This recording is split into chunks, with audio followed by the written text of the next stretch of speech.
Hello, everyone. Okay, we're going to get the lesson started. If you haven't yet, please go subscribe to the YouTube channel. I know a lot of you already have. Thank you so much. And if you could like the Facebook page, share this video with your friends. It's always very much appreciated. So yeah, hello, everyone. Hello, Kosai, Josh, Jahangir. Hello from Bangladesh. Hanad? Hanad, hello. How is everyone? Good morning, Tima. How are you guys today? What country are you from and what time is it for you? I know some of you it's kind of early, some of you it's kind of late.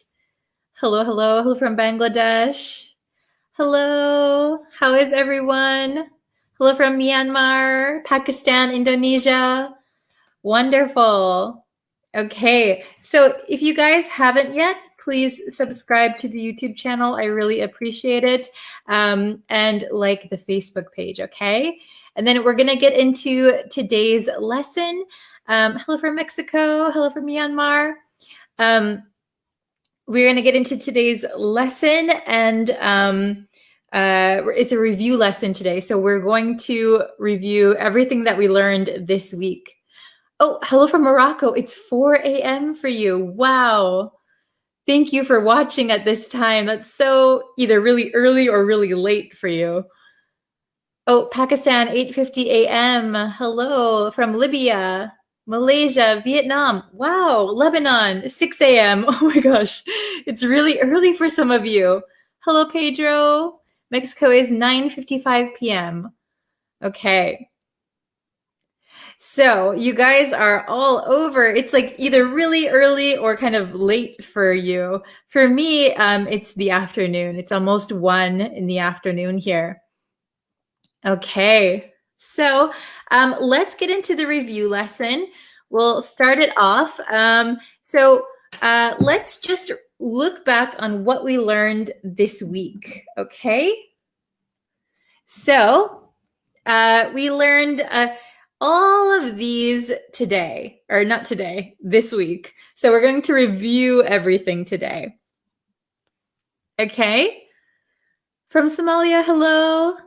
Okay, so we have find out, figure out. So we did this lesson earlier this week. We did find versus find out, and then find out versus figure out.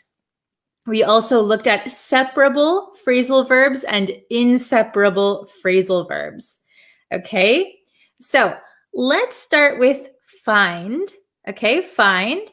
Find has 3 main meanings. We can use it 3 different ways. So the first one is when you locate something. Okay, oh, I can't find my wallet. Where did I put it? Oh, I found it. Okay. So when you're actually looking for something and you can locate it, find something. Okay. Oh, good afternoon from Tokyo. Are you in Tokyo too? Awesome. It's almost 1 p.m. here in Japan.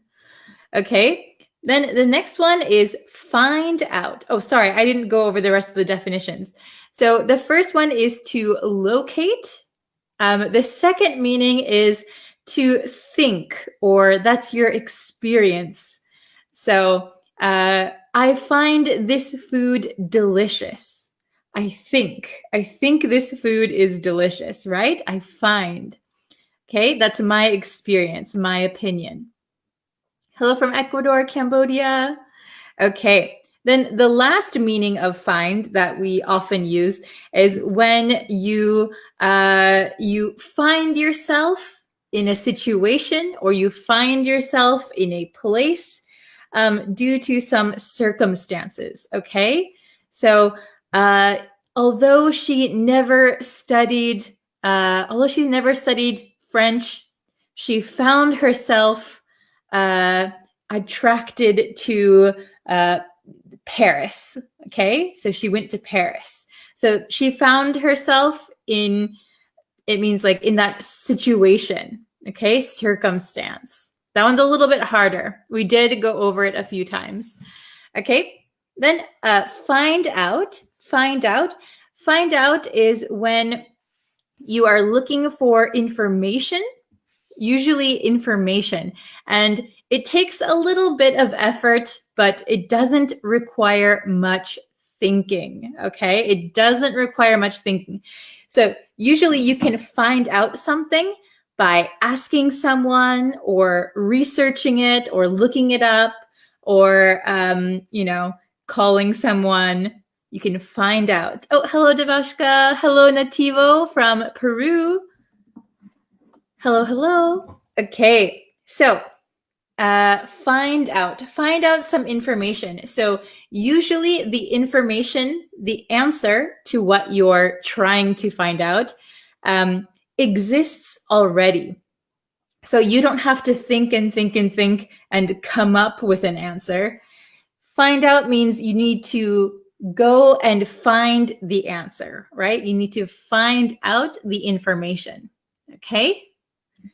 Figure out, on the other hand, figure out the difference between find out and figure out. Figure out requires more thinking, and the answer might not exist yet, okay? So, for example, if you are doing a math problem, you need to think, calculate, and figure out the answer by yourself using your brain. Okay? Oh, very good. I see some good examples in the chat. Awesome. Hello from Mexico, Algeria, Argentina. Hello, Nicaragua, Cambodia. Okay, so figure out. It requires a lot of thinking, okay? Brain power, effort. All right. Then we have separable phrasal verbs and inseparable phrasal verbs. So these can be confusing, right? So basically, when there is a direct object in your sentence with a phrasal verb, some of them can be separated to put the direct object between the phrasal verb, okay? However, if there is no direct object, we don't separate the phrasal verb. And even though some have a direct object, some of them can't be separable, okay? Oh, yes, very good. Figure out your problem in math. Good. Okay. So Devashka has a question. What is the difference between ask and ask for? Maybe this will be a good lesson that I could do in the future. Ask means you can ask a question, you can ask for information, ask for something, okay? Or just ask a person, ask someone, okay? Ask for something, ask someone, okay? I'll probably do a lesson on that later, maybe next week, okay? Yes, ask for is to request, like ask for a favor or something, okay? So separable phrasal verbs, inseparable phrasal verbs, you kind of just have to memorize or get used to which ones are separable and which ones are inseparable. The best way to do this is by listening to native speakers and then repeating after them. So if you hear that a phrasal verb is usually separated when there's a direct object, kind of get into the feeling of that. Oh, Anna's here. Hello. It's freezing today. Uh-oh. Must be so cold. Yeah. Glad to see you here. Okay. So we are reviewing all of these today. So let's go and look at our questions. Okay. Our questions. So, ta-da! We have our questions here. Pretty easy, I think. Maybe there's one or two tricky ones. But we have find out, figure out, wake up, write down. Okay, and we have 6 questions, but only 5 answers. So one of them we'll use twice. Okay. All right. So let's do number 1 together. Okay. Number 1. I somehow my way home. I somehow my way home. Oh, very good. I see. Oh, Alex said so easy. Okay. So I see a lot of people. Oh, very good. Okay. So for this one, it could be two different answers could be correct. Okay. So number 1, 2 answers are correct, but they have maybe similar meanings. So I somehow my way home. So maybe I was lost. I was lost and I had to think and I had to get home, right? So there are 2 that are correct here. We could say I'm going to put this in the past tense. I somehow found my way home would be correct. I somehow found my way home. Or we could also say, I somehow figured out my way home. So both of these could be correct. I wouldn't say find out, because find out sounds like you were able to get the information where your house is from someone. Okay. So I somehow found my way home. So I just walking. Oh, I found my home. Oh my gosh. I somehow found my way home, or I somehow figured out my way home. So thinking, oh, if I go this way, if I go that way, okay, I got it. So both of these could be correct. I somehow found my way home. I somehow figured out my way home. Okay, a little bit of different meanings. Okay. Why do we use past tense? I just decided to use past tense here. You could say I somehow find my way home. I somehow figure out my way home. But it sounds like you're doing it all the time. Maybe in this case, past tense sounds like it happened one time. Okay, you got lost and then you found your way home, or you figured out your way home. Okay, very good. Number 2, is your brother still sleeping? Is your brother still sleeping? Please. And then we're going to add an extra word in here. We're going to add an extra word. So number 2. Oh, very good. Oh, very good, Anna. Very good, Guadis, Nativo, Ricardo. Very good. Okay. Is your brother still sleeping? So we have your brother, right? We're going to talk about your brother. Please. I see a lot of you got it. Wake him up. Please wake him up. So this is a separable phrasal verb. Separable. Can you see that? Please wake him up. Okay? We wouldn't say please wake up him, right? We would put the object in between. Please wake him up, or please wake up your brother. Could be correct. All right? How about number 3? Number 3. Every morning. So we're talking about yourself this time. I didn't put it here, but every morning I'm talking about myself. Something at 8 a.m. Oh, very good. Awesome. Good job, Anna. Good job, Carlo, Nativo. Hi, dear. Okay, awesome. Marcial, good job. Okay, so every morning I wake up at 8 a.m. I wake up at 8 a.m.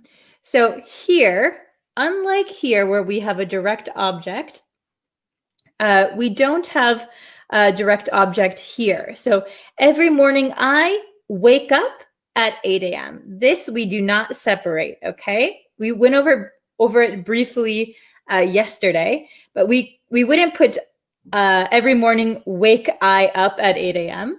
We wouldn't say that. And we wouldn't say every morning I wake at 8 a.m. up, right? We can't separate it here, okay? Very good. Okay, number 4. If you have a pen, please something. What is the difference between get up and wake up? So they both mean the same thing, but get up kind of implies that you get out of bed. You could be in bed and wake up and go back to sleep without getting out of your bed. But very similar.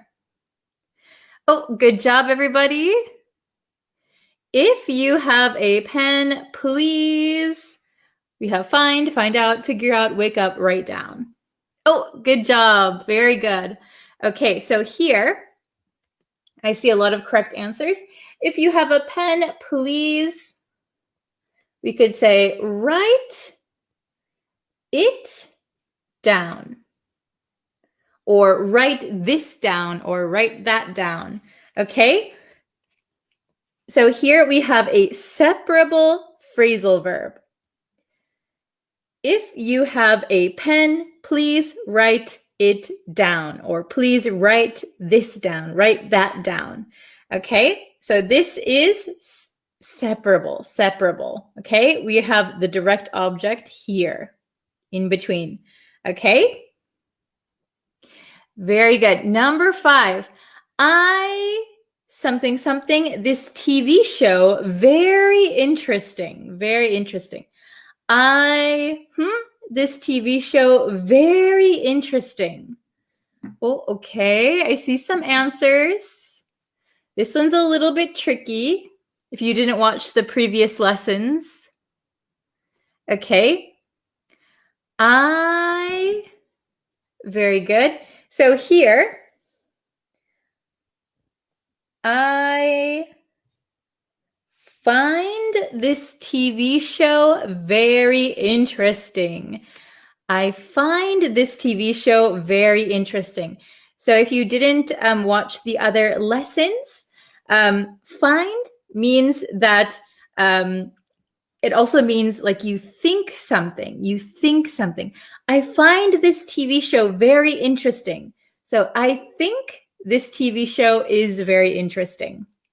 We could also say like, I find math very difficult.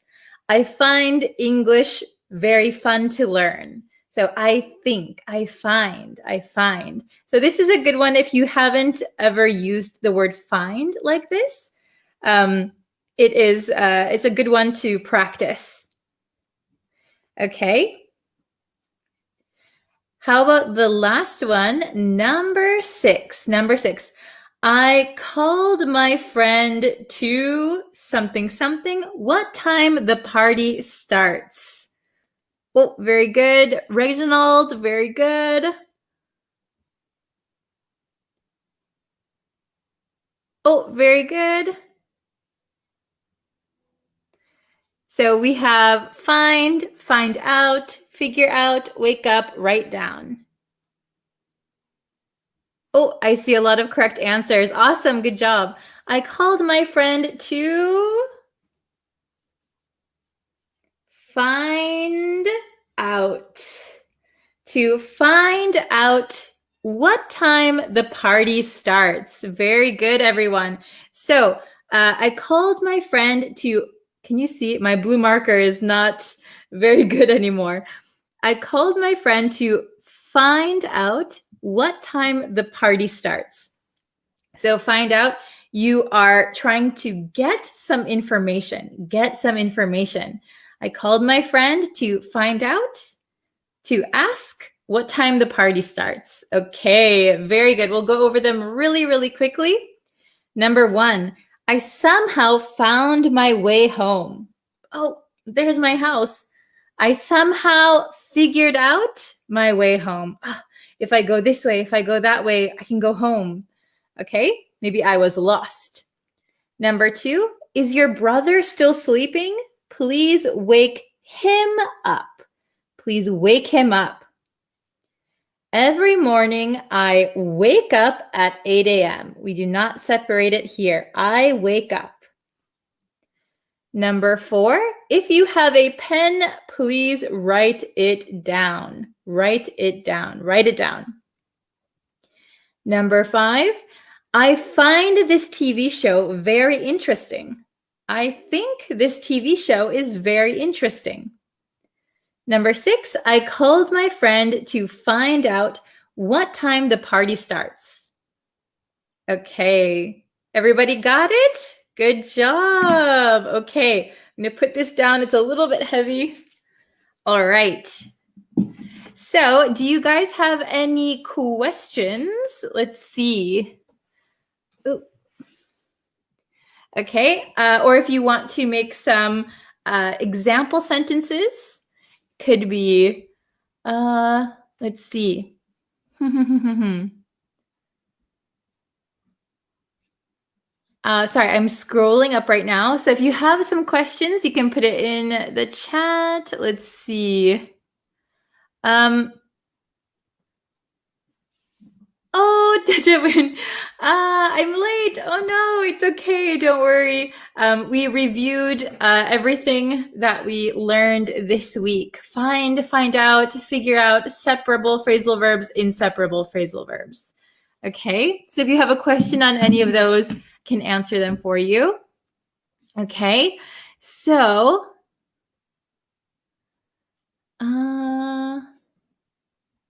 please give us a direct sentence of figure out. So are you asking for just a simple example of figure out? So figure out, the easiest sentence I could think of is like if you have a problem, I have to figure out my problem. Figure out a problem. Figure out how to do something. It means you have to think and do something. Okay. Oh my goodness, there was a deer jumped in front of my car right near the YMCA at Lake Geneva. Luckily that I didn't hit it. Oh my gosh, that is scary. So in my hometown also there are a lot of deer, and they'll suddenly jump out in front of your car, which is very, very scary, and it can cause a lot of damage to your car. I'm glad you're safe. Please take care. Okay. So a simple example for figure out. I figure out the math problem. I'll type it in the chat and then I'll put it on the screen. So this is a really simple example of figure out. I figure out the math problem, or I figured out the math problem. You have a problem and you have to think. It takes a lot of effort. Maybe you have to write down the equation, you have to calculate, and then you can solve the problem. Okay? What exactly means I called to my friend? So if you called to someone, it means you're shouting. Hey, David. Hey, Amanda. Okay, I called to my friend. So we wouldn't say I called to my friend on the phone. We would just say I call my friend. But if you're shouting, I called to my friend. Okay? Very good. Okay. Separable phrasal verbs. Okay. So separable phrasal verbs, There are many. An example would be, let's see, pick up, pick up. Okay, so pick up, oops, solve. Yes, solve, very good. Pick up, pick up. So I'll show this really quick. So an example of a separable phrasal verb would be pick up. So let's pick up the clothes. So the clothes is going to be your object, right? We're going to pick up the clothes. So pick up is a separable phrasal verb.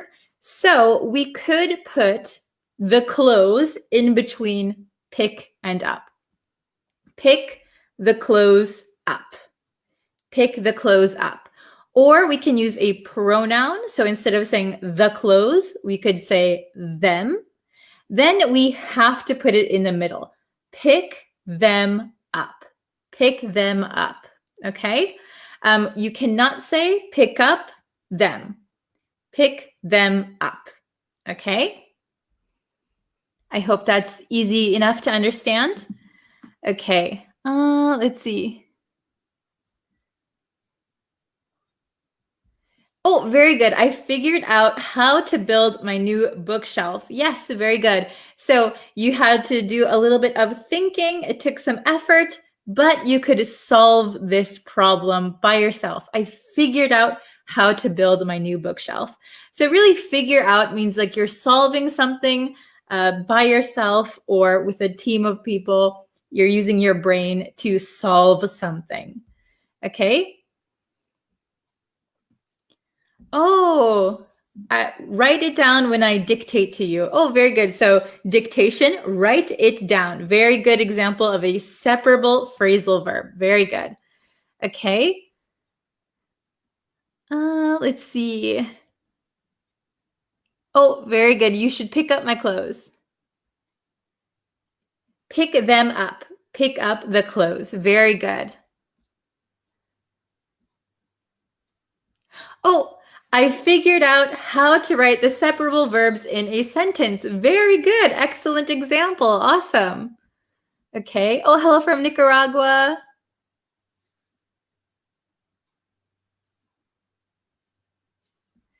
Okay.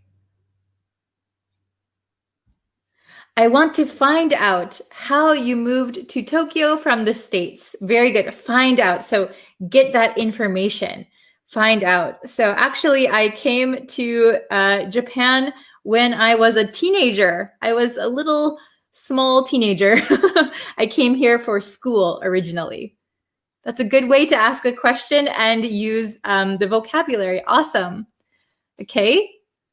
I'll do one or two more if you guys have a question. Okay. Oops. I need to figure out how to get a visa. Yes, figure out. That means solve your problem. How can I get a visa? Okay. To figure somebody or someone out. Okay, so this is a good one. So we can say, I figured him out. So that means you have a person, right? And maybe you're not sure of that person's personality. You don't know that person very well. They're kind of mysterious. But by observing them, observing and kind of thinking, you're able to understand that person. So we could say, I figured you out. I figured him out. That means by observing someone, you can understand them and you understand everything about them. Okay? Very good. Okay, we'll do maybe just one last one.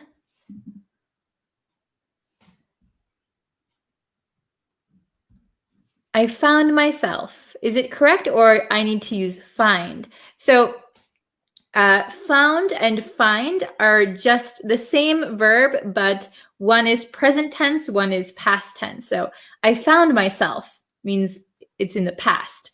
I find myself maybe in the present. Okay. This is a very good example. I find Lake Geneva so beautiful. Very good.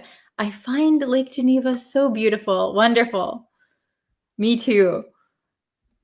In Myanmar, graduated people can easily apply for a job, but it's difficult to get higher position when you dropped out of school. Very good. So we would say when you dropped out of school. So we learned dropped out the other day. Very good. Drop out of school. This is an inseparable phrasal verb. It means you quit school. Excellent. Okay. You guys have so many good sentences and so many good questions.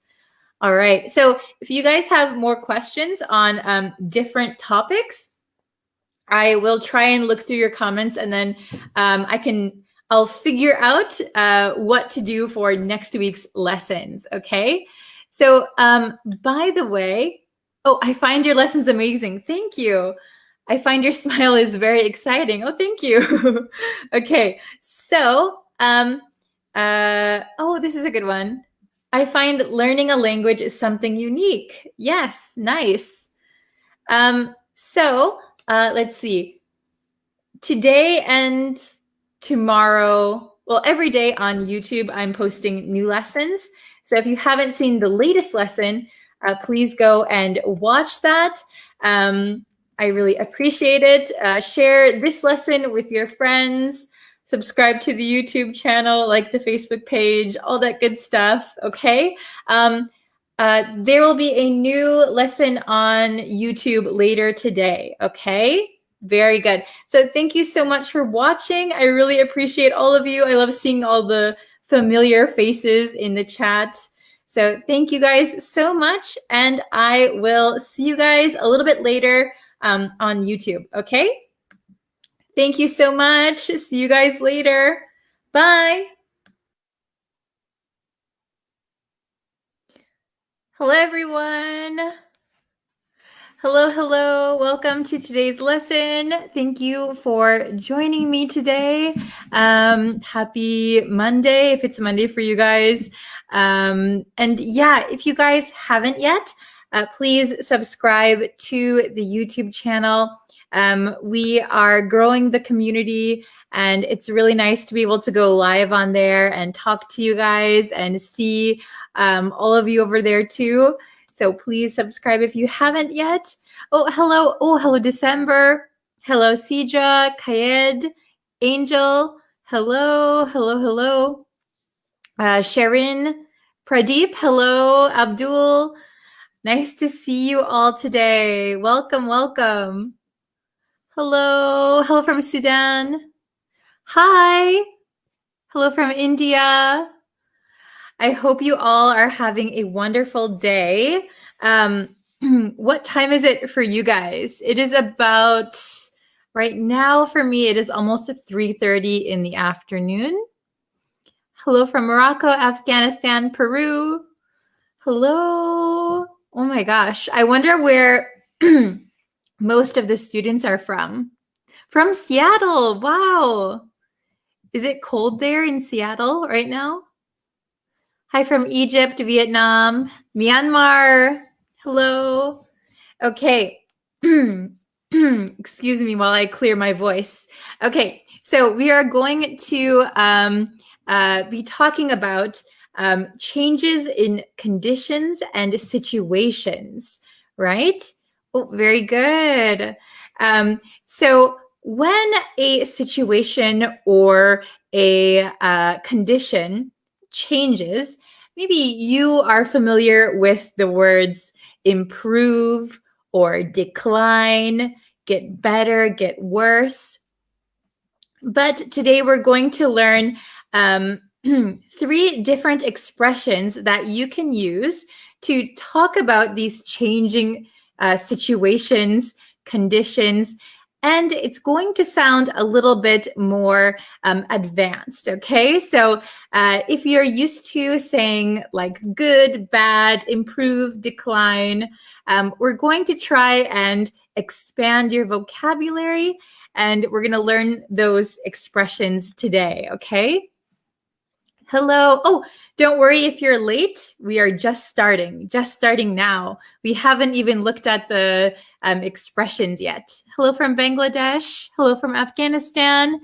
I'm from Mexico, but I live in Europe and it's minus 10 degrees. Uh-oh. Is that Celsius or is that Fahrenheit? Oh my goodness. It is in my hometown today. It was minus 14 degrees Fahrenheit, which I think is like, what is that in Celsius?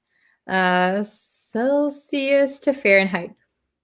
This is so random, but yeah, it's minus, no. I'm in the wrong place. Oh my goodness. Minus 14 degrees Fahrenheit. So in my hometown, which is Wisconsin today, it is negative 14 degrees Fahrenheit. That means negative 25 degrees Celsius, which is crazy. Okay, very good. So, all right. Let's get into the lesson today. Okay, yeah, very cold, very, very cold. Where are you living currently? Are you talking to me? I live in Tokyo, Japan. I live in Japan, but I'm originally from Wisconsin, USA. Okay, very good. So let's get into today's lesson. We have 3 expressions that we're going to learn, okay? So let me know if you are familiar with these expressions. All right, we have to turn the corner, and then we have to take a turn for the better and to take a turn for the worse. Okay, to turn the corner, to take a turn for the better, to take a turn for the worse. So you'll notice that the word turn is in all 3 of these expressions. And be careful, we have turn the corner and to take a turn for the better or the worse. Okay? So these expressions are just as they are. So we don't need to change like the or something. Just leave it the way it is. We do conjugate the verb though. So be careful of that, okay? Very good. So here, turn is a verb, to turn. So I turned, we turned, she turns, turning. But here, the verb is take, okay? So take, took, taken, and then a turn. This is going to be a noun, a turn for the better, a turn for the worse. So this, be careful not to say a turning or a turns. Okay, just leave this one as it is. We only need to conjugate here. Okay. Oh, very good. So let's see. Let's go over the meanings of these first. Okay, so to turn the corner, So this has a literal meaning. So if you're walking down the street and you turn the corner, so you're walking straight and you turn a corner, walking straight and turn a corner. Okay, but when we're talking about the change of a situation, to turn the corner means that you are in a critical point. So maybe your business, for example, your business was in a critical point. Something bad was happening, but then your business turned the corner and it improved, okay? So to turn the corner means to get better after something critical, okay? Very good. Oh, I have seen take a turn for the better. Very good. Yeah, you might know these, but I just want to throw this one in there too, to turn the corner, okay? We'll go over this again one more time in just a second. The next is to take a turn for the better. To take a turn for the better means that something, a condition or situation improves. Usually it's unexpected. Usually it is very quick and sudden. Suddenly something got better. Quickly. Wow, I didn't think it was going to get better, but it got better. Okay? Then the opposite is to take a turn for the worse. To take a turn for the worse. That means that something suddenly, unexpectedly, very quickly became worse. The situation or the condition got worse. Okay? So that's our brief overview. So we're going to get into the questions. I'll show you on the big whiteboard the definitions all written out. Okay. Oh, hello from India.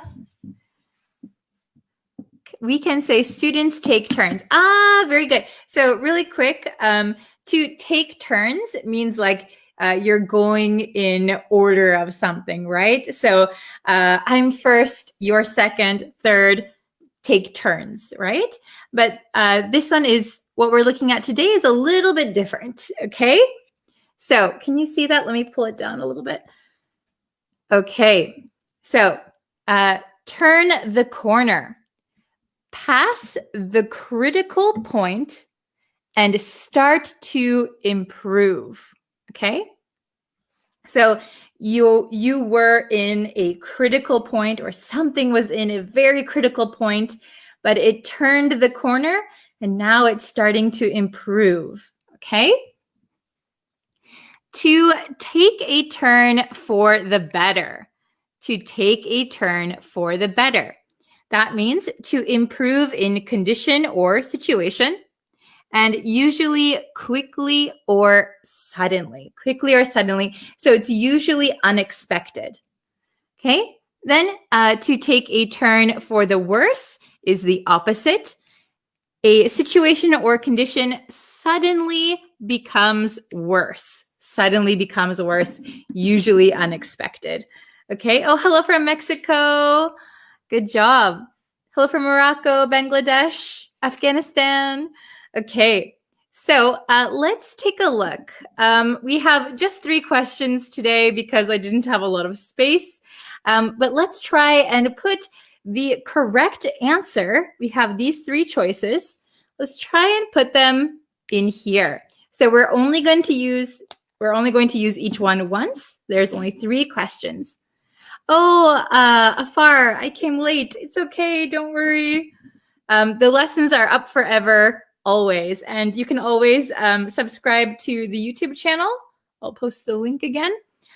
Subscribe to the YouTube channel and you'll know when I go live, okay? Hello from Libya. Okay, so let's see. We're going to use each one once. The definition is up here so you can see it. So number 1, my day, after I found out that I passed my test.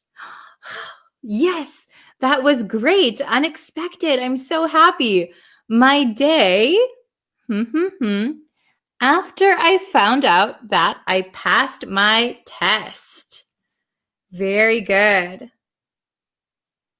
Okay, yes, very good. I see 2 different answers. Oh, I see people are going on to number 2. You guys are so fast, so smart. Okay, turn the corner, take a turn for the better. Very good. Okay, so my day, something, after I found out that I passed my test. So you could say, my day turned the corner after I found out that I passed my test. It's okay. But I think the best answer, because maybe I just had an average day. It was okay. It wasn't that great. To turn the corner maybe means there was something worse that was happening. Something really bad was happening. It was very critical. But, oh, lucky, very unexpected. My day took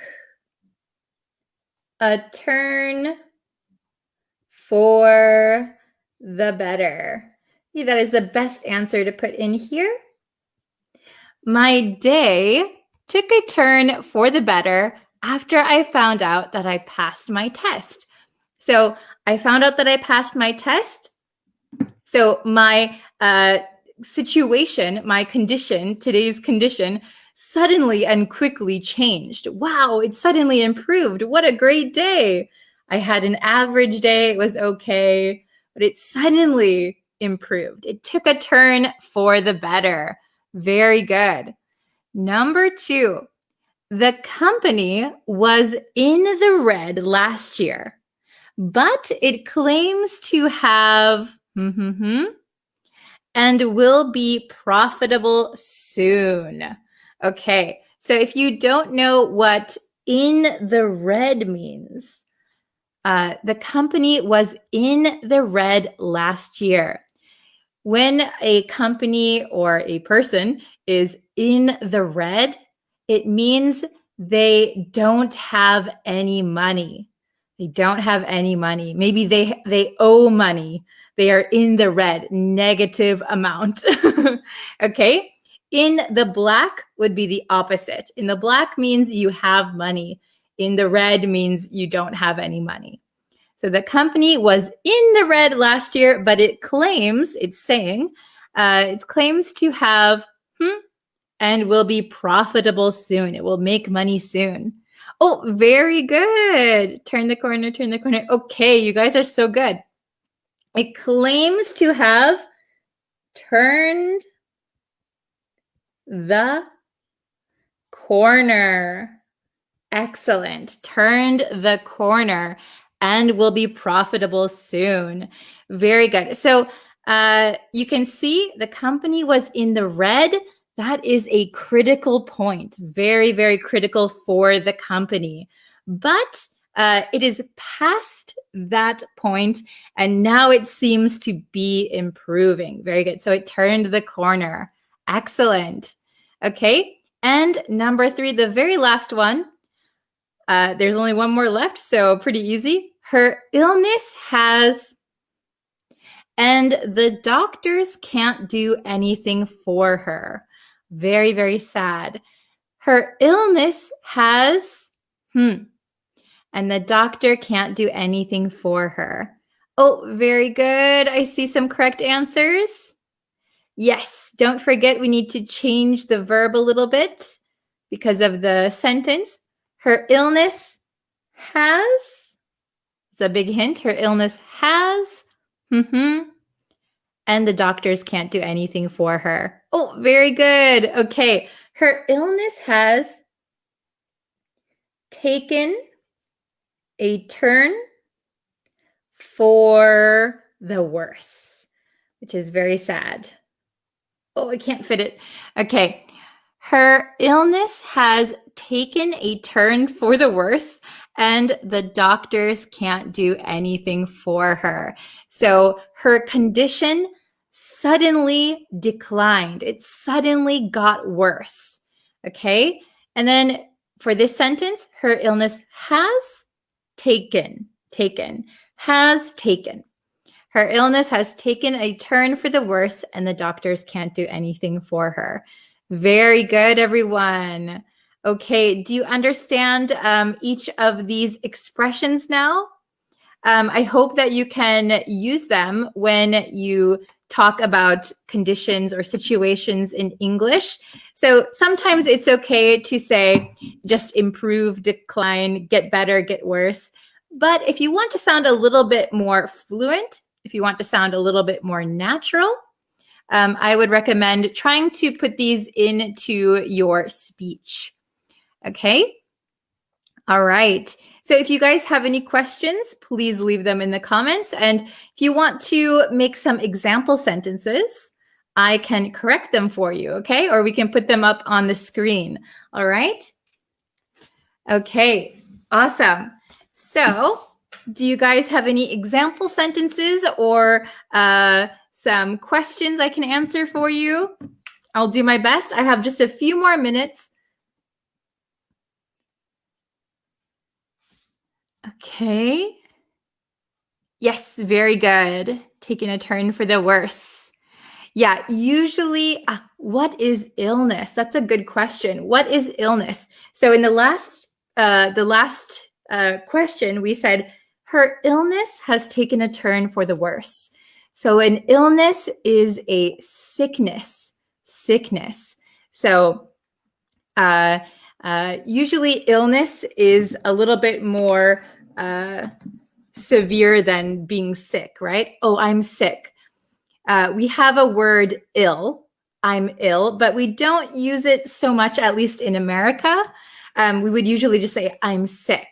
But if someone has an illness, it could be like a long illness or more serious. Okay? Very good. Oh, okay. Let's see. Oh, I see some good examples. Okay. I was procrastinating my duties, but I managed to turn the corner. Oh, very good. So maybe you could say, I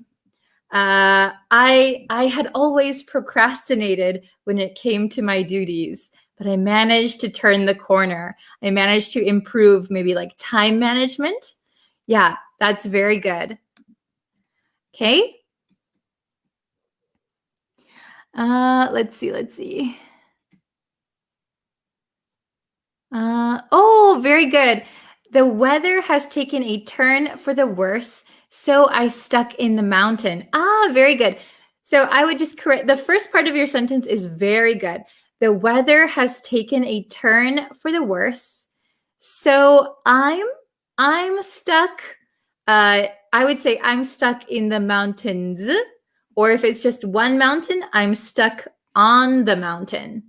Okay, in the mountains, on the mountain. Very good. This is a question about the lessons. Do you change the time of the lessons? So on YouTube, they are usually at the same time. I try to post at the same time. Recently, it's been 8:30 p.m. Japan Standard Time on YouTube. On Facebook, I try to do live lessons. It depends on my schedule. So between 12 p.m. Japan Standard Time and 3 or 4 between then. Okay? Let's see. After being blocked out the internet in Myanmar, my weekend took a turn for the worse. I can't study English lesson on YouTube. Okay. So I'm very sorry to hear that, Tet Win, about Myanmar. I heard a lot of people are using VPNs to access the internet there. But to correct your sentence, after being blocked, maybe after being blocked from the internet, usually we say blocked from something. Blocked from the internet in Myanmar, my weekend took a turn for, not from, for the worse. I can't study English lessons on YouTube. Okay, I hope the situation gets solved soon. Take care. I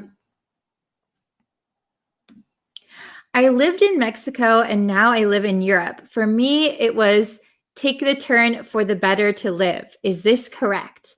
So you could say, I lived in Mexico and now I live in Europe.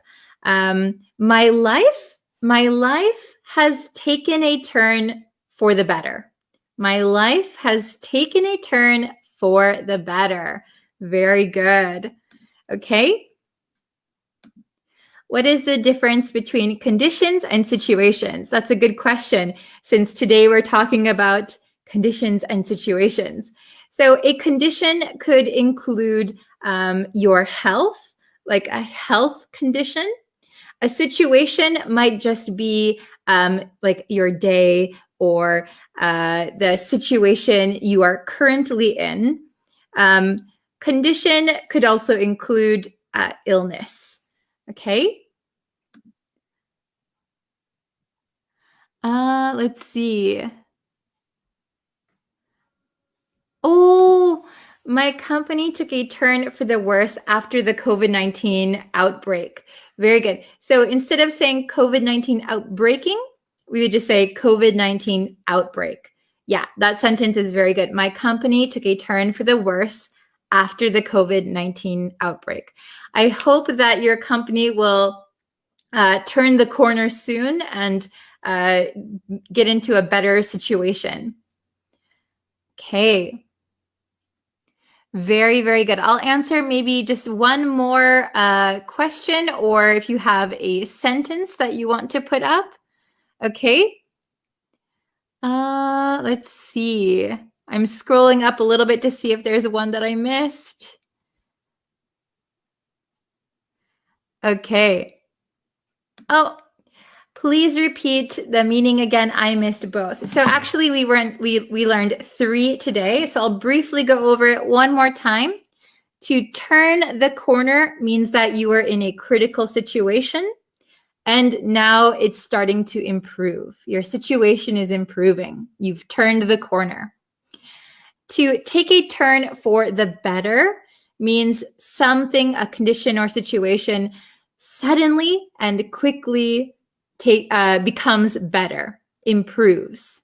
And the opposite, to take a turn for the worse, means a situation or condition suddenly becomes worse. Usually this one is unexpected. Turn the corner could be maybe you put some effort into it. Okay, very good.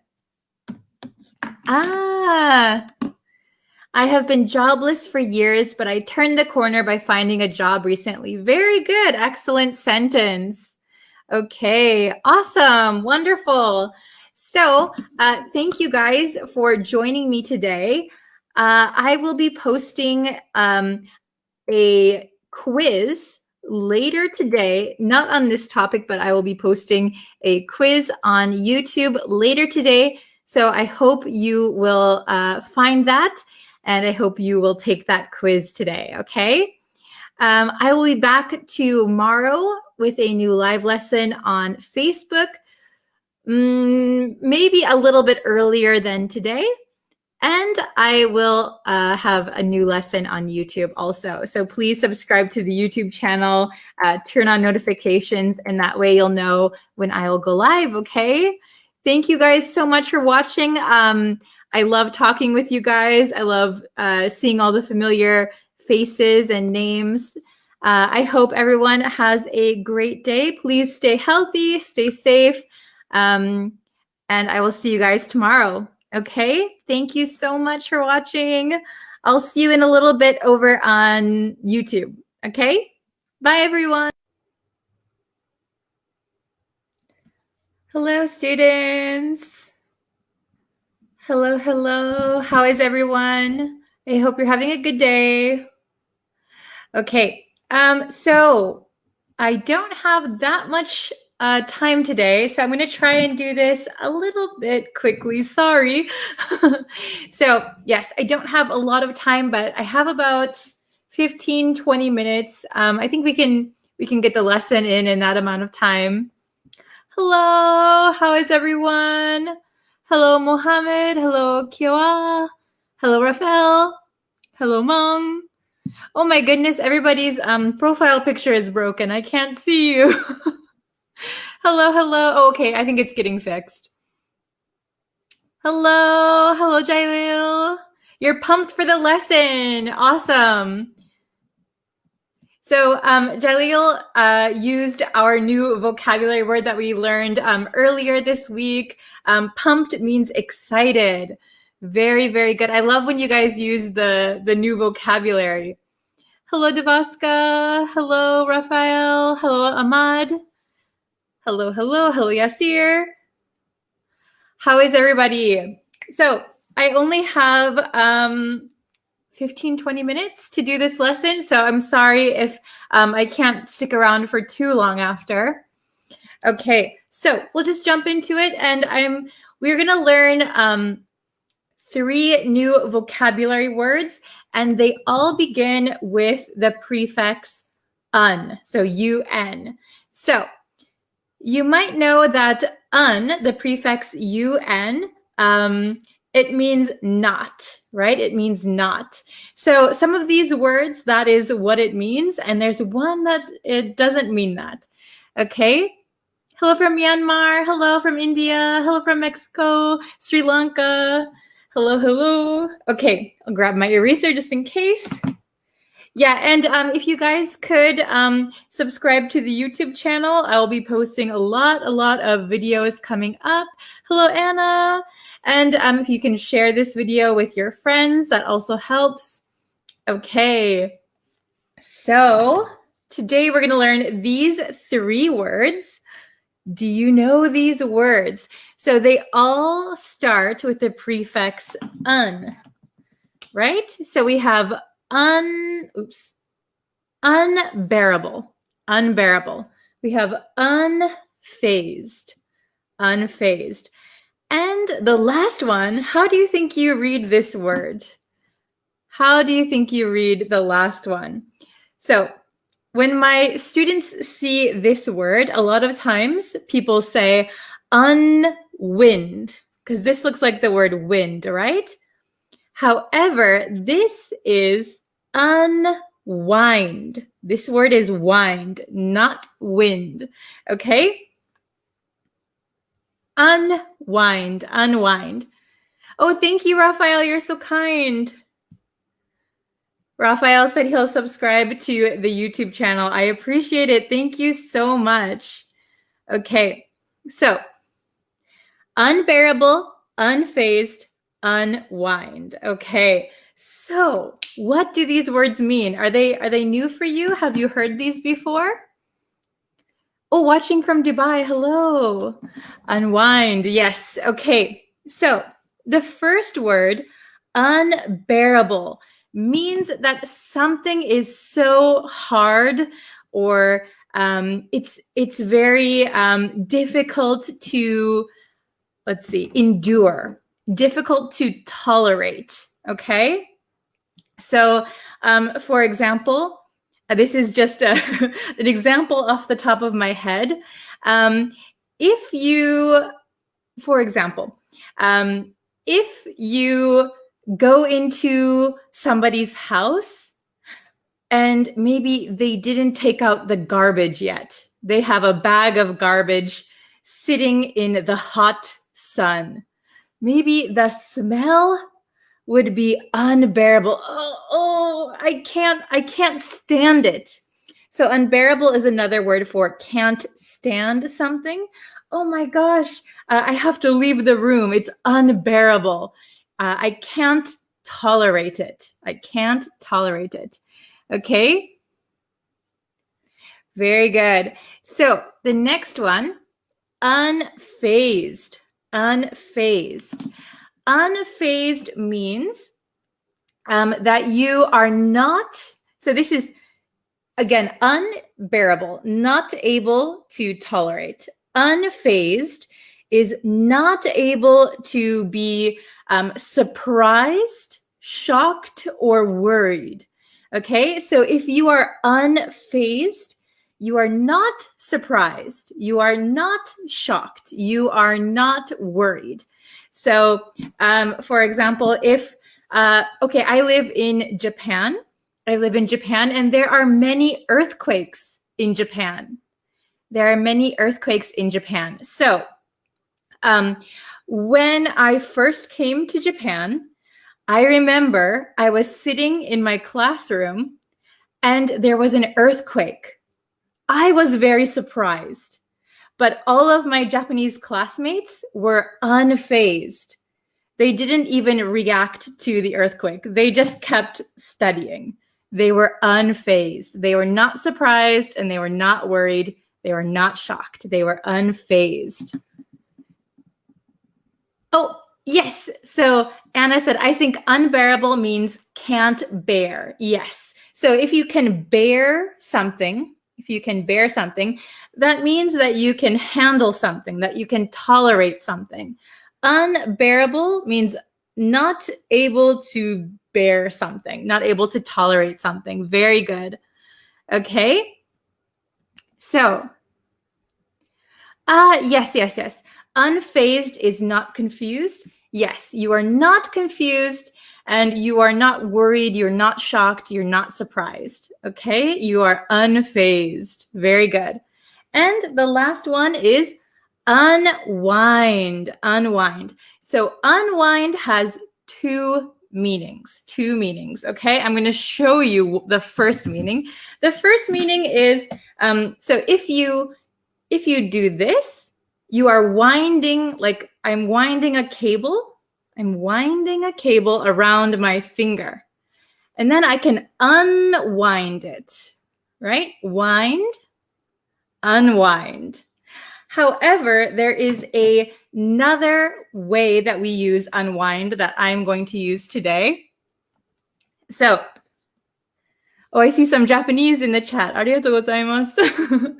Okay, so unwind, what we're going to use today is, it means relax, relax. So if you had a long day at work, you had a busy day at work, you can unwind by watching TV.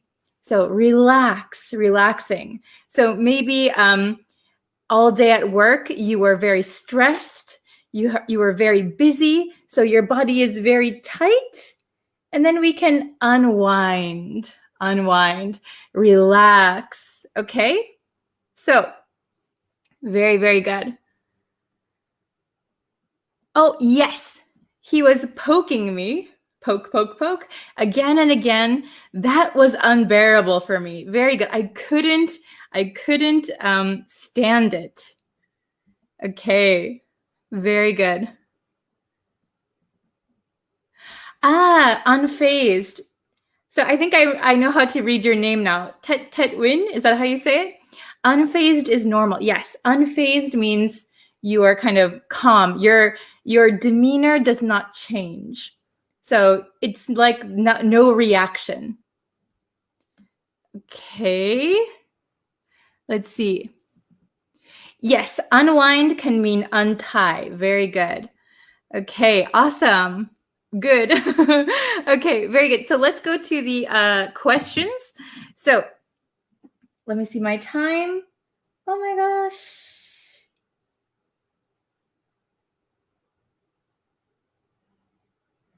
Okay. So I have about 15 minutes. Okay. So,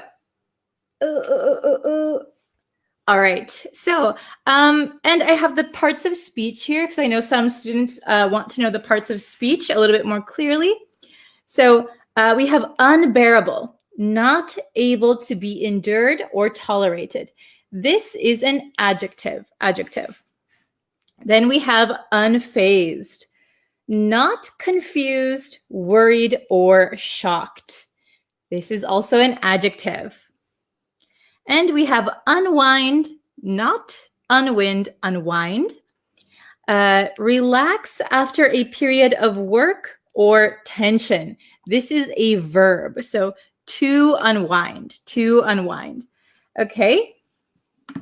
So let's go over these questions. We have 6 questions. Okay. So number 1, the summer heat is, what do you think? The summer heat is, oh, I don't like it. It's too hot. Okay. The summer heat is, oh my gosh, I can't stand it. Oh, very good. Anna, Arafiat, very good. Okay, I see some different answers. Pablo, very good. Tima Haifa, very good. Ibiza, Devaska. Okay, so the summer heat is too hot. I can't stand it. So the answer is, let me open my marker. The answer is,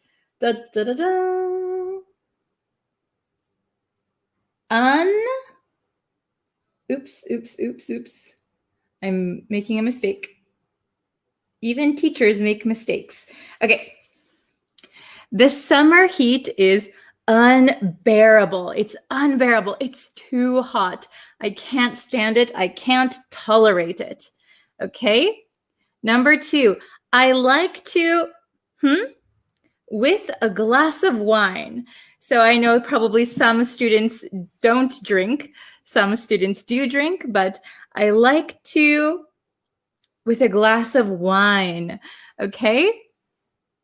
Oh, very good, Pa. Very good, Anita, Anna, Devaska. Very good. So if you have a long and stressful day, maybe some people like to relax with a glass of wine, or we could say unwind. Unwind. Okay, I like to unwind with a glass of wine. Very good. Okay, oh, very good, Tuan, very good. Salim, Hussein, Royal, very good. Okay, number 3. She seemed, by her sudden success. She seemed by her sudden success. So usually, if someone suddenly becomes very successful, they would be very surprised, right? They would be very shocked maybe. Did I become so successful so quickly? Oh, very good. Ayman, Miguel, Anna, Tima, Devaska, Choli, very good. Mong, okay. She seemed unfazed. So not phased, not confused. She seemed unfazed by her sudden success. Very good. How about number 4? What do you do to, after a long day of work? Now, this one's easy if you notice the grammar hint in here. What do you do to after a long day of work? Oh my gosh, I'm getting marker on me. Oh, very good. Nugan, Anna, very good. Hello, Mohammed. Awesome. Pablo, very good. Sanmyo, very good. So what do you do to unwind? Unwind. What do you do to unwind after a long day of work? So you had a hard, strenuous day at work. So please tell me in the comments, by the way, what do you do to unwind after a long day of work? Do you watch TV? Do you go on the internet? What do you do to unwind? Okay. Then number 5, the sadness of losing a loved one is, So what I mean by losing a loved one means, losing means if somebody dies or passes away. The sadness of losing a loved one, so it could be a family member or a close friend. The sadness of losing a loved one is very, very hard on your heart. Oh, very good, everybody. Awesome. So the sadness of losing a loved one is very hard to bear. So we would say it is unbearable. Unbearable. Very good. The sadness is unbearable. Very good, everybody. Okay. Oh, so Anita watches Netflix to unwind after work. Very good. And number 6, he was strong in his beliefs. So this means he had his beliefs and he was unwavering. He didn't change his beliefs. He was strong in his beliefs and by outside criticism. So this means he had very strong beliefs. So he had his beliefs, but even though there was outside people telling him, oh, your belief is wrong, or I think you should change your belief, he was very good, everybody. Nice job. Okay, so correct. The correct answer is he was strong in his beliefs and unfazed.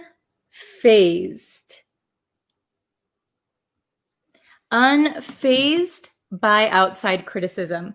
So he was not worried or he was not confused. People told him, change your belief, but his belief was so strong, he didn't change his mind. He was unaffected. Very good. Okay, let me check my time real quick. Ooh, I've got to go pretty soon. So unbearable, unfazed, unwind. Okay. Does anyone have any questions? Let's see. So are those advanced vocabulary? Yes, I would say that these are advanced or like intermediate vocabulary words, probably not beginner level, right? So maybe in the beginner level, you might learn the word bear first or phase. Yeah. So these are with the prefix un, which means not. So I think it's a probably intermediate level vocabulary list. Okay. So I have just a few minutes. I can take 1 or 2 questions or 1 or 2 examples. Okay. Let's see. Let me close up my marker real quick before I get any more marker on me. So we learned these words today: unbearable, unfazed, unwind. Does anyone have any questions?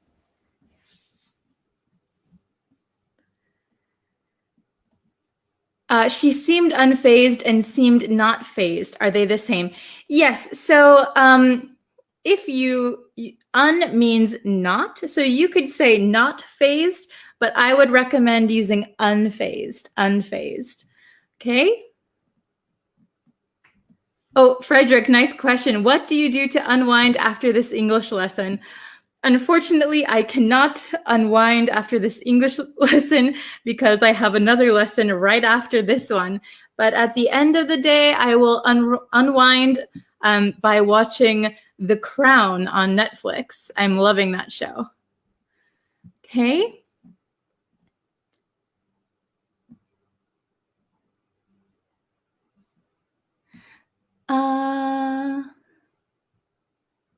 Let's see.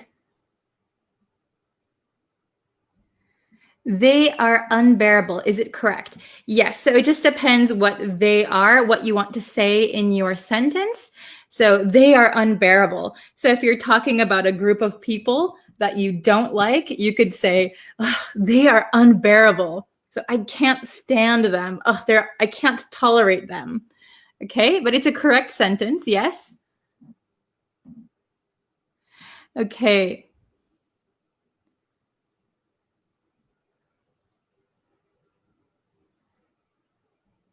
I unwind by watching your tutorial. Oh, thank you. I'm glad you think it's relaxing. Okay. Ooh. Oh, you're welcome. My friend is unfazed when she saw a ghost. Yes. So I would just correct this sentence because you have my friend is unfazed and then when she saw a ghost. So maybe keep it either in the present tense or in the past tense. So you could say, my friend was unfazed when she saw a ghost. Perfect. Yes. I would be totally surprised if I saw a ghost. Okay. And Anna, after busy with cooking all day to prepare for Thanksgiving, I watched my favorite movie to unwind. Very good. So after being busy with cooking all day, preparing for Thanksgiving. Yeah, Thanksgiving is coming up in the US this week, today? Is it? Oh my gosh, is it today? Today is Thursday in Japan. So everyone is cooking turkey in the US. Very good. Okay. Let's see.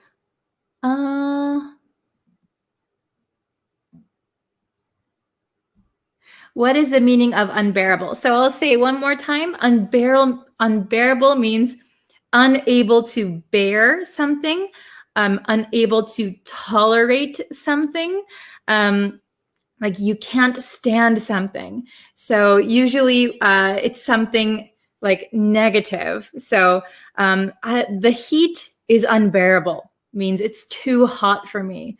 Or the sadness was unbearable. I was too sad. Okay, I hope that answers your question. Okay, so sorry about that. I have to go now, but I hope you learned these 3 new words and I hope you can use them next time. So you can always leave comments and trying to use the new vocabulary words. That is a very, very good way to practice. I know some of my students are always trying to use the previous words in new sentences. So that is a really, really good way to practice. Okay, so thank you guys so much for watching. Thank you for sharing this video. Thank you for subscribing to the YouTube channel. I really appreciate it. And I will be back tomorrow with another lesson. So thank you so much and see you next time. Bye, everyone.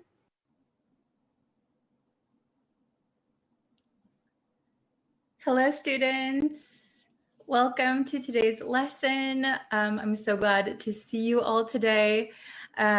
But before we get into the lesson, again, if you haven't yet and you want to know when I go live and when I post new lessons, all of that, you can subscribe to me on YouTube. You can also follow me on Facebook, and I think you can turn on notifications both on YouTube and Facebook, and that will let you know when I go live. And you can also follow me on TikTok now. Okay, so it looks like some people are in the chat now. Welcome. Hello, hello. Nice to see you. Yes, so today's lesson is going to be about the top 5 most common phrasal verbs in English. Okay, so my top 5 phrasal verbs. And stick around until the end because there's going to be a quiz at the end and we're going to test your knowledge, okay? We'll see how much you can remember from the lesson. Hello, everyone. Welcome. I hope you're ready. Okay, we're going to start. So I'm going to bring up here. Okay, so top 5 phrasal verbs in English. So we're looking at some of the most common phrasal verbs, okay? So the first one we're going to look at, stock up, stock up. Have you heard this one before? So when we say stock up, the meaning is to get a large quantity of something for later use. And we often use stock up on something. Okay. Hello from Costa Rica. Welcome. And yeah, don't forget to tell me what country you're watching from. We have so many countries. So yes. Oh, yes. Long time no see. Hello. Devashka, hello. Okay. So meaning is to get a large quantity of something for later use. So if you need a lot of something, if you know that, for example, a storm is coming, we need to get lots of supplies. You could stock up on supplies. Or if you know that something is on sale, for example, oh, tissues are on sale. Let's stock up on them. Okay, let's stock up on them. So that means you're going to buy many. Oops, we're going to buy many, many, many, and then you're going to use them later. Okay. Hello from Mexico, Saudi Arabia. Nice. Okay. So here is my example sentence. We made sure to stock up on food and supplies before the typhoon hit. Okay, so we knew the storm was going to come. So, okay, we need lots of food. Maybe we need like batteries, things like that. So we made sure to stock up on food and supplies. Okay, so buying a large quantity of something. Very good. Hello from Dallas, Texas. Oh my gosh. Welcome. Nicaragua. Hello, Libya. Okay, everybody understand stock up? You can try to make your own example sentence in the chat or in the comments if you'd like. Stock up. What do you like to stock up on? Okay, let me know in the comments. I think there's a little bit of a delay for us, so I'll check back on your comments, okay? The next phrasal verb is back up. back up. And this is a separable phrasal verb, so this can be separated. So back up something or back something up. Okay, very good. So the meaning of to back up something is to make a copy of information held on a computer to protect against loss. Okay, so on your computer or really any kind of device, you can also back up your smartphone, for example. If you're backing up your files on your computer, you have many files on your computer, for example, documents, photos, things like that, things that you want to make sure are safe. You want to keep them safe. So if anything happens to your computer or if anything happens to your phone, those files are stored somewhere separately and they are safe. Okay? So here is my example. It might be a little bit difficult if you're not familiar with technological words, I guess. Even though the computer was damaged, my files were safe because I backed them up to a separate hard drive. Okay, so if you don't know what a hard drive is you have a hard drive in your computer that keeps all the files.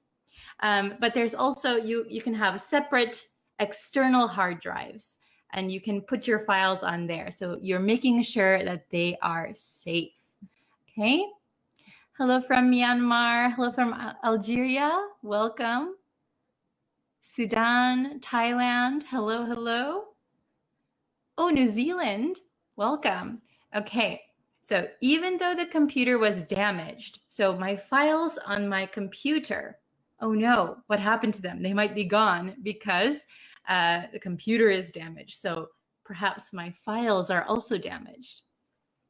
But my files were safe because I backed them up to a separate hard drive. So backed them up.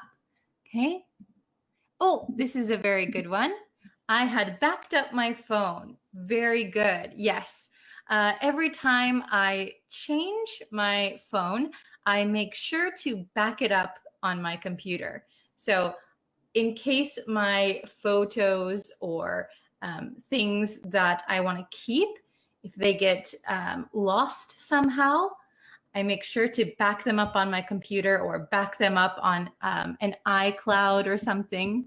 Very good. Okay.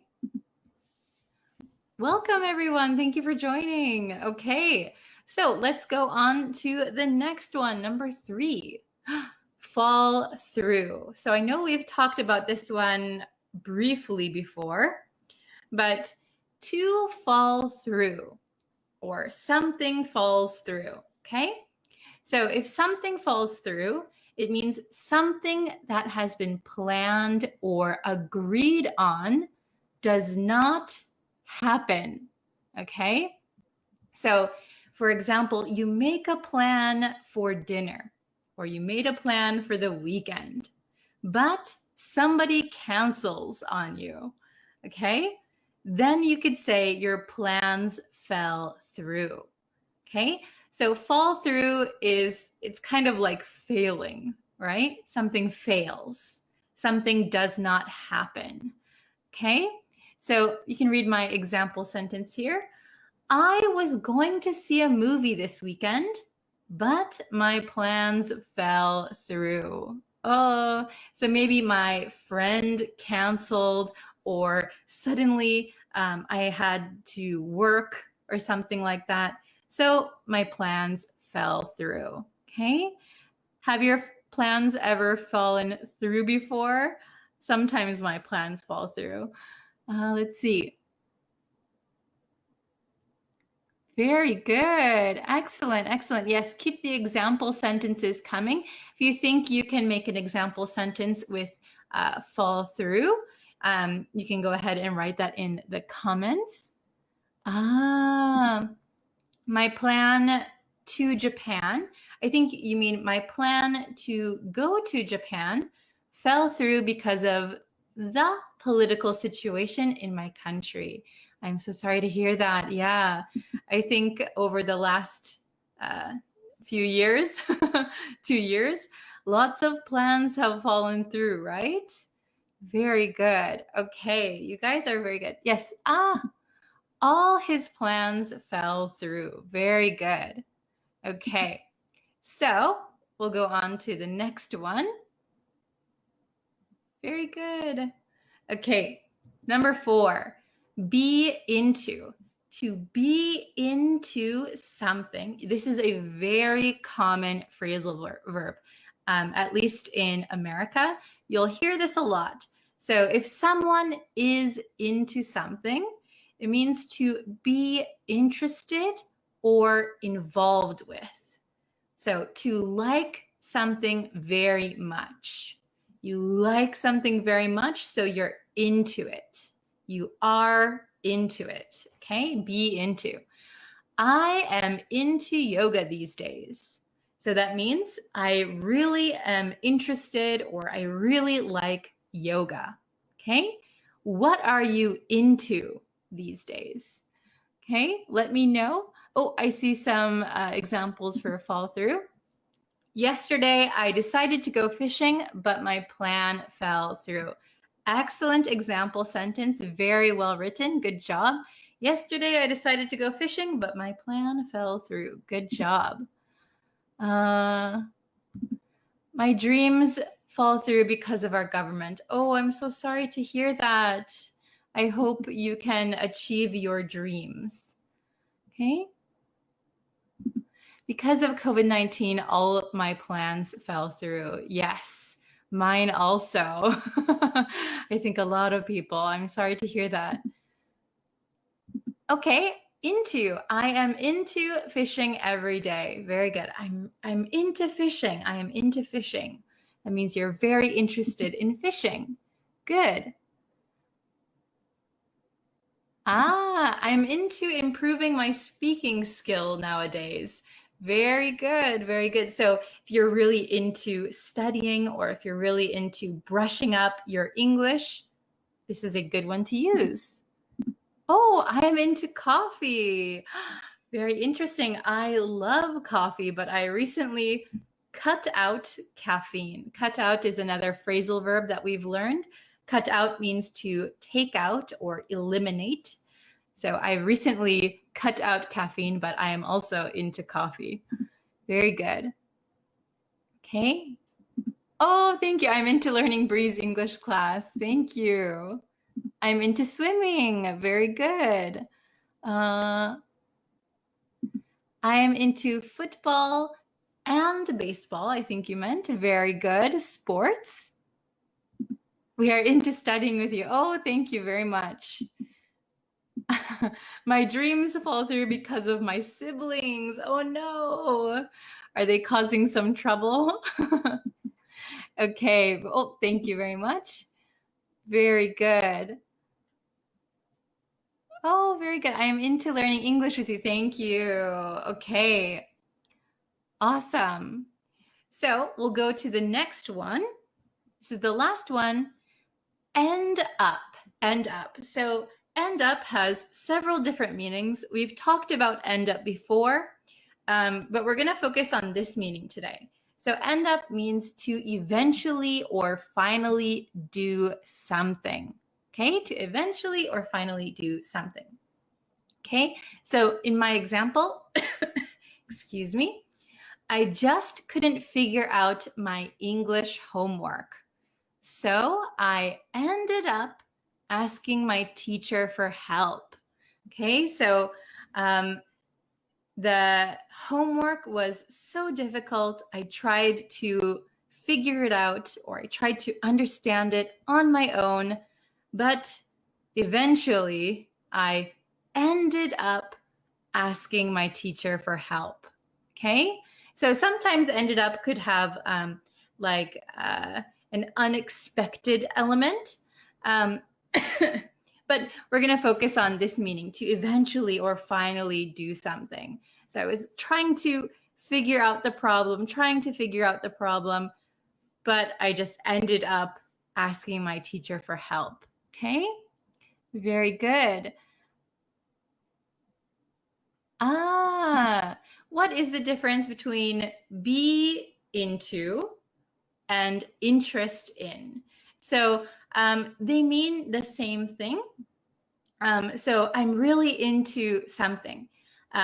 When you say I'm into something, that means that you're kind of like really focused on this one thing. You really, really like this one thing. Okay, so it's kind of like your current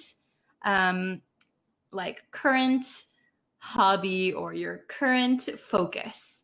Then interested in, you could be interested in many things, and maybe your interest varies. I'm really interested. I'm kind of interested. I'm a little interested. I'm not interested. There's like varying degrees of interest. But if you're into something, you're very, very focused on it, or you really, really like it, you're really involved in it. So maybe to be into something is a little bit stronger than interested in my opinion. Okay, great job. Let's see. Let's see. I end up doing my project plan. I see, very good. So finally, you're doing your project plan, you mean?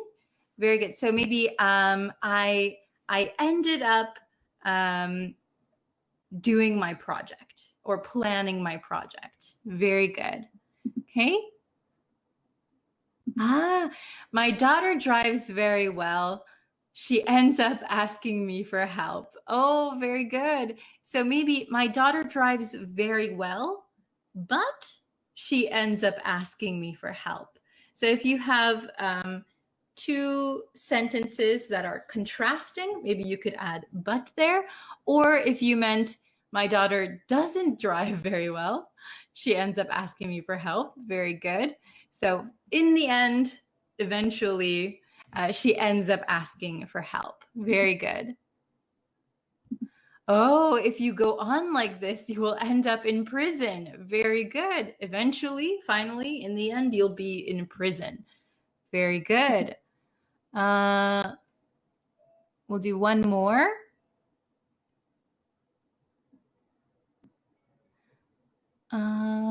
Let's see. Oh, I end up listening to pop music. Very good. So, for example, maybe you had a long day, you come home, and you end up listening to pop music at the end of your day. Very good. Okay. Oh, if you go on drinking so much, you may well end up an alcoholic. That's true. Yes. You might eventually become an alcoholic. Yes. Okay. Let's see.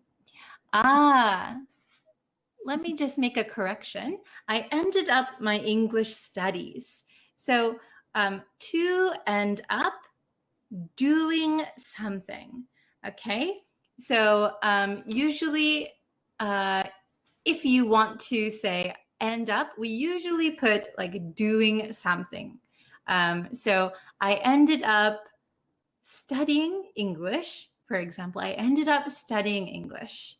Okay, well done. Very good. Okay, so very good, you guys. Excellent examples. Oops, where did it go?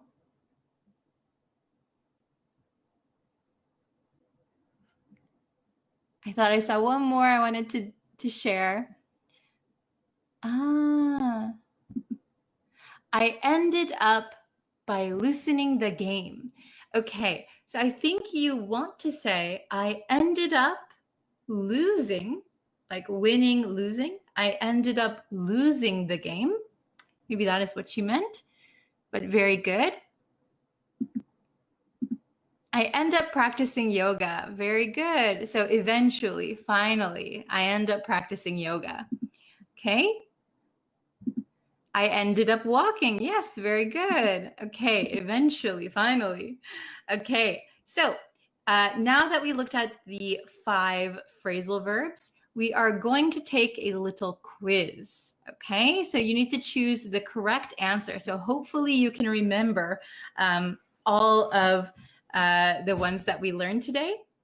Okay, so question number 1. Before you update your computer, you should your files first. Okay? Do you think it is A, stock up? You should stock up your files first.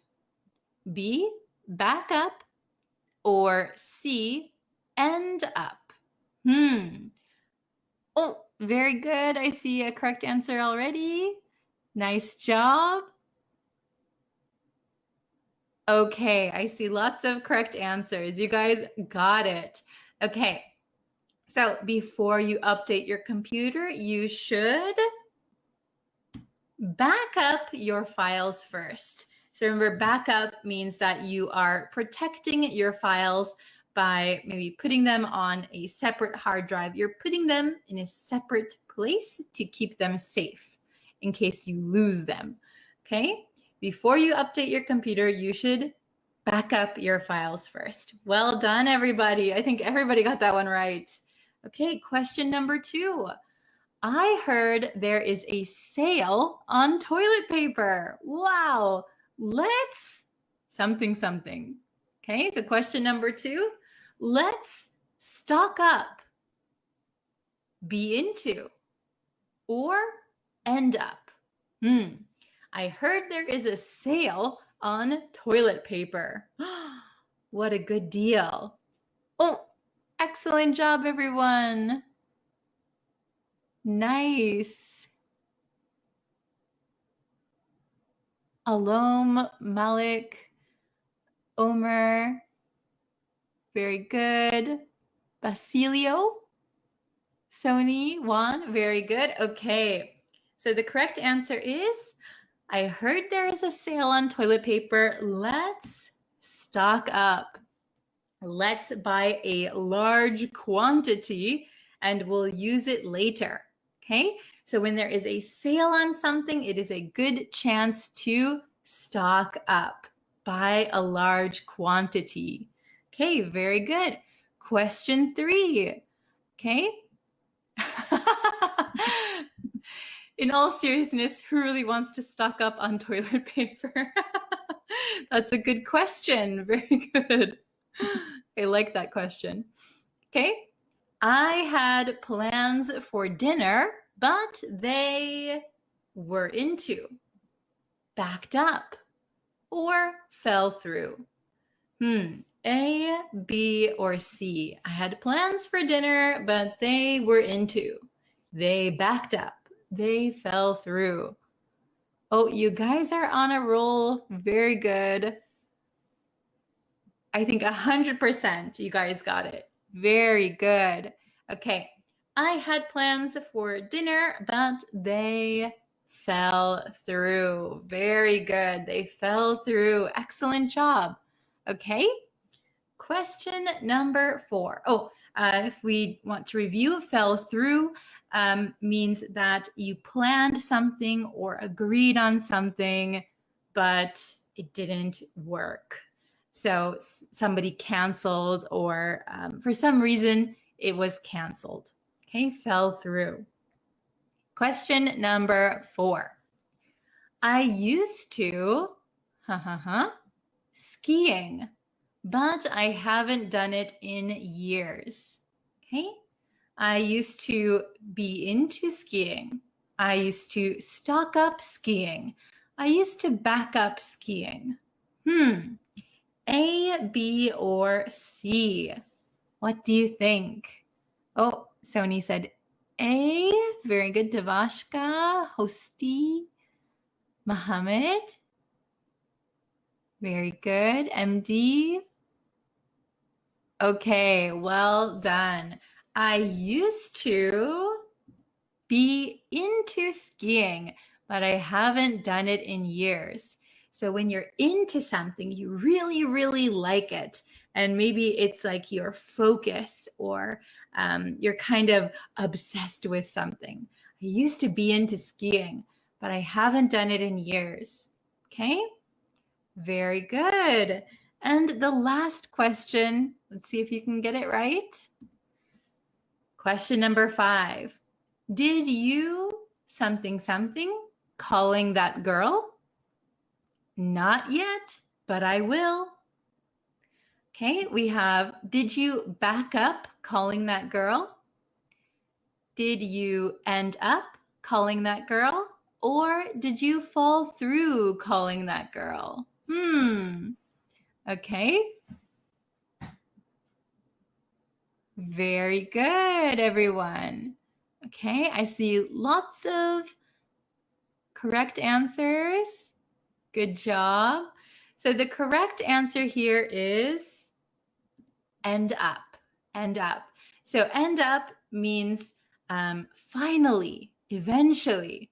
So maybe person B was talking about this girl. Oh, I really want to call her.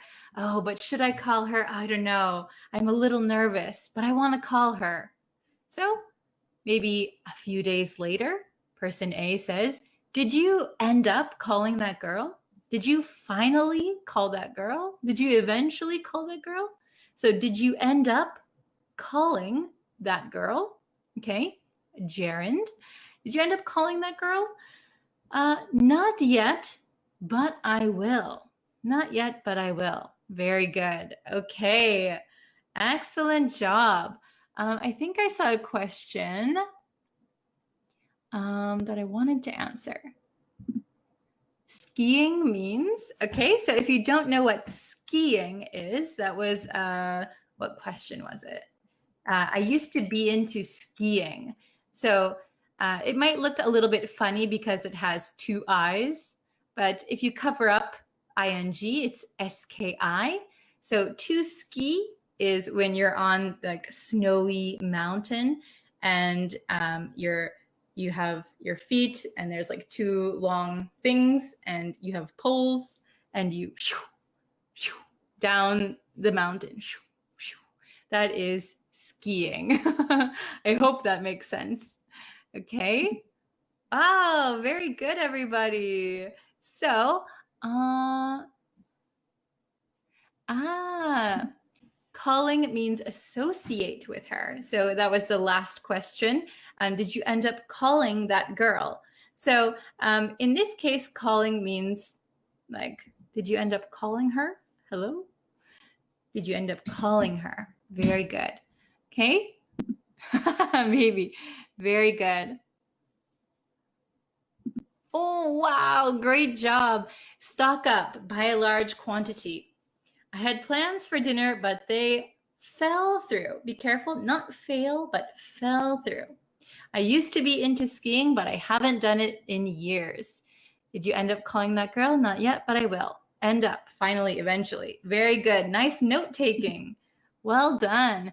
Okay. So I'd like to thank you all for watching today's lesson. I really, really appreciate it. If you want to know when I go live and when I post new lessons, you can subscribe to me on YouTube, follow me on Facebook and TikTok. Okay? Yes, that's right. That's skiing. Very good. Okay. So thank you so much for watching today. I really, really appreciate it.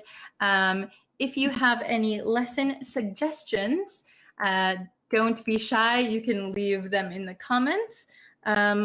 Also, if you'd like to make some example sentences with the 5 phrasal verbs that we learned today, please go ahead and do that. I always like to check the comments and see your guys's examples. Very good. Okay. Excellent. Yes. Okay. So thank you guys for watching, and I will see you again very soon. Thank you, everyone. Have a nice day.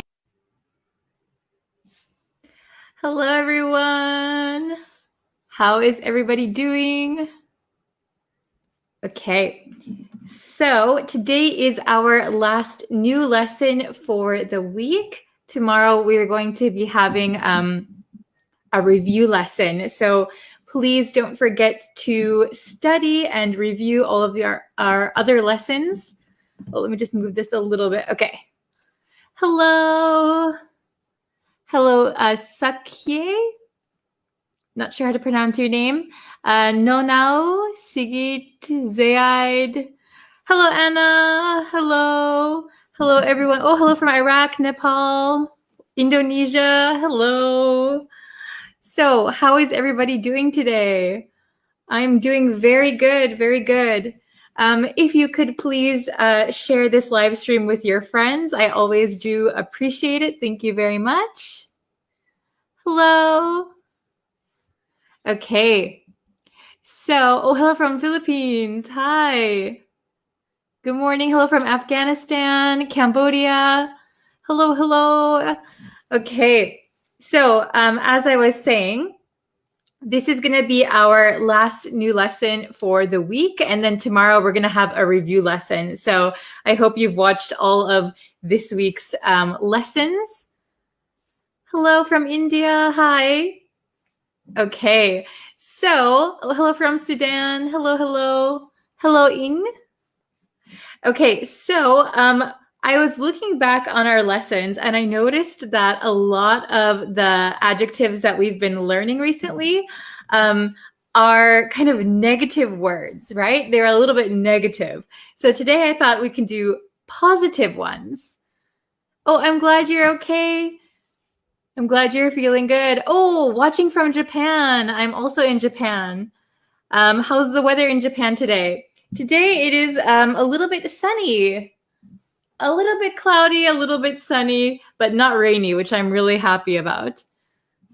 Hello from Somalia. Hello. So today we're going to do positive adjectives. Positive adjectives. Woo! So we're going to be talking positively today. Okay? Watching from Myanmar. Hi. Okay. So our adjectives for today. By the way, we're learning adjectives to describe people. So these are words we can use to describe people's personalities, okay? Oh, it's getting cold in Chicago. Yeah, I'm sure it is. In my hometown is in Wisconsin, north of Chicago, and it's already very cold there. Oh, hello from Bali. Must be gorgeous weather there. Hello from Uzbekistan. Hi. Hi from Sudan. Hello. Okay. So let's get into the lesson. So we're going to learn considerate and decisive. So does anyone know these words already? Does anyone know these words? Considerate and decisive. Considerate and decisive. Okay. So let's look at the first one. Both are positive, by the way. Today we're learning positive adjectives. Okay, so if you say a considerate person, right? A decisive person.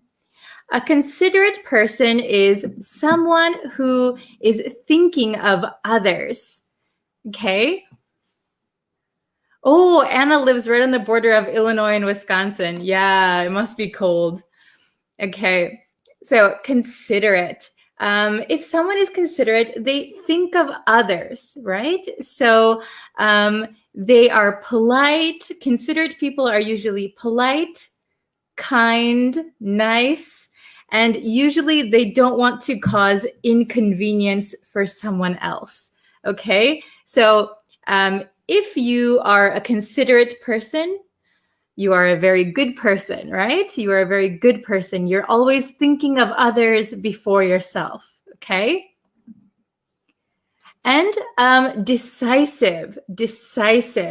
So if you are a decisive person, that means that you can make decisions very, very quickly. You are good at making quick decisions, okay? So I am not decisive. I am not decisive. It takes me a long time to make decisions, right? Oh, very good. Okay, we have a good example. He is a decisive leader. He is a decisive leader. Very good. So if you have a leader for your sports team or in business, they should be decisive. Decisive is a very good quality to have for work or in life as a leader. Okay? So, decisive. This is very good in business, right? You make very quick decisions. Okay? Yes. So Anna said, so you are confused. Yes. So I am not decisive, right? So if I, for example, this is a very simple example, but if I go to a restaurant and I look at the menu, what should I get? I don't know. Maybe my friend is very decisive. They can choose something right away. They know what they want. But for me, it takes me some time. So I'm looking very confused at the menu. Good one. Okay. So considerate is very kind.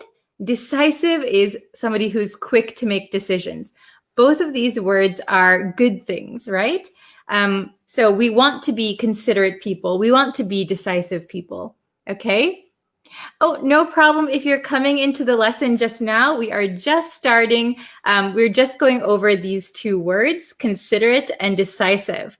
So I'm going to switch to my bigger board and you can see the definitions and we can do some examples, okay? Hello. Okay. So we have our questions here. Oh, no worries if you're late. We're just starting. Okay, so we're learning 2 positive adjectives today, okay? So let's see. Considerate. Considerate means careful not to inconvenience others. And I couldn't fit it here, but polite and caring.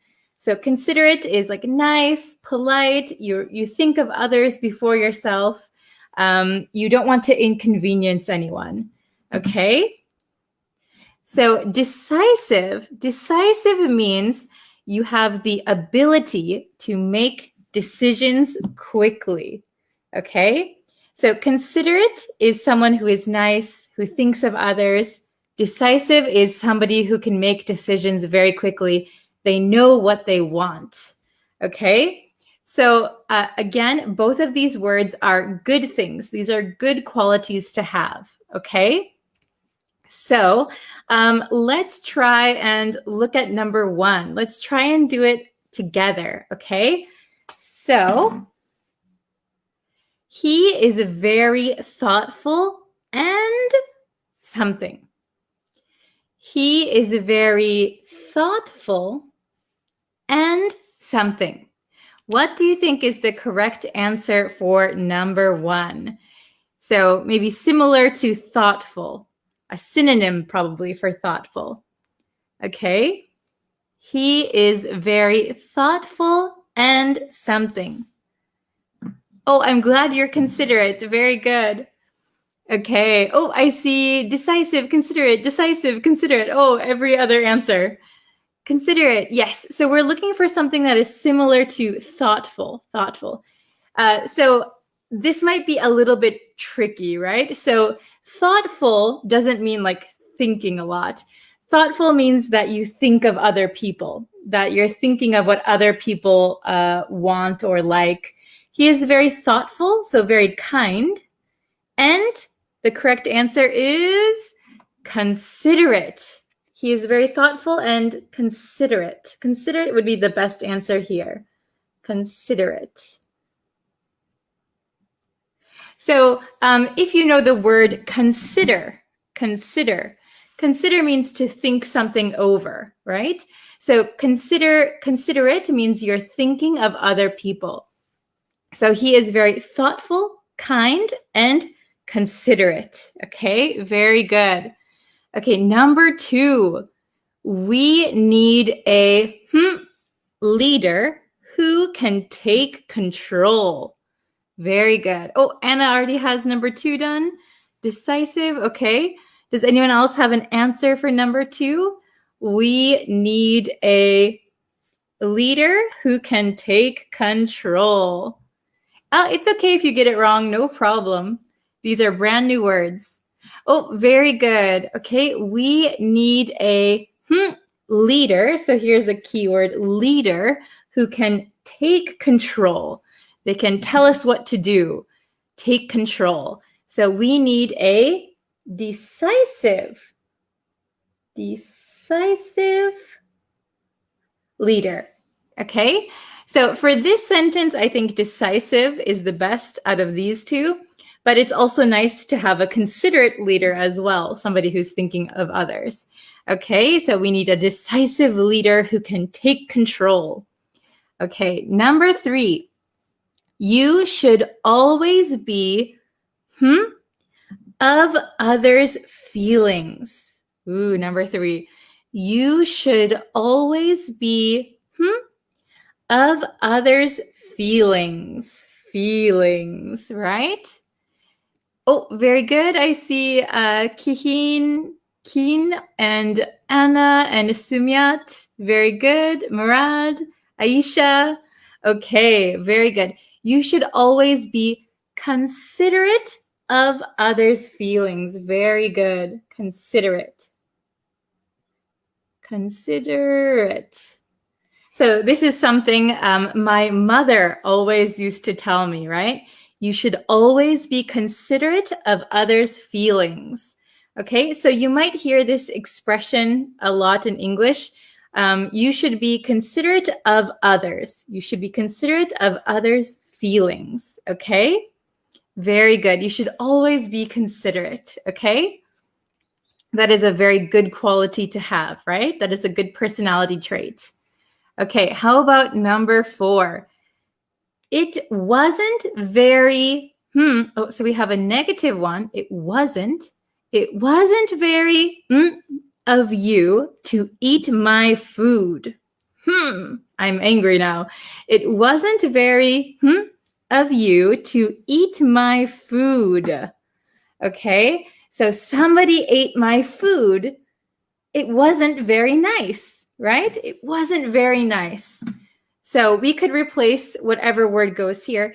For example, it wasn't very nice of you to eat my food. Maybe I was saving my sandwich in the refrigerator. I wanted to eat it later. Okay? So, I see a bunch of answers. Considerate, decisive, considerate, decisive. Okay. So the correct answer for number 4 is it wasn't very considerate of you. It wasn't very considerate of you. This one was tricky. Considerate. So remember, we can kind of replace considerate with nice or kind. It wasn't very kind of you to eat my food. Why did you eat my food? I was saving it for later, right? So if we used decisive, it wasn't very decisive of you to eat my food. Maybe that one doesn't really make sense because decisive is about making decisions, right? So it wasn't very nice. It wasn't very considerate. So it's one good thing when, for example, when we speak in English, right? If you want to say someone is very nice, someone is very kind, instead of saying very nice or very kind, you can use considerate. So it wasn't very nice. Wasn't very considerate. Okay, no problem. Okay, if you get it wrong, don't worry, no problem. These are all brand new words. Okay, we'll review tomorrow. So number 5, she is respected for being, and oops, this says always following through, always following through. She is respected for being, and always following through. So follow through, when you follow through, it means you do everything all the way. So, very good. I see some correct answers. Very good. Okay, she is respected for being decisive. Ooh, the sun is coming through now. Can you see that? The sun is so bright now. Okay, So she is respected for being decisive and always following through. Very good. So decisive and follow through. So following through is like when someone starts something, they always complete it, right? Okay, very good. So, very good, very good. Okay. So I'll go over the meanings one more time. So remember that considerate is about being kind or polite, thinking of others. So careful not to inconvenience others, polite and caring. Decisive, ability to make decisions quickly. So this is kind of the quality of a good leader, right? So number 1, he is very thoughtful and considerate. So thoughtful and considerate are kind of synonyms, right? They mean almost the same thing. Okay. We need a decisive leader who can take control so they can tell us what to do. Okay. Number 3, you should always be considerate of others' feelings. So you should always think about how other people are feeling and act accordingly, right? Number 4, it wasn't very considerate of you to eat my food. So it was my food. Why did you eat it? That wasn't very nice. It wasn't very considerate, okay? And number 5, she is respected for being decisive. I couldn't read my own handwriting. She is respected for being decisive and always following through. Okay, very good. Okay, so if you have any questions or you want to try making some sentences of your own, we can look at those together. Okay, so I have a few minutes. We can do some questions and we can see some sentences by the students who are watching it live with me. Okay, that is the perk. That is the positive thing of watching live. I can answer your questions in real time. Okay, so let's see. So Kinamar said, I'm not decisive. Very good. We actually have a word for people who are not decisive. I am also not decisive. And if you are not decisive, we can say indecisive. So I am very indecisive. I can't make decisions quickly. Very good. Okay. Does anyone else have any other questions or sentences they want to have looked at? Oh, okay. This one's good. In one family, elder ones are considerate towards younger. That's very good. So maybe the older people are very kind to the younger people. Yes, very good. Okay. This is a good question. What is the opposite word for considerate? So if somebody's not considerate, we can say they are inconsiderate. So for both words, actually, the opposite meaning, we can say inconsiderate or indecisive. That means inconsiderate is not kind, not thoughtful, not polite. And indecisive means unable to make decisions quickly. Okay? So please remember you can just add in to both of these words, and then you can make the opposite word. Okay, very easy for these two. Okay. Oh, we have a good one. I am very indecisive. Yes, I'm very indecisive. You can say that. I often say this. Okay. Very good. Okay. Let's see. Okay, Anna said, it's very considerate of you to take your time every day for our community. I know that it was easy to live stream every day like this. Oh, thank you, Anna. Yeah. I'm very lucky to have very considerate students that are very kind. Thank you so much. Okay. Yes, you can add the prefix in to make them negative. Very easy for these words. Okay. Oh, I am considerate, but my friend is inconsiderate. Oh no. Okay. Let's see. I'm scrolling up a little bit to see if I missed any questions. So, let's see. I'm a decisive person. Okay. Oh, decisive is a verb. So, decisive is an adjective. It is an adjective. So, a decisive person, a decisive leader, he is decisive. So, the verb would be to decide, right? To decide quickly. Okay? So, remember that decisive is an adjective. Okay? Very good. So, let's see.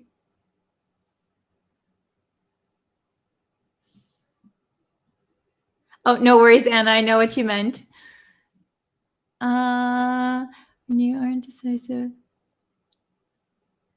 Okay, very good. I'm seeing some very small sentences. Everyone's doing very well.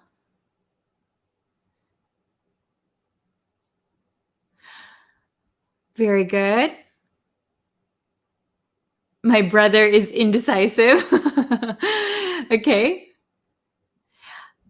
Oh, okay. Decisive and confused. Are they the same? So actually, they are opposites. Opposites. So decisive, remember that decisive means you can make decisions quickly. You know what you want. You can go out and get it. Confused would be more like indecisive. Indecisive. So, what do I want? Oh, should I do this one? No, should I do this one? Oh, should I do this one? That would be indecisive or maybe a little bit confused on what you want. Okay, very good.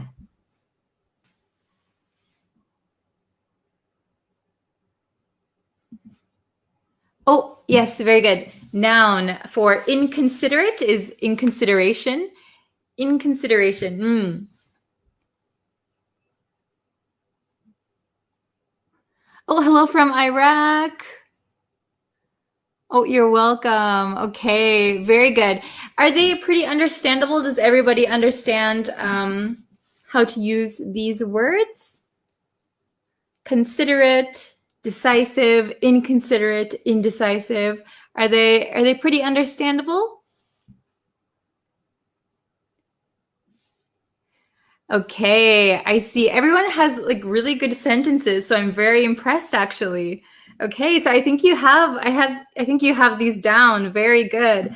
So please remember that our review lesson will be tomorrow. It's going to be tomorrow. Oh, hello. Okay. Oh, here's a good question. Consider and considerate, are they different meanings? So consider is a verb, to consider. So to consider means to think about something, right? To think about a situation. Considerate means someone who's thinking of others. So I think the word considerate comes from the word consider, but considerate means thinking about other people before yourself and being kind and being nice, being polite. The word consider means to think about something. So it's a little bit of a different meaning, but very good. Okay. This is a good one. I am decisive. However, I was indecisive when I faced an important decision. Yes. Very good. Some people are decisive about like everyday things. They can be very quick to make decisions. However, when it's a very big, important decision, then they become indecisive because it takes some time to make a decision, right? I am indecisive all the time, even about small decisions. Okay, everyone did very well. Okay, so I'm glad it's been understandable. Thank you for joining our live lesson today. Tomorrow is going to be our review lesson, so please review. And if you have any questions, you can always leave them in the comments. Again, if you could, please share this live stream with your friends. I really appreciate it. Let's grow our community and let's learn together, okay? So I'll end the lesson here, but thank you so much for joining, and I will see you guys tomorrow for a brand new lesson. Okay, thank you very much. Bye. Hello, everyone. Let's start our lesson. Yay. Okay. Let's wait and see if a few people get in here, and then we can start. Ooh, my lighting is always changing. I'm so sorry. Oh, look, it goes dark and light. I don't know what that's about. Okay, so today we're going to go over 2 expressions in English. And just so you know, I just finished a live stream on YouTube. Oh, hello. Hello, Mahmoud. How are you? Okay. So I just finished a live stream on YouTube. So if you haven't watched that lesson, you can watch that lesson too. It's available now on the YouTube channel. You can go watch that. Hello, Keep You. Hello, Rashid. Hello, Agam again. Hello, hello, Sandy. Hi, everyone. Oh my gosh. Hi. Good to see everyone.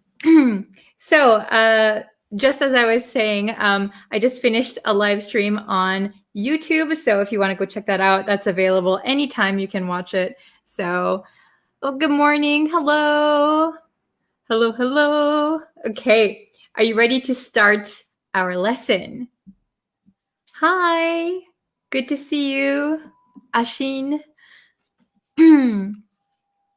Hello, hello, hello, hello. Whoa, the chat just went crazy. Hello from Bangladesh. Okay, so let me get my marker. Oh, where is my marker? I just had it. Oh, there it is. It's under my other whiteboard. Okay, so we're going to go over even though versus even if. Okay. Hello, Holly. Hello, Sa. Hello, Jahangir from Bangladesh. Hello. Hello from Myanmar. Oh, I'm glad it's very helpful, Agam. Hello, Jonathan. Hello, Lutfullah. Hello, Holly from Myanmar. Hello, Mahmood. Okay. So, Sa's from Myanmar too. Awesome.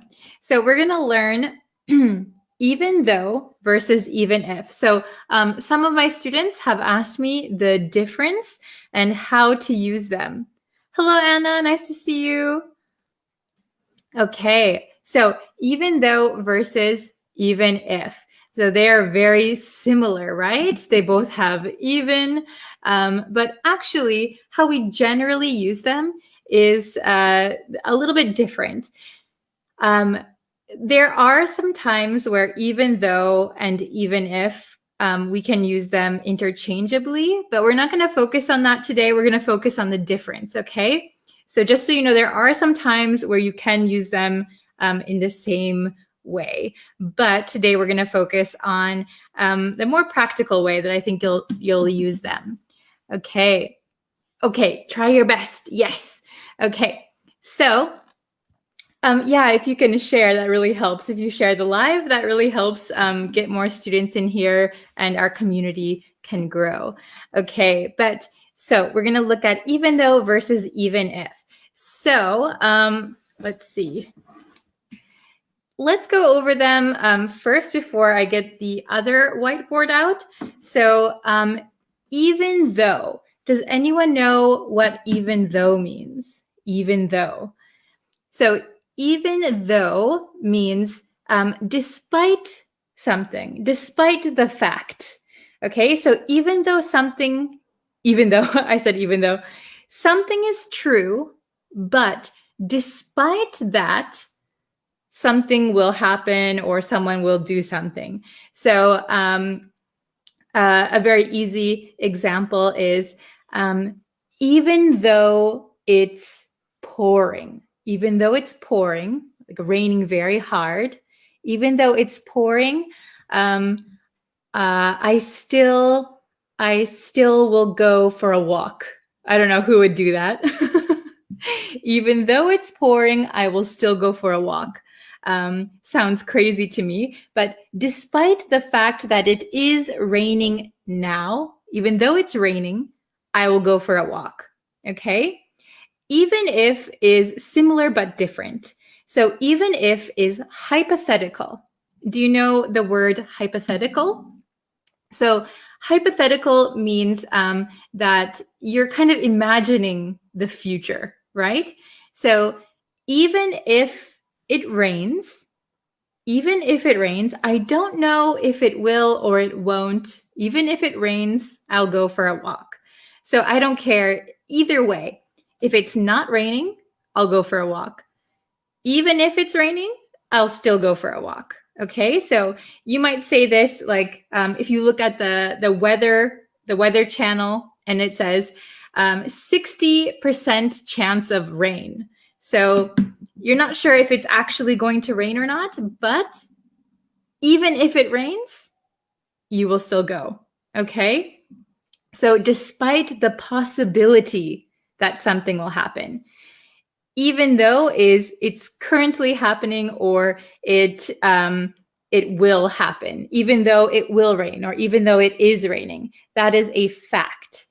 Even if is when you're not sure of the future, right? It's hypothetical, you're imagining. Okay, so I'm going to show you some examples. Okay. Oof. Okay, so we have our whiteboard here, trusty whiteboard. Okay, so can you see this? Even though means despite the fact. So something is true, despite that being true, okay? Then even if, despite the possibility that. So it's not true, but there is a possibility that something will happen or something is true. Okay, are you following me? Is it understandable? Okay, so let's go over. I have 4 questions for you, so we'll go over them together, and you can please write your comments in the comments. Write your answers in the comments. So number 1, so we're going to use even though or even if. So one of those, it rains, I'll go for a run. So this is similar to the one that I said in my example. Oh, Anna, very quick. Very good. So this one is very similar to what I just said in my example. So, it rains, I'll go for a run. Okay, so let's see. Anna says, even if, very good. Okay. Oh, yes, I see a lot of people. MD and Marcial, very good. Even if. So I'm going to write that down. Even if it rains. So we don't know if it is going to rain, but there's a possibility, right? There's a possibility. Even if it rains, I'll go for a run. Okay, even if. Let's try number 2. He was taller. He wasn't as strong as the others. He was taller. He wasn't as strong as the others. So he was taller. This is a fact. This is not a possibility, right? This is a true statement. He was taller. Oh, very good. Oh, I see a lot of good answers. Very good. Let's see. Agam, Bimal, Sui, Gula, Anna. Well, everyone's getting their answers in. Very good. So I will write down the correct answer. Drum roll, please. Da, da, da, da. Okay. The correct answer is even though he was taller. So despite the fact he was taller, he wasn't as strong as the others. Very good. Very good. Okay. You guys are getting it. So we have just two more. So number 3, I like talking to her. English is challenging for me. I like talking to her. English is challenging for me. So which one do you think is correct? Oh, very good. I see some good answers. Number 3, yes, despite the fact that. Very good. So I like talking to her despite the fact that English is challenging for me. That is a big hint. Very good. Oh, I see Anna's got it. Very good. Gula, Mohammed, Sad, Ashin, Marcial. Very good. Okay. I like, the lighting. I like talking to her even though English is challenging for me. Can you see even though? I like talking to her even though English is challenging for me. So maybe English is not your native language, but you're talking to an English speaker. I like talking to her even though English is challenging for me. Okay, and number 4, the very last one. Let's see who can get it first. We were to break up, I would still love him. Ooh. We were to break up, I would still love him. Okay. Oh, I see a bunch of good answers. Okay. So, the correct answer is, oh, very good, Anna. Very good, Gula. Okay. Even if we were to break up, I would still love him. So you can see from this sentence that it is hypothetical. It is a possibility in the future. You don't know if you're going to break up or not. But even if, despite the possibility that we may break up, I would still love him. Very good. Oh, I see a bunch of correct answers. Very nice. Okay.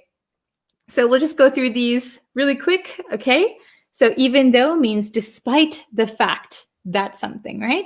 Even if, despite the possibility that. So this is a big difference, possibility and fact. Okay. Number 1, even if it rains, I'll go for a run. Even if it rains, I'll go for a run. If it doesn't rain, I'll still go for a run. Number 2, even though he was taller, he wasn't as strong as the others. So despite the fact that he was taller, this is a fact, this is a true statement, he wasn't as strong as the others. I like talking to her, even though English is challenging for me. I like talking to her, even though English is challenging for me. I kind of bit my tongue there. I like talking to her, even though English is challenging for me. Okay, so English is challenging for me. That is a true statement. That is a fact, but I still like talking to her. Okay, and number 4, even if we were to break up, so this is a hypothetical statement. In the future, there's a possibility. Even if we were to break up, I would still love him. Even if we were to break up, I would still love him. Okay, very good. Okay, so please write some examples in the comments and I'll look at them. I'm still gonna be live, so let's see. Who can give me some good examples? Even though and even if. Even though and even if. And we'll go over them right now. Oh, hello from Turkey. Oh, okay. So Mahmoud said, even if I have work, I never lose your live. So very good. You can say, even if I have work, I never miss your live. That would be perfect. Very good. I never miss your live lesson. Good job, Mahmoud. Okay. Oh, hello from Kurdistan. Hello, Kamar from Mars. Okay. Hi from India. Okay, so Fabio said, if the probability of the breakup is 99%, you still use even if. Yes. So I would say you would still use even if. Whoa, what is going on with my window there? Okay, I'll just go like this. So even if it's 90, what is going on here? Okay, so even if the probability is 99%, you're still not 100% sure. So it's not like if it's a 50-50 chance you use even if. It could be even if you're almost certain. So if I look outside and see dark clouds and I hear thunder off in the distance, I'm kind of 99% sure it's going to rain. But I would say even if it rains, I'm still going outside. Okay? So even if we're going to break up, I would still love him. Okay? Very good. How do I get this off? Okay. Let's see. Okay. So Kamaridin, is that how you say your name? Said, even if I haven't girlfriend, but I'm so happy. So you could say, even though I don't have a girlfriend, I'm so happy. Okay? So you don't need, when you have even if or even though, we don't usually add but because it's a very similar expression, right? So even though, what is going on with that window? Is it my camera is smudged? Okay, better. Okay, so even though you don't have a girlfriend. So not having a girlfriend is a fact. It's not hypothetical. I mean, you could use it in a hypothetical way if that's what you want to do. But you could say, I'm happy even if I don't have a girlfriend. Even if I don't have a girlfriend, I'm happy. So that could be okay. It depends which way you want to use it. Do you want to use it in a hypothetical way? Maybe you have a girlfriend now, but even if you didn't have a girlfriend, I would still be happy. Okay? Okay. Oops. Even though I studied English, I cannot speak it. That's a good example. Even though I studied English, I can't speak it. Very good. So even though I studied English, studying English is a true fact. I can't speak it. Very good. Okay. Let's see. I will try again, even if he refuses to listen to me. Perfect sentence. Very good. So you don't know whether or not he will listen to you. It is a possibility that he might not listen to you. So I will try again, even if he refuses to listen to me. Good example. Even though I was tired, I couldn't sleep. Very good. Perfect example. Even though I was tired, I couldn't sleep. Being tired is a fact. I am actually tired.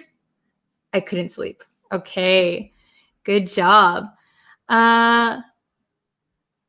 Okay. Maybe this will be the last one. Even though the lecture was too late, many students attended it. Oh, very good. So do you mean the teacher started the lecture late or it ran late? So if it ran late, it means it went over the time it was supposed to end. So even though the lecture was too late, maybe you mean it ran too late, many students attended it. Very good. Okay. Oh, we'll do one more. Anna, I see. Okay. Even though you caught the cold last 2 weeks, you still kept going with our online class every day. Oh, thank you, Anna. It's a kind message. I was sick. For 2 weeks, I had a cold. So even though you caught, we would say, even though you caught a cold for the last 2 weeks, you still kept going with our online class every day. Yes, very good example. Oh, thank you so much. Okay. All right. So keep writing your examples in the comments and I will try and check them for you. Okay, so I've got to go now. I have another lesson, but I did do a live stream on YouTube. So if you want to check that out, let's see. Let's see if I can give you the link to the, oh my gosh, I don't think I can. Hold on one second. So I just did a live stream. So I will, can you guys still see me? Okay. How can I get the link? How can I, oh, here. Okay. So if you want to see the live stream on YouTube, there is the link. I just posted it. So the YouTube channel's name is Breeze Practical English. So it is the same as my Facebook name. Okay, so I'll put that. Oh, where'd it go? So if you look up Breeze Practical English on YouTube, you can find the YouTube channel. I just did a live stream there. So yeah, you can go check that out. It's a different lesson. So if you want to see that, you can. I'll comment the link one more time. Okay, so thank you guys for watching, and I will see you in our next lesson tomorrow. Thank you and take care. Everyone stay healthy. Bye.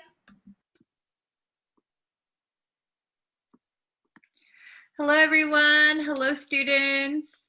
So today we're going to go over a kind of advanced English expression. So this one, I think that some English speakers will say this a lot of the times. Some people will say it sometimes, and some people will never say it. So, but I want to make sure that you understand what it means in case you hear it, okay? And today's kind of advanced English phrase is in and of itself. In and of itself. Ooh, I've got marker everywhere. Okay, I just taught a lesson. So, in and of itself. In and of itself. So when we speak a little bit quickly, when native speakers speak quickly, we don't say in and of itself, right? We're going to combine a lot of our sounds. So instead of in and of, it's going to become in and of, in and of it, in and of itself, in and of itself, in and of itself.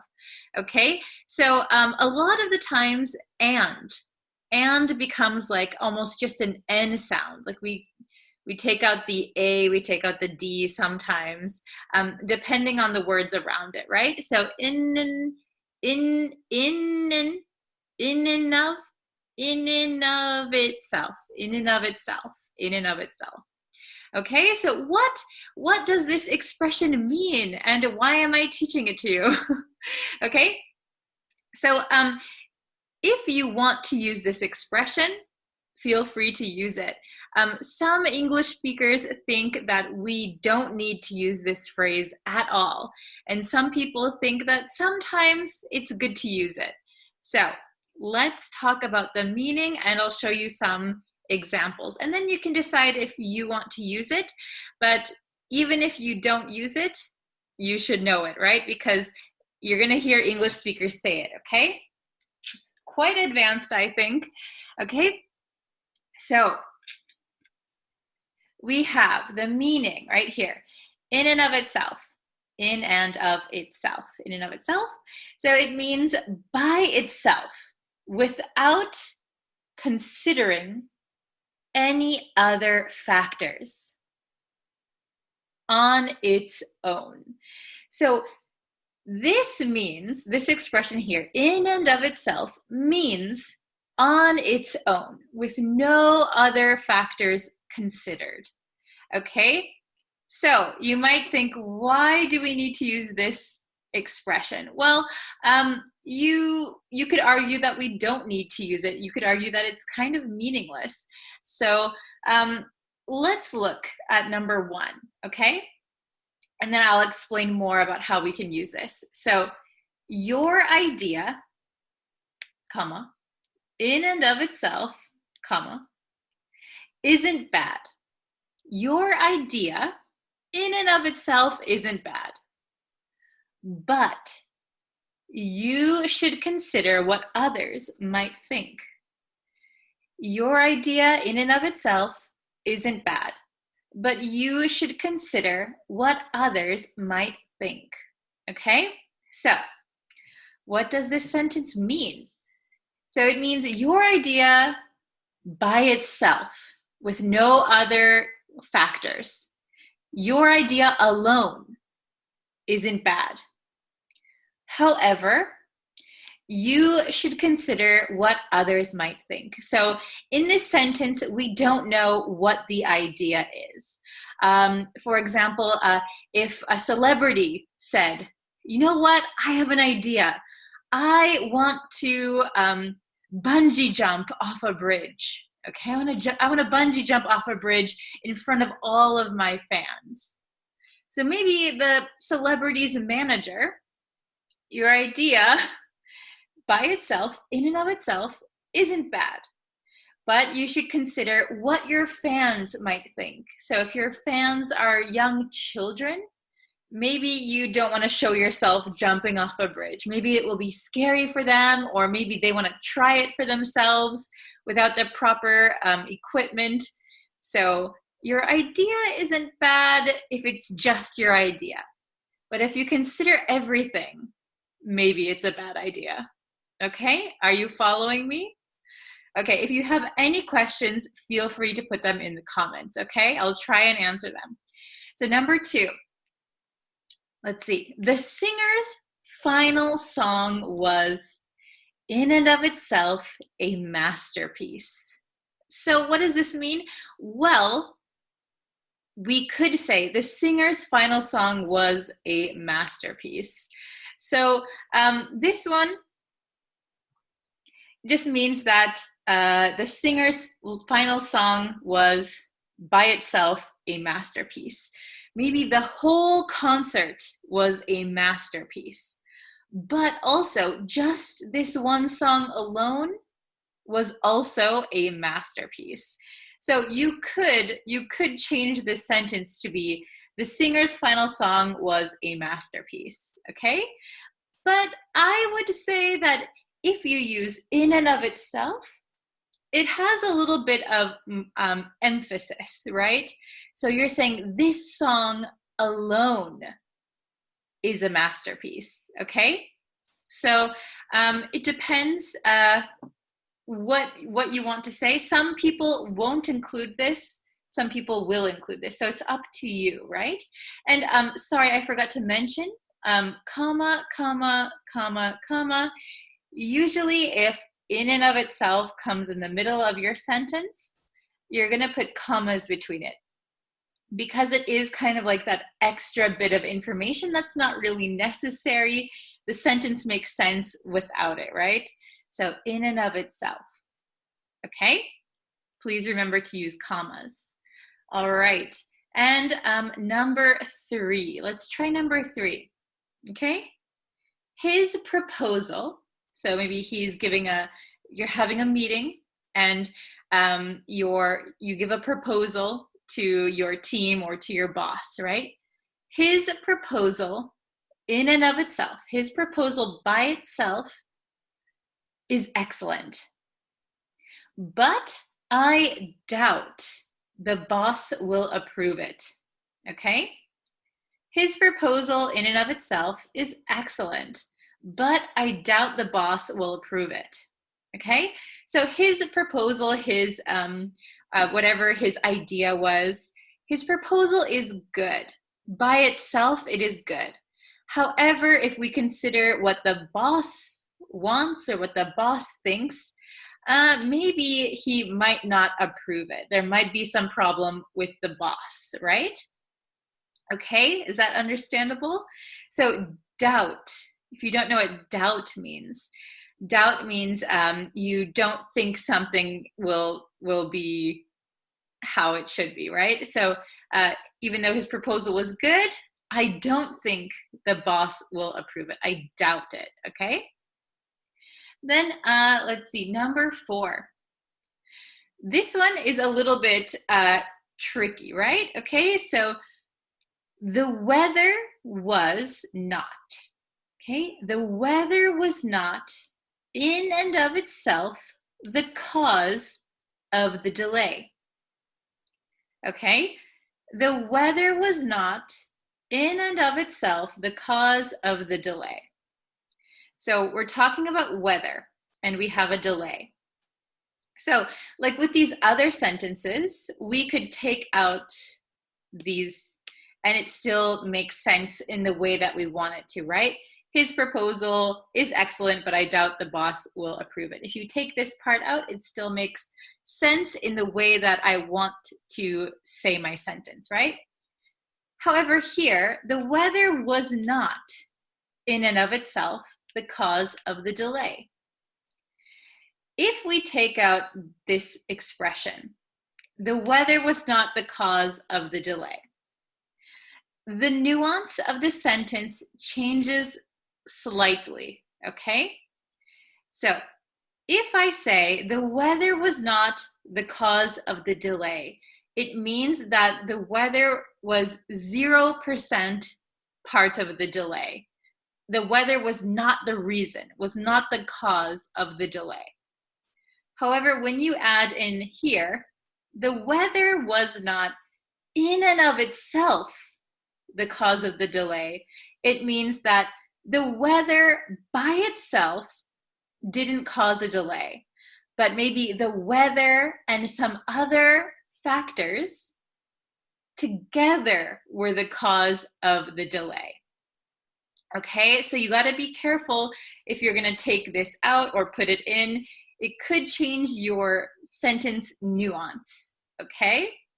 So I think some people might argue that it doesn't really matter that much, but I'm just telling you that it does change the nuance slightly, okay? So I hope that you're understanding these examples. I hope it's very clear. I would say this is a very advanced English phrase to use. I think even some native speakers don't really know why we say this, but just so you know that you might hear it sometimes from native speakers, okay? So in and of itself means by itself with no other factors, on its own, okay? So let's go through these one more time. Your idea in and of itself isn't bad, but you should consider what others might think. Number 2, the singer's final song was in and of itself a masterpiece.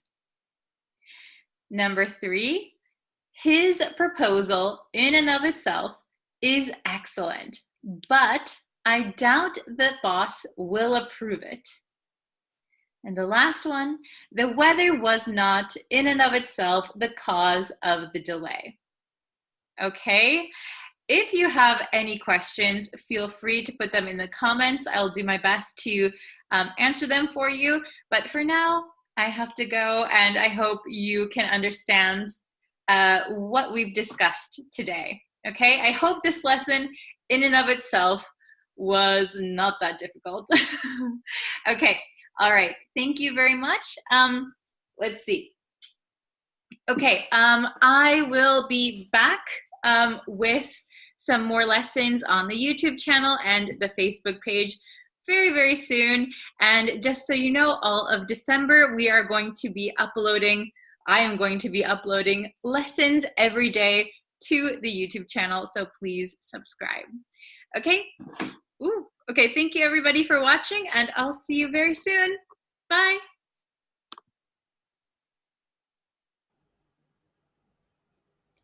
Hi everyone. Let's start our lesson for today. Okay, so I'm just gonna wait for some people to get into the chat and then we can start. Very exciting. Another lesson, yay. Okay, actually today's lesson is a little bit confusing and I had to even think about it for a little while. because I was thinking, oh, how can I explain this so that they can understand it? So please bear with me today, okay? Oh, hello. I'm doing well. How about you guys? Hello, Mamour. Hello, Casey. Hello, Annabelle. Hi. Hello, everyone. Hello, Viola. Hello, Kinsu. Hello, Sharon. Hello, Phrasal. I hope I'm pronouncing that okay. Hello, Zhao. Hello, Timur. Hello, Sapin. Hi, everyone. Okay, so it looks like we have about 27 people in now. Okay. Hello, Nasir. Hello, Daniel. I'm very well. How's everyone? For some reason, for me, everybody's profile pictures are blank. I don't know what's going on. I don't know what happened. There must be some glitch with YouTube. YouTube, Facebook, I guess. Everyone's profile pictures are blank. Hello, Mohammed. Okay, so, oh wow, we have 43 people now. Okay, so let's start. All right, let's start the lesson. So today's lesson is a little bit confusing. Don't worry.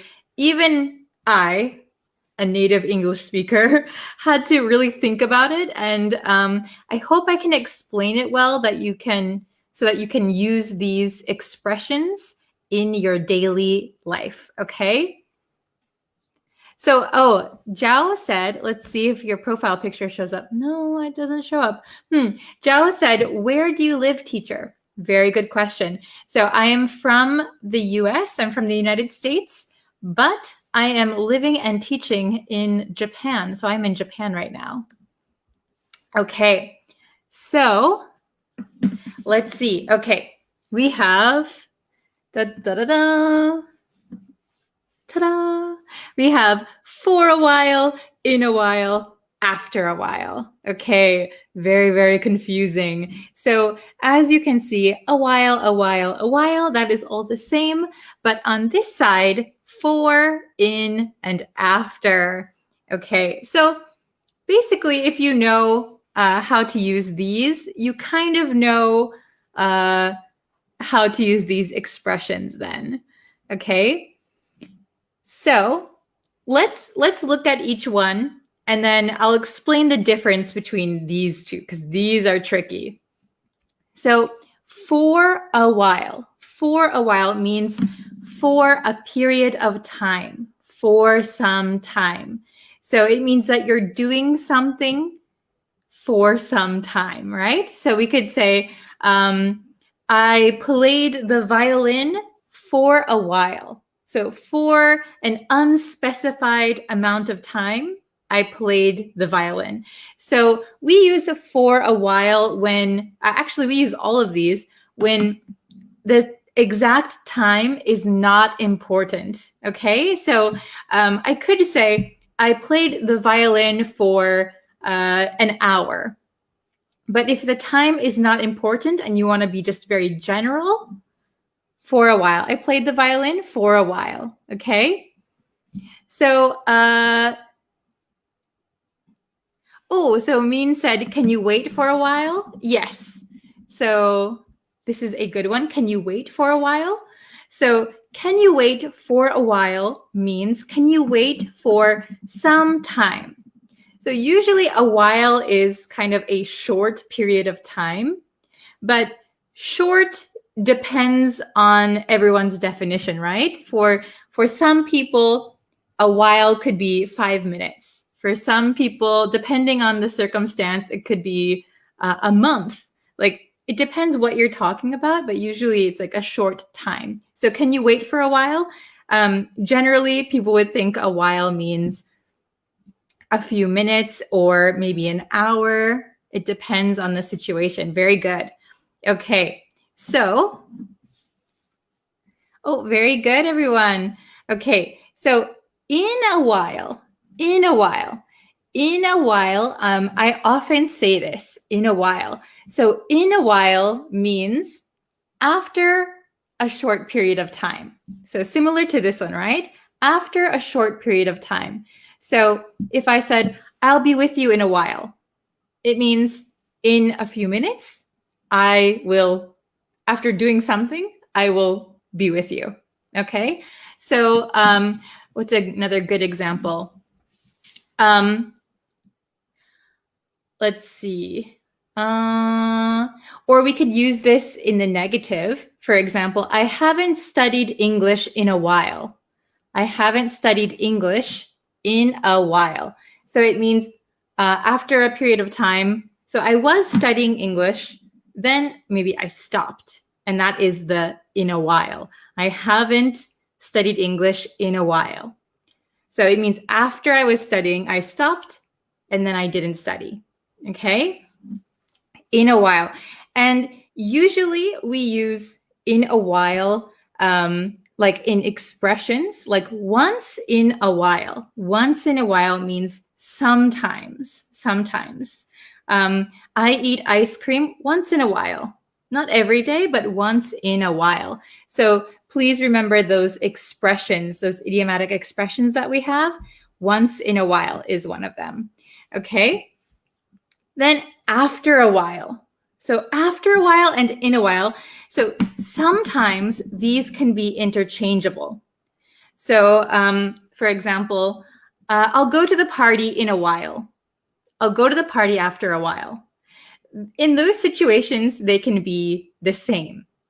However, I think usually after a while is used in the past tense, whereas in a while is not. So I wouldn't say in a while they decided to go out for dinner. I would say after a while they decided to go out for dinner. So that is one difference. It might depend on where you are in the world. So my part of the US, I wouldn't say after a while, or I wouldn't say in a while with like a past tense, or if I'm talking about a third party. So usually in a while, I'm talking about myself or our group of people. After a while, maybe I would talk about somebody else, or like a narrator in a book after a while. Okay? Oh, hello from Myanmar. Very good. Okay, hi from India. Sorry, I wasn't looking at the chat very much. I was kind of very focused on explaining because it is a little bit difficult. I think for a while is pretty simple, very straightforward. But in a while and after a while, there are some nuances that I think native speakers don't think about. And then a lot of the times, it's not taught to English learners. So I would say like after a while and in a while can be interchangeable sometimes. But if we're talking about the past, I would say after a while, or if we're talking about a third party, like another person, I would say after a while. Okay? Very good. Okay, so let's go to the exercises, and I'll just briefly explain once more. Okay? And maybe this will be easier to kind of understand. We have 6 today. We have 6 examples. Okay, so really quick, number 1, for a while means for a period of time or for some time, usually a short amount of time. In a while, after a short period of time. After a while, following a short period of time. So they're very, very similar definitions, right? Oh, hello from Thailand. Hello again from Mars. Okay, hello, Sandy. Okay, so let's see. If you have any questions, please let me know. They're kind of a little bit tricky, I think. So let's look at these 6 exercises and see if we can kind of get a better understanding, okay? So number 1, I watched TV and then went to bed. I watched TV and then went to bed. Are we going to say for a while, in a while, after a while? Oh, Sandy, very good. Sandy said number 1. Mamour, very good. Okay. Oh, hello from Jordan, Morocco, Pakistan, China. Wow. Okay. Hello from Sri Lanka. Good morning. So number 1, I watched TV and then went to bed. So I'm going to write down the answer. You can write your answers in the comments. We'll quickly do it. Anybody have any guesses? Any more guesses? Okay. So the correct answer is for a while. Oh, very good. I see a bunch of correct answers. Awesome. So I watched TV for a while. Oh, I forgot the A. For a while. Can you see that? For a while. I watched TV for a while and then went to bed. Very good. So for a period of time, I watched TV. Okay. Number 2. They decided to go out for lunch. They decided to go out for lunch. So this one, we're talking about they. So a third party, and it's also in the past. And this is just my way of helping you kind of understand the nuance. So, they decided to go out for lunch. Oh, very good. I see after a while. Very good. So number 2, I think the best answer is after a while. I think that is the most natural. After a while, they decided to go out for lunch. In a while, they decided to go out for lunch. I don't think I would use in a while for number 2. Okay? Number 3, I think I'll join you. I think I'll join you. What is your best answer? Sapine is like face palming. Oh no. Okay, so Coco said after a while. Let's see. Some people are saying after a while. Some people are saying in a while. Very good. So for me personally, I would say, I think I'll join you in a while. But people can also say after a while. It's totally okay. I think I'll join you after a while. So I think it depends for native speakers of English. Maybe it depends on which region you're from. People use after a while more, I think, on the West Coast. And then maybe in other parts of the US, they say in a while, but both are correct. So I think I'll join you in a while or after a while. Okay. I think I'll join you in a while. I think I'll join you after a while. Okay, very good. So an unspecified amount of time, right? Okay, number 4. So this one, this is very specific. She visits once. Oh, Sandy said in a while. Very good. Anybody else? Win said very confused. I'll go over it one more time for you in just a second. So she visits once. Oh, very good. Very good. She visits once in a while. This is a, what am I going to say? This is kind of a set, right? So she visits once in a while. We can't say she visits once for a while. She visits once after a while. We always say once in a while, once in a while, once in a while. Okay? She visits once in a while. So once in a while means sometimes. She visits once in a while. I eat sweets once in a while. Okay? I go to the bakery once in a while. Sometimes. So please remember this expression, once in a while. All right, we have 2 more. Number 5, we played the game. Number 5, we played the game. So I'll be a little bit more specific here. We played the game for some amount of time. We played the game. Very good. So I see Sandy said after a while. People are saying for a while. Very good. So we played the game for a while. That was the answer I'm looking for. But if you said we played the game after a while, it also could be correct. The meaning is different. We played the game after a while. It means you were doing something else and then you played the game. So it could be correct.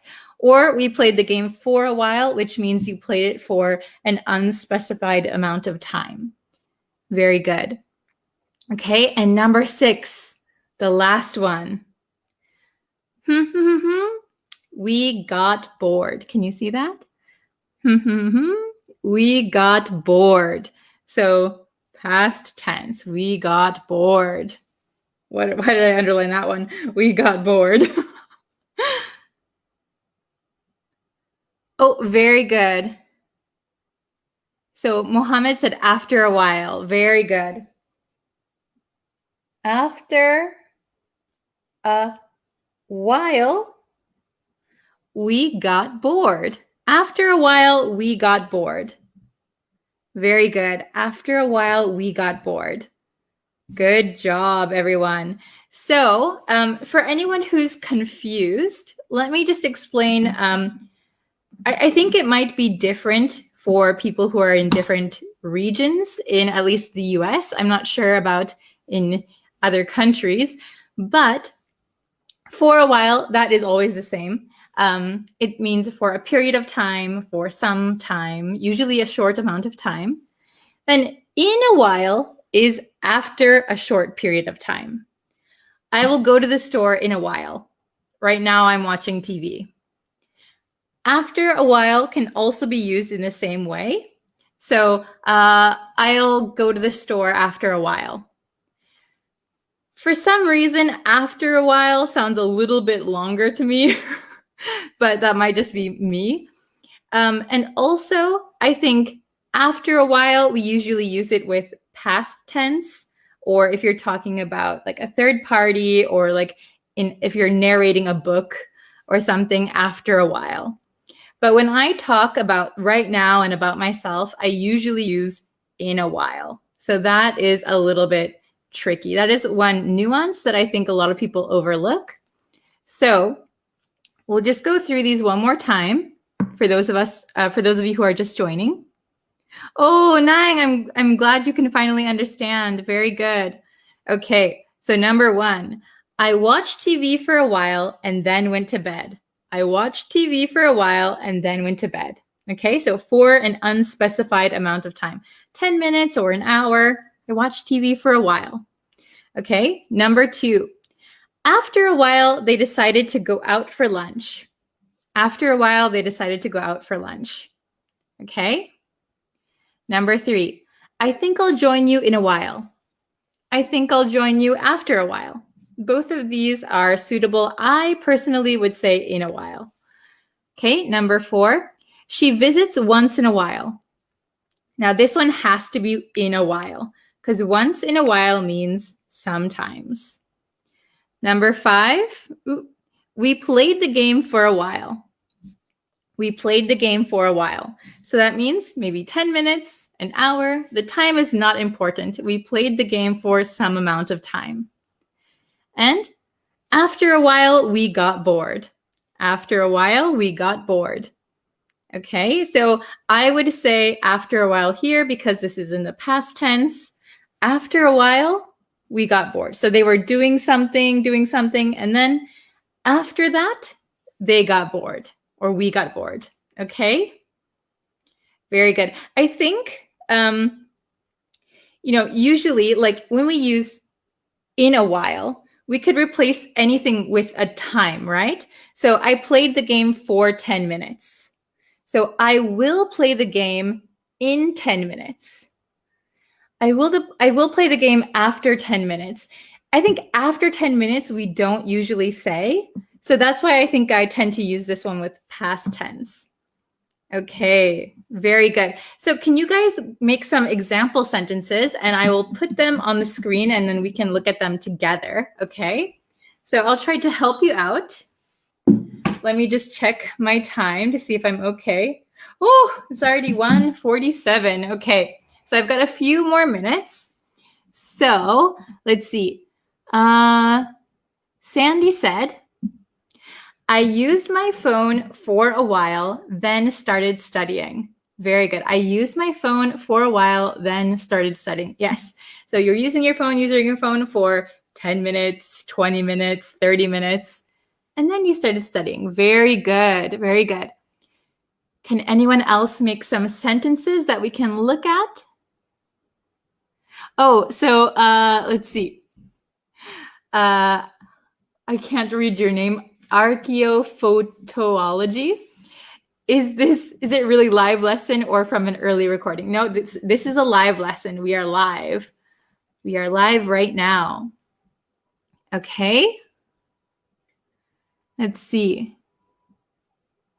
After a while, I went to bed last night. After a while, I went to bed last night. Yes. So you could say, oh, what were you doing last night? Well, I watched TV and after a while, I went to bed. Very good example. Very good. Okay. Please wait for me. I'll be there in a while. Very good. And sometimes we add in like in a little while. We add in the word little. So please wait for me. I'll be there in a little while. I'll be there in a while. I'll be there after a little while. Okay? Good examples, everyone. Okay. I was watching a movie, but after a while, I was bored. Very good. Or you could say, I was watching a movie, but after a while, I got bored. I got bored.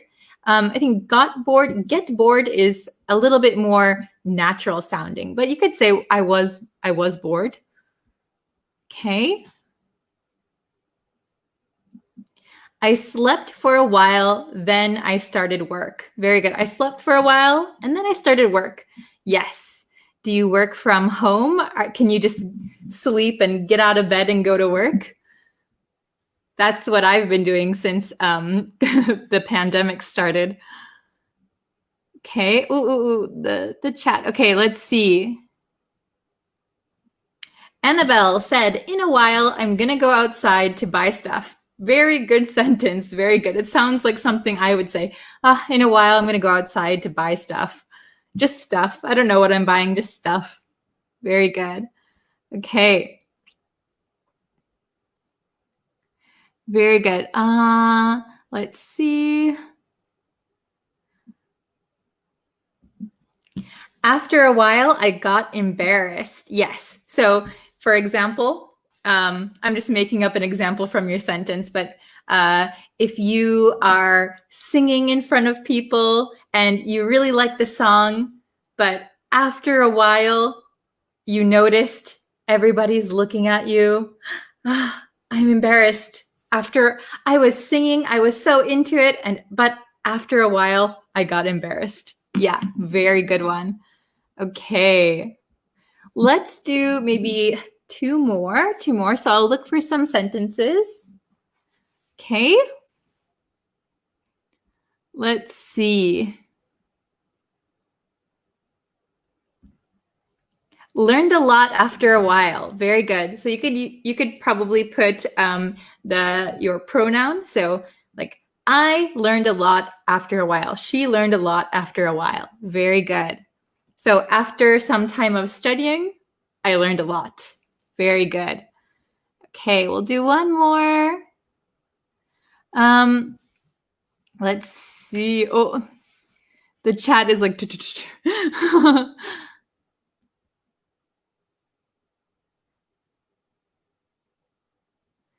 Okay, let me. I'm scrolling up to see if there's any that I missed.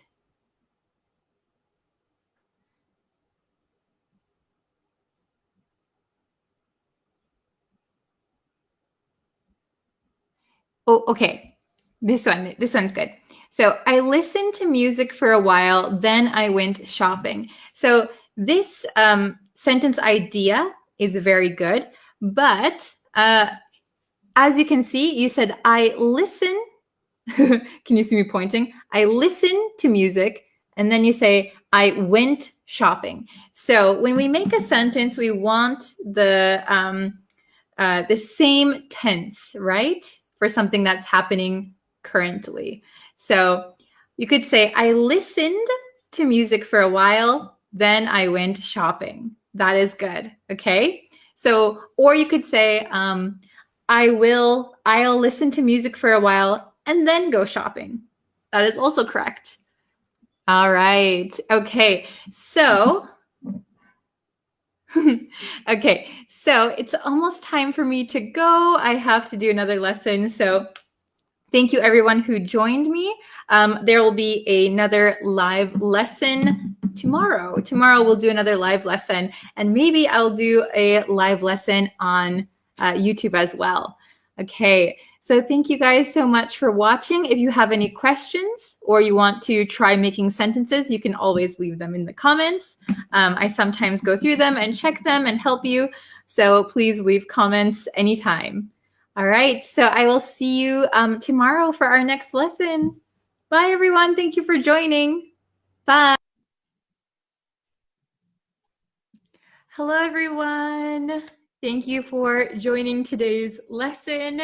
While we wait for a few people to get in the chat, I just wanted to ask you guys, if you haven't yet, please subscribe to the YouTube channel.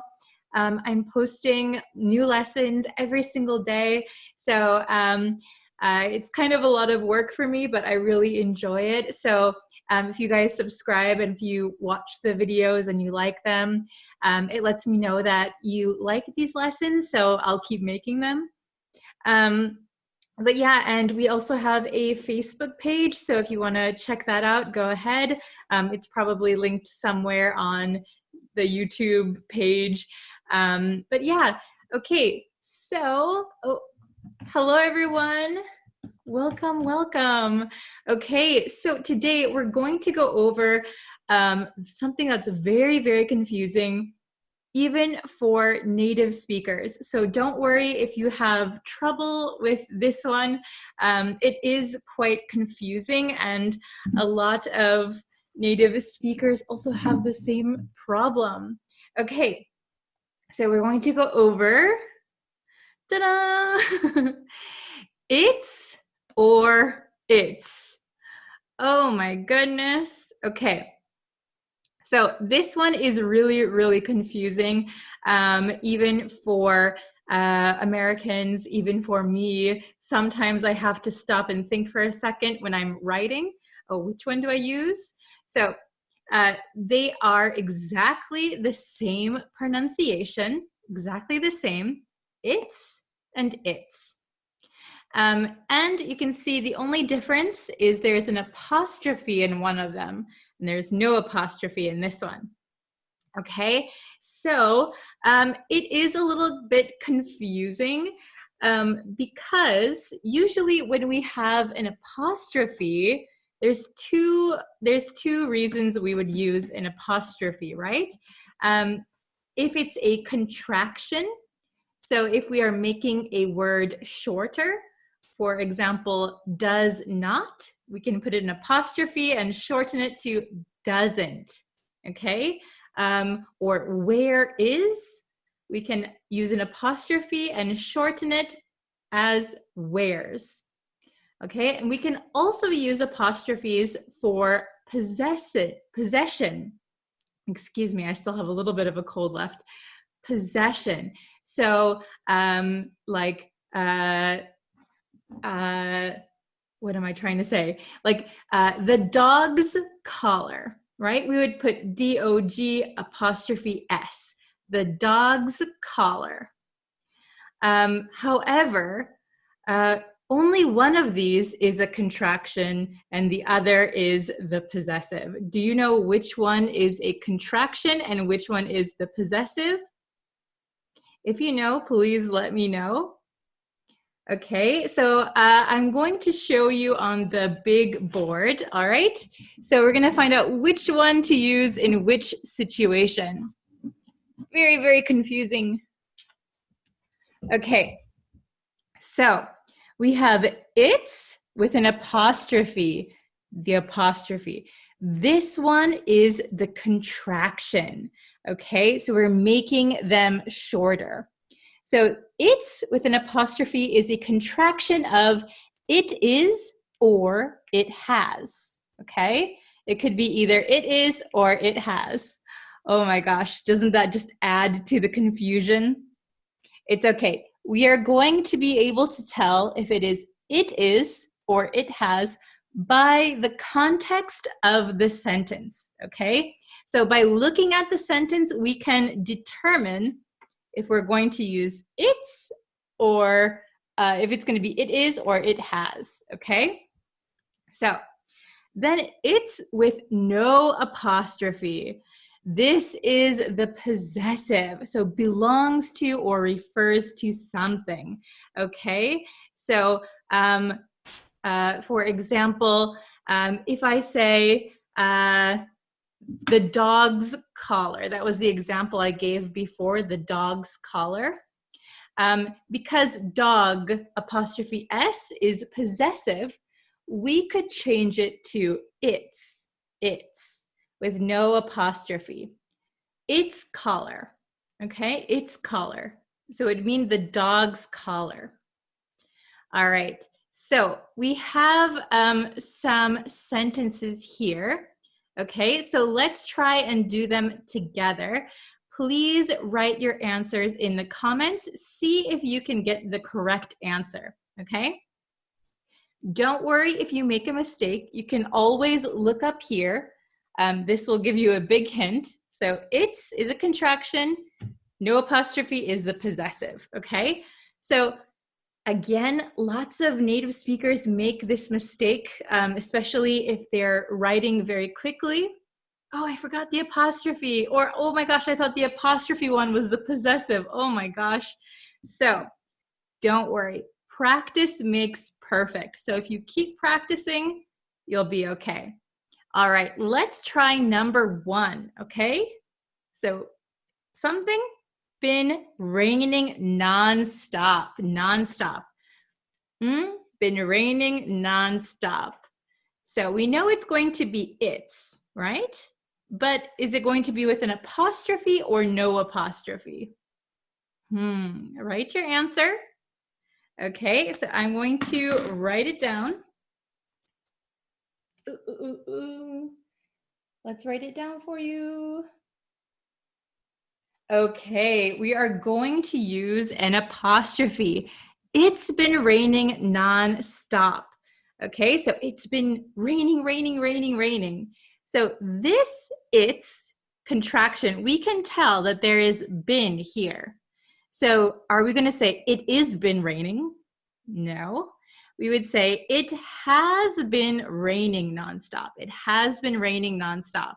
Okay, so if you can replace this with it has, you know you're going to use a contraction, okay? Number 2, the dog wagged tail. The dog wagged tail. So wagged, wag. I have a Wisconsin accent, so I try to not let that come through. So if a dog wags its tail, usually it's like this, right? So when the dog is very, very happy, it's wagging its tail, okay? So the dog wagged its tail. Is it going to be with an apostrophe or no apostrophe? Okay, I'm going to write the answer. Okay, no apostrophe. No apostrophe is correct. So this is the possessive. So we can look at it and we can say the dog wagged it is tail. That doesn't make sense. The dog wagged it has tail. That sounds strange. The dog wagged the dog's tail. That makes sense. So, but it does sound strange to say the dog wagged the dog's tail. So we're going to replace it with its, right? And usually for animals, if we don't know the gender, if we don't know if it's a boy or a girl, especially if it's not our own pet, we usually refer to animals as it, okay? Unless it's your pet. If it's your pet, you probably know if it's a boy or a girl. So you might say, he or she, the dog wagged her tail. That's totally okay. But generally speaking about animals, we use it, okay? Number 3, she enjoyed the room and view. She enjoyed the room and view. It's with an apostrophe or no apostrophe? Did you write your answer? Okay, very good. So she enjoyed the room and no apostrophe. It's view. Okay, so she enjoyed the room and the room's view. Okay, the view belongs to the room, right? It's the room's view. So we would use the possessive. All right, 2 more. Number 4, I think time we leave. I think time we leave. Which one is correct? Apostrophe or no apostrophe? Okay, awesome. So I think apostrophe. It's time we leave. I think it's time we leave. So this is a contraction for it is. I think it is time we leave. I think it's time we leave. Okay, are you following so far? Is it understandable? If you have any questions, please leave them in the comments, all right? Number 5, last one. Let's see if you can get it, okay? Here is the jar, but where's lid? Here is the jar, but where's lid? So a jar, you could have a jar of jam or something. My little picture. And the lid is the part that goes on top. So when you want to close it, right? That's the lid. So here is the jar, but where's? So we have a contraction here. Where's lid? Okay, I hope you wrote your answer. Okay, here is the jar, but where's its lid? The possessive. So the lid belongs to the jar, the jar's lid. Here is the jar, but where is the jar's lid? It's lost. I can't find it. All right. Is it understandable? Did you guys understand everything? I hope so. Just a reminder that practice always improves anything that you are learning. So practice makes perfect. Practice, practice, practice. I know it can be confusing. It's sometimes confusing for me. But if you just stop and think, is it a contraction or is it the possessive? Then you should be able to determine which one to use, okay? Very good. We'll read it one more time. It's with an apostrophe is a contraction of it is or it has. Okay, it has two, it could have 2 meanings, right? So you have to determine which one you're talking about. Then it's with no apostrophe is the possessive, okay? Belongs to or refers to. So number 1, it's been raining nonstop. So this is a contraction for it has been raining nonstop. Number 2, the dog wagged its tail. So this is a possessive. The dog wagged the dog's tail. Number 3, let's see, number 3. She enjoyed the room and its view. She enjoyed the room and the room's view. Possessive. I think it's time we leave. I think it is time we leave. All right, and number 5. Here is the jar, but where's its lid? Where is the jar's lid? Okay, did you get 100%? Let me know how many you got right. If you have any questions. And yeah, that's it for today's lesson. So thank you guys so much for watching today. I'll be back again tomorrow with a brand new lesson. So please look out for that. Like this video, share it with somebody who's learning English. And yeah, I will see you guys tomorrow. Thank you so much for watching. Take care, everyone. Bye. Hello, students. Hello, hello. Welcome. I hope you are ready for today's lesson. Today we are going to be looking at some advanced English, in my opinion, that is gonna brush up your English skills a little bit, I think. Before we get into the lesson, if you could, you can go over to YouTube, Facebook, hit the subscribe button. And that way you'll know that I'll go live, you'll know when new lessons are available, all those good things. And if you could like this video and share it with one of your friends who is also learning English, I would really, really appreciate it. Okay, so today we're going to learn this idiom, and it is set in stone. Set in stone. Has anyone ever heard this idiom before? I used it once before in an English lesson somewhere. So, and a lot of students had questions on what set in stone meant. So today I'm going to explain it to you. Okay, let me know in the comments if you've heard this before or if you know what it means. And also, let me know which country you are watching from. So type your country in the comments. I love to see where everybody is from. Okay, so set in stone. If you think about the meaning of this idiom, you can imagine if you have a stone, right? And if you carve something, you take like a hammer or like a pick, and you carve into the stone something. You carve a design, you carve a word, you carve a name.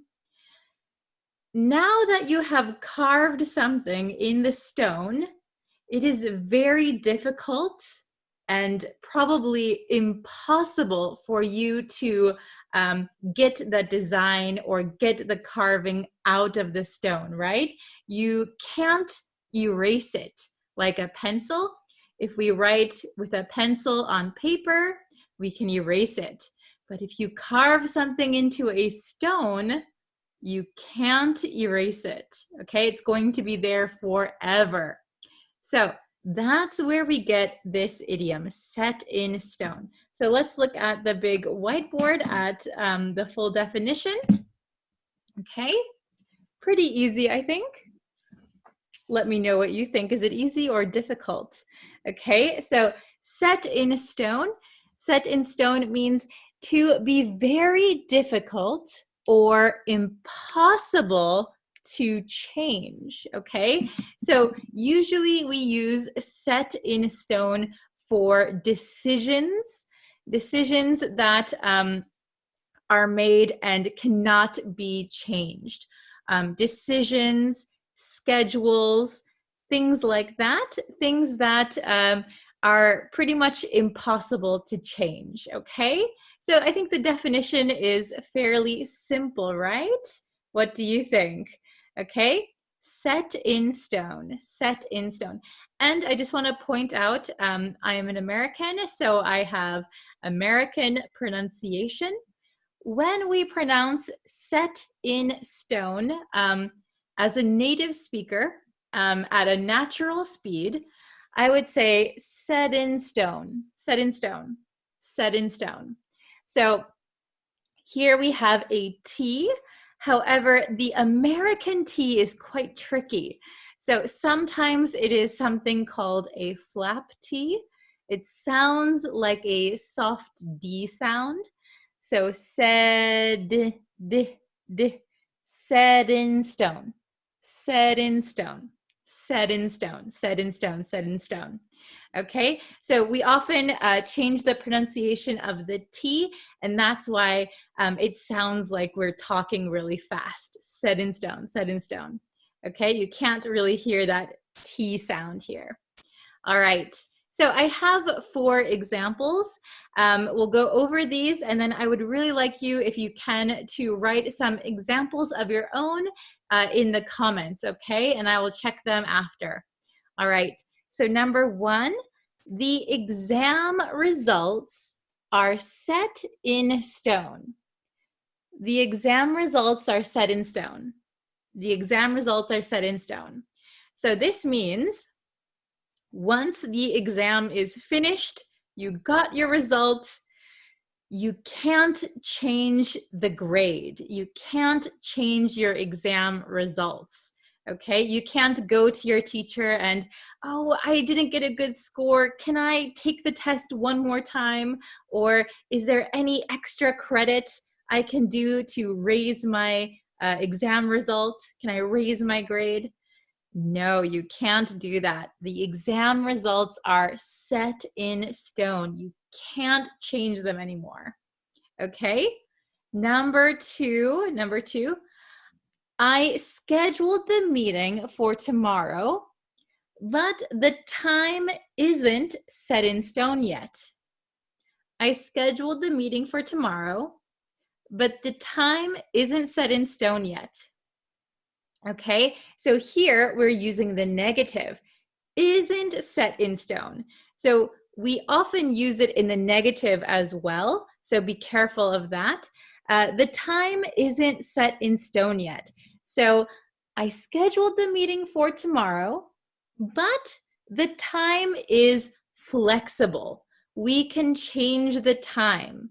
So it isn't set in stone means that we can change it. We can modify something. It is flexible, okay? So be careful. We also use it in the negative quite a lot. Isn't set in stone.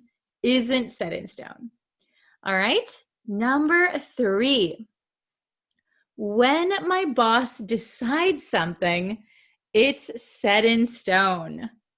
When my boss decides something, it's set in stone. So when my boss decides something, we can't change his or her mind, okay? Once the boss decides something, it's impossible to convince the boss to change his or her mind, okay? Very good. Set in stone. It is set in stone. Okay, last one, number 4. No one's destiny is set in stone. No one's destiny is set in stone. Do you know what destiny means? Destiny. So destiny is like your future, how your life will go in the future. So we could say no one's future is set in stone. No one's destiny is set in stone. So we have free will. We can do what we want. So we can make choices and we can change our destiny. We can change our future. We have the power to do so. No one's destiny is set in stone. Okay, very good. So if you can go into the comments and write an example sentence using set in stone, I would love to see them. Let me think of one on the spot really quick. Let's see. In America, we have crazy elections, right? People run for president or governor or mayor, and they make many, many promises, right? But when a politician is running for office, their promises aren't set in stone. Their promises aren't set in stone. Okay, so even though they make many promises, it doesn't mean that they will never change, right? They'll make promises, but then once they get into office, they realize they can't do it, or they don't want to do it anymore. So politicians' promises are never set in stone. Okay. Oh, I have to get going. I'm so sorry to cut it short. Please leave your example sentences in the comments, and I'll be sure to read them. I'll try and like and comment as many as possible. And yes, so let me know if you have any other lesson suggestions, and I will try my best to make a lesson on your suggestions. Okay, thank you so much for watching today's lesson, and I will see you again very, very soon. Thank you very much. Bye, everyone.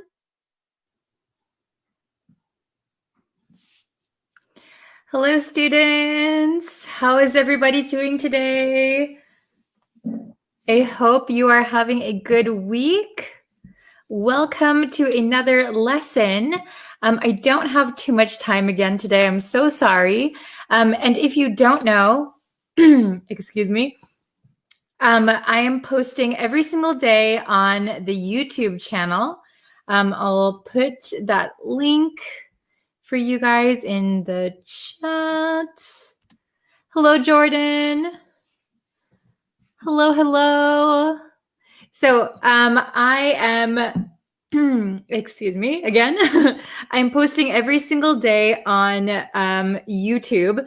So please, please, please subscribe and turn on notifications so that you know when the lessons will be, okay? So I'll post every single day, so including Saturday and Sunday. Okay, so please subscribe. I'd really appreciate it. And there is a new lesson out right now. I'll put that one in the chat also. So here's the newest video. Okay. Hello from Peru. Hello, hello. Hello from Myanmar. How is everybody? Everybody's having a good day? Okay, that's wonderful. Okay, so today we are going to review one vocabulary word that we learned before, and we're going to learn a new phrasal verb, okay? A phrasal verb that is related. So, okay. Hello, hello. Oh, hello from Canada. Yes, hello. I hope everyone is in good health and you're staying healthy and you are, yes, everybody is doing well. Stay healthy, stay fit. Very good. Hello from Iraq. Hello from Mexico. Okay, so we have these two words that we're going to look at today. And the first one we learned a very long time ago. I think when I first started the Facebook page, I think was like one of my first videos there. Okay, and then we have a new phrasal verb that we'll look at. Very good. Yes, very good. Hello from Nigeria. Hello from Kuwait. Hello, hello. Okay, so let's look at the first one. Cranky, cranky. So do you remember what cranky means? We learned it a long, long time ago together. Hello from El Salvador, Cambodia, Sudan, Azerbaijan. Is that how you say it? Oh my goodness. Azerbaijan. I hope I said that correctly. Okay. So if you don't know, cranky. So cranky means you are in a bad mood. You are in a bad mood. Okay. So it is a synonym for grumpy. It is a synonym for grumpy. Okay. So for example, if I don't get a lot of sleep, I might wake up and be cranky. I might be cranky or I might be grumpy. Okay? Please let me know a time when you felt cranky. Oh, hello from South Korea. Wow. I've been to Korea. Very nice. Hello from Afghanistan. Okay. So cranky. Please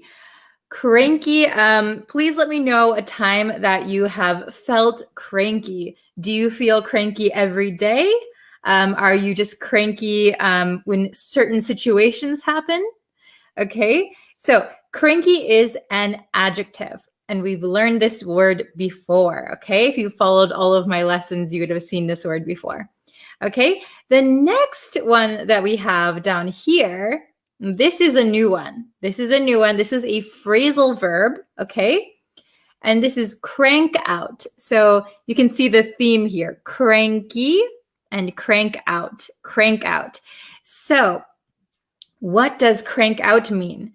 Well, if you know what a crank is kind of like a lever that does this.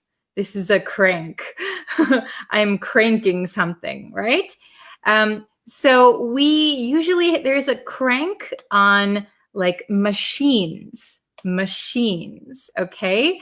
So we use this phrasal verb to mean to produce something or make something, produce something very quickly and maybe many of something. So similar to a machine.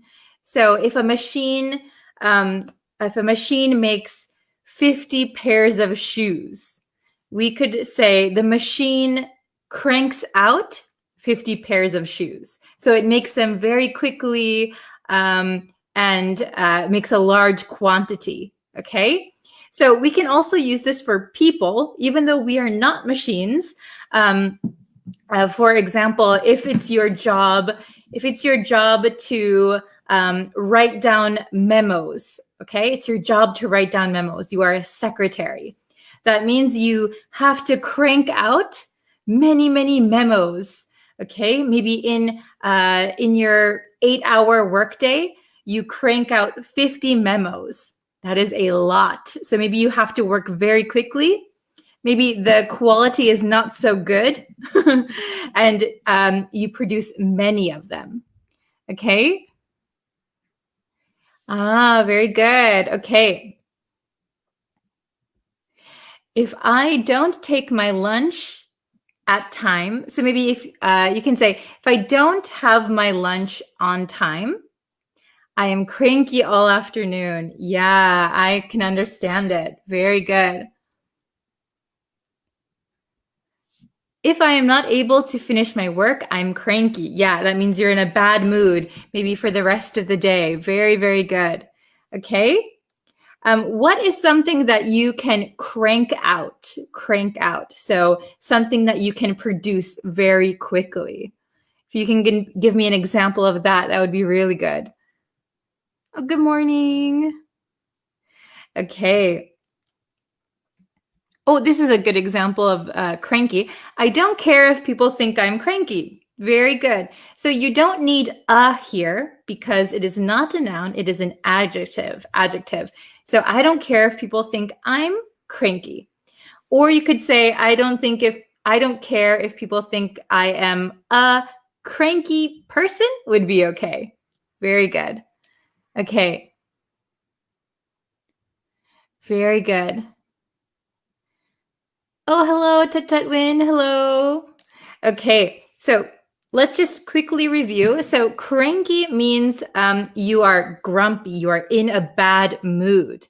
And crank out means produce something very quickly and in large quantities, like a machine.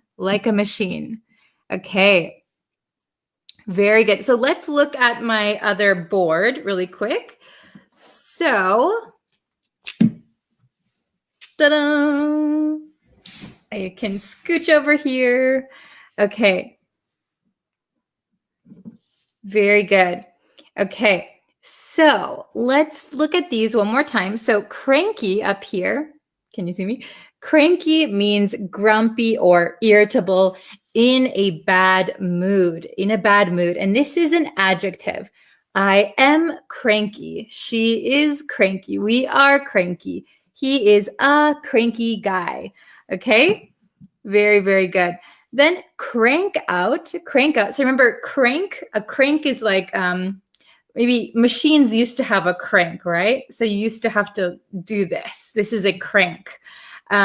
So probably machines don't really have a crank anymore, but to crank out something means to produce something quickly in large amounts like a machine. And this is a phrasal verb. So I crank out, he cranks out, they cranked out.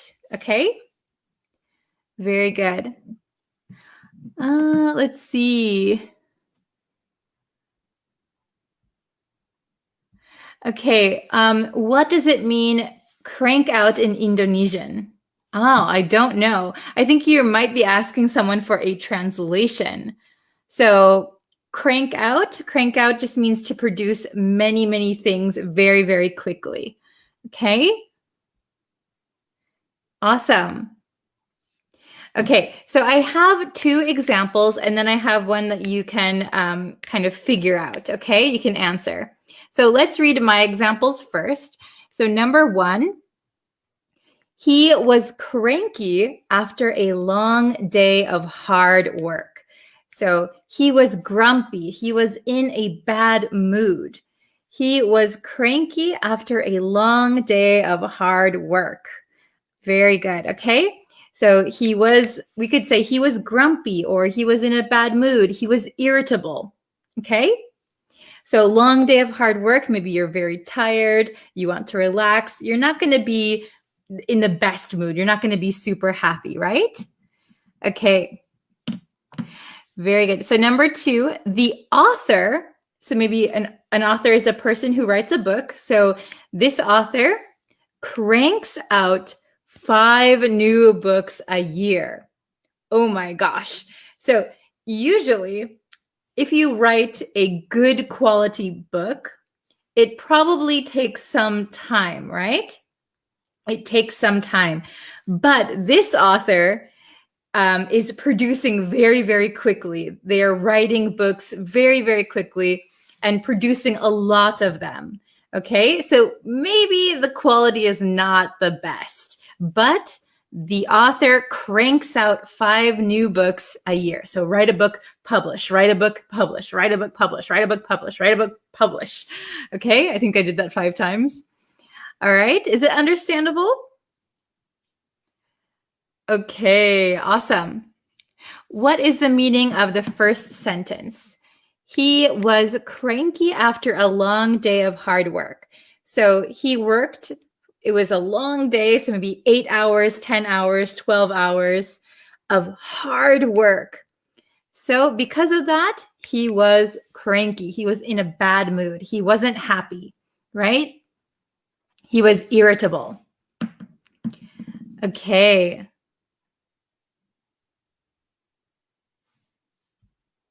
Yes, very good.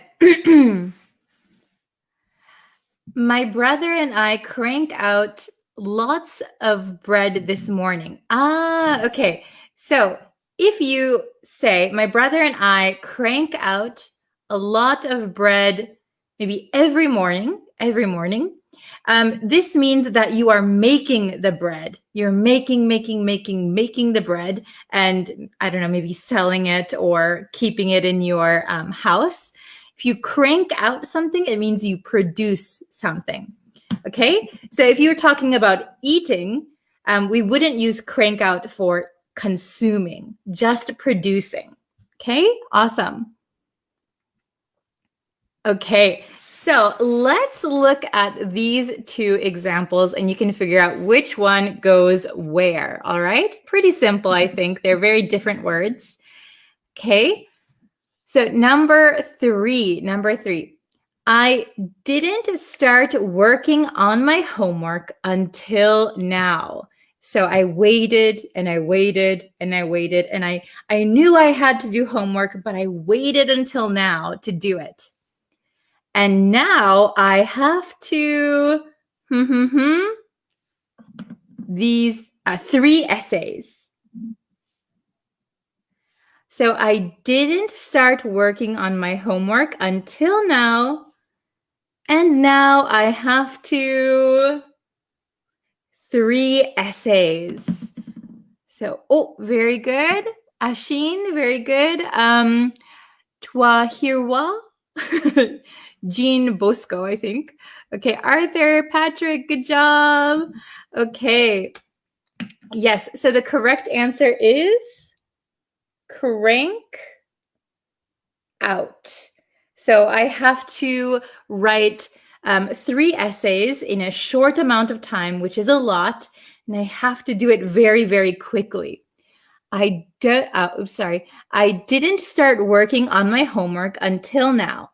And now I have to crank out 3 essays. Yes. So I have to work very quickly. Okay. Oh, everybody, good job. Wonderful, wonderful. Okay, number 4. She's when things don't go her way. She's when things don't go her way. So things don't go her way. That means that maybe the way she wants things doesn't actually go the way she wants them to, right? So maybe she is kind of it could be a young girl. We often say this about young children. They want things to go their way, so they get, oh, very good. Yes, everybody got it right. She's cranky. So all the time. She's cranky when things don't go her way.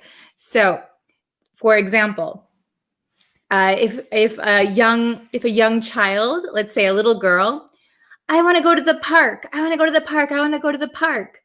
But mom or dad says, sorry, Sally, we can't go to the park today. I have to go to work, or you have to go see your grandma. Maybe the little girl would be cranky because things didn't go her way. It didn't go as she wanted it, right? She wanted to go to the park, but she couldn't. So now she's cranky. Okay. Very good. Excellent, excellent. Okay, so we have cranky and crank out. Remember, cranky is grumpy, irritable, bad mood. To crank out something means to produce something quickly in large amounts like a machine, okay? Oh, very good example. For my portfolio, I should crank out 3 web projects. Wow. So yes, so maybe usually you might take more time, or you might work a little harder or a little slowly, but you need to get it done for your portfolio, so you'll crank them out. Or if they're easy, okay?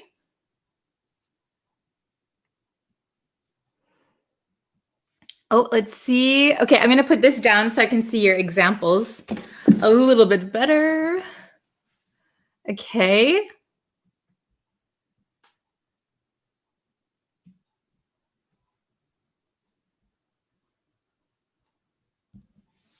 My boss will attend the meeting. I crank out his 2 reports. Ah, okay. So does that mean that you have to do the reports for your boss?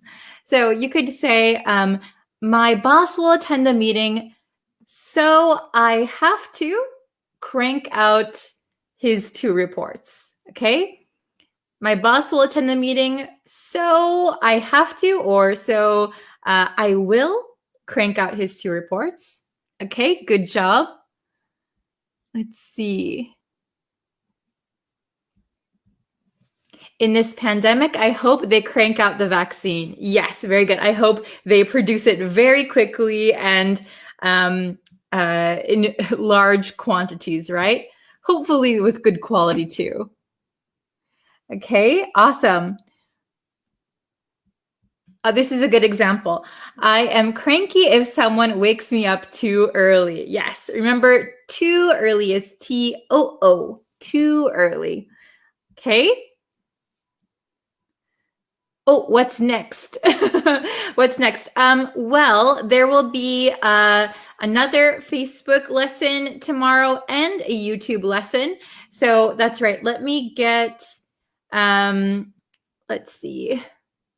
I'm going to post the link in the chat. So I'm posting it on the Facebook chat, by the way. So if you can, subscribe to the YouTube channel because I will be posting videos there every single day. Okay? I had to crank out my projects because I was lazy the whole week. Very, very good. Good example. I had to crank out my projects one after the next. Okay. He can crank out many translation novel a year, but his translation skill is really lackluster. Oh, this is very good. So I would correct it just a little bit grammatically. He can crank out many maybe translated novels a year, but his translation skills are really lackluster. Excellent. Very good. So lackluster, we've learned before. It means kind of lacking that oomph. You can go check out that lesson on YouTube. Okay. I just have 5 more minutes. Oh my gosh. So let me quickly see if there's 1 or 2 more I can look at.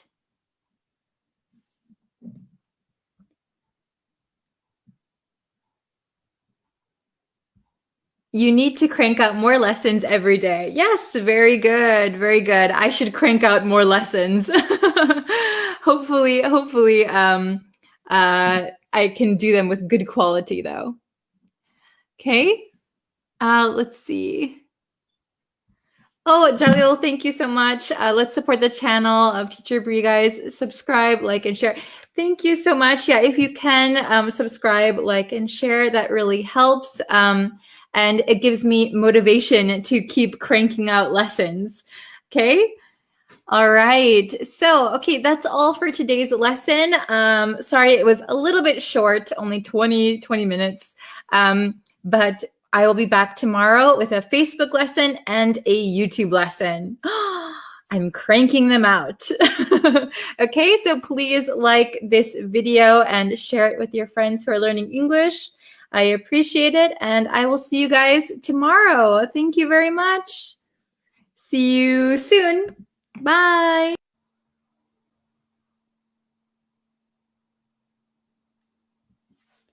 Hello, students. We are live. Hello, hello, hello to everyone who is watching right now. Thank you for joining the live lesson. If you want to know when I go live and when I post new lessons, you can subscribe to me on YouTube. You can also like me on Facebook. And if you turn on, I think there's like a notification bell on both YouTube and Facebook. If you turn on the notifications, you should be notified when I go live. And when new videos are available, new lessons are available. You can also follow me on TikTok. So I hope to see you guys there. Hello, everyone. Thanks for joining. People are joining the chat. Hello, hello, welcome. Okay, so today's lesson is going to be a grammar lesson. So this lesson was requested by Ali. So thank you very much for requesting it. We are going to be looking at the difference between to suppose and supposed to be, or supposed to. Okay, so suppose, to suppose, or supposed to. Okay, very, very tricky. Even some native English speakers sometimes make mistakes in like conversation. So we're going to go over that today. Hello, Brenda. Nice to see you again. Hello, Devashka. Hello, hello. Hi, everyone. Hello from Cambodia, Bangladesh. Nice to see you from Myanmar. Hello. Okay, so hello from the Philippines. All right, let's jump into the lesson. Okay, so here we have it. Suppose versus supposed with a D at the end. Okay, so let's take a look, okay? We need to look at the meanings behind these words. So they are not the same. They're not used in the same way, even though it looks like they come from the same verb. However, when we use them with a D or not with a D, the meaning is totally different. The way we use it is totally different. Okay? Very good. Oh, hello from Kurdistan. Hello, hello. Okay, so let's look at supposed to. And notice when I pronounce supposed to, the D sound and the T sound become kind of like one sound. So when I speak supposed to, it doesn't sound like there's a D. That is why many people make mistakes. Okay? So even native speakers, because we say supposed to, we get confused. Is there a D or is there not a D? So when we actually sit and write it down, sometimes people make mistakes, but just know that we are using it with a D, okay? Supposed to. Okay? So the meaning, we have several meanings for supposed to, okay? It could mean have to. I have to do something. I'm supposed to do something. Expected to. Or generally believed, okay? So don't worry, this is just a quick overview. We're going to dive into each meaning. But just a note that to be supposed to, similarly to have to, functions like a modal verb, okay? So there are several kinds of modal verbs, and similar to have to, this is kind of like an obligation, right? When we use like have to, okay? Hello from Bangladesh, Sudan, hello. Okay, so let's break it down, okay? Supposed to. Okay, so supposed to can mean have to. So I have two sentences here. So I have to be there by 8 o'clock. Okay, everybody understands this sentence. I have to be there by 8 o'clock. Okay, I must, I have to. Okay, we can also say I am supposed to be there by 8 o'clock. Okay? Supposed to and should, are they the same? Devashka asked a question. So similar to should, but in this case, more like have to, like you don't really have a choice, but should sometimes is used in the same way. Yes. Okay. So I am, so here, don't forget that we're going to use a be verb before supposed. So it's to be supposed to plus verb. Okay, so I am supposed to be there by 8 o'clock. Okay, let's take a look at the next meaning. Okay, supposed to can mean expected to. Okay, so when we expect something, right? So here's one sentence. It's likely going to be foggy tomorrow morning. Okay, if you don't know what foggy means, that means that, usually clouds are up in the sky, but sometimes the cloud comes down to earth and it looks very, it's very hard to see. Okay, we call that fog. Okay, It's likely going to be foggy tomorrow morning. So very difficult to see. So if you watched the weather report and they said, looks like tomorrow is going to be foggy. So you could say it's likely going to be foggy, but more commonly in conversation, we would say it's supposed to be foggy tomorrow morning. So it's expected to be, it's likely. It's supposed to be foggy tomorrow morning. Okay, very good. Oh, watching from India. Hello. Okay, next one. Supposed to can mean generally believed. So generally believed means it is believed by many people or most people. Okay, so if we look at this one, he is believed to be the best chef in town. So if you ask the local people, he is the best chef in town. Most people agree, most people think, most people believe that he is the best chef. So we could also say he is supposed to be, I forgot the be here. Oh my gosh. He is supposed to be the best chef in town. He is supposed to be the best chef in town. Okay. Hello from Pakistan and Libya. Hello from Iraq, India. Welcome. Okay.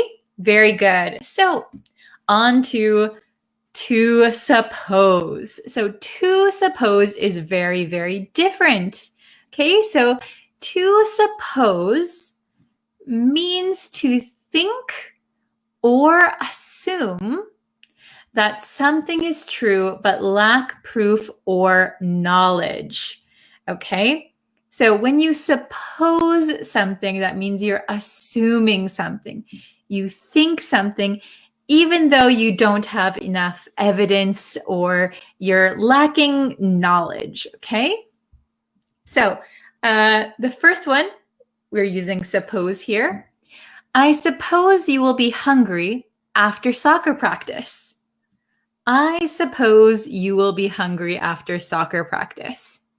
Okay, notice that we're not using a be verb here. We don't say, I am suppose, I was suppose. Okay, I suppose. I suppose you'll be hungry after soccer practice.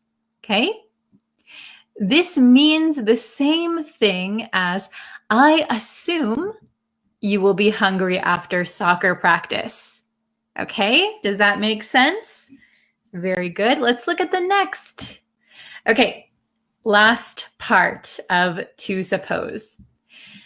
Suppose can be used as an imperative, meaning what if? So to suppose can be used as an imperative and it means what if. So take a look at this example. It's very different from what we've studied so far. Okay. Suppose there is a fire. Who should I call? So this is very similar to what if there's a fire? Who should I call? Notice that in this sentence, suppose there is a fire. There is no question mark, and our intonation does not go up like a question. So if I say, what if there's a fire? What if there's a fire? Who should I call? Okay, but here, suppose there is a fire. It's very similar to imagine there is a fire. Imagine there's a fire. Who should I call? Okay, but the nuance is the same as what if? What if there is a fire? Okay, very good. All right, so there is a quiz. So we have 5 questions. I want you to choose either suppose or supposed. So there is another one that we didn't talk about, and that is supposed. It is a different pronunciation, but we'll get into that maybe in a different lesson. Okay, so suppose or supposed. Okay, so number 1, you're tired. You're tired. Would we say, I suppose you're tired? Or I supposed you're tired? Do you think suppose with no D or supposed with a D? Very good. Oh, Brenda, very good. Okay. Oh, Aliwan is here. Hello. Good job. All right. Good job, everyone. So the correct answer is suppose. So this means the same as assume, okay? To think something, but you don't have enough evidence. Okay, I suppose you're tired. So I'm not sure. I don't know 100%, but I assume you're tired. Okay, number 2. What am I to do? What am I supposed to do? Or what am I supposed to do? Oh, Devashka, very good. Jaff, very good. Oh, nice job, everyone. Good job, Brenda. Okay, so number 2. What am I supposed to do? So what do I have to do?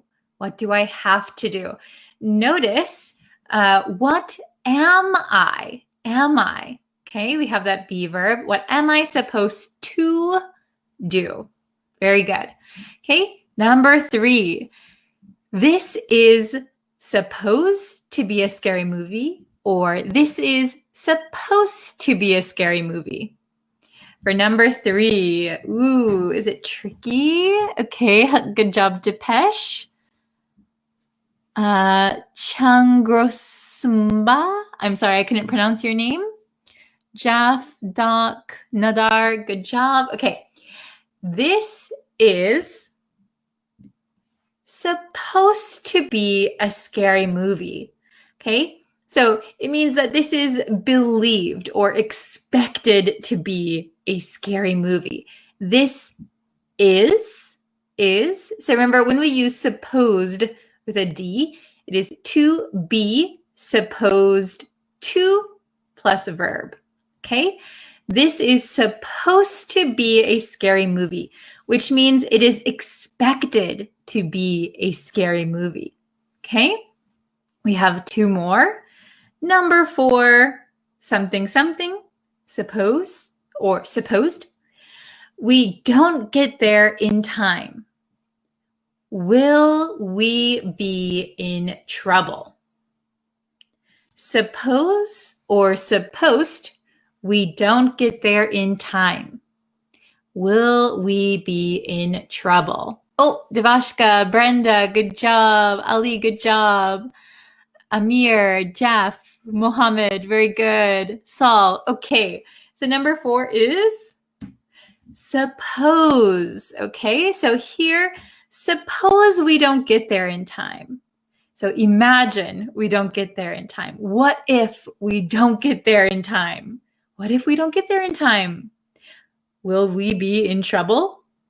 Okay, will we be in trouble?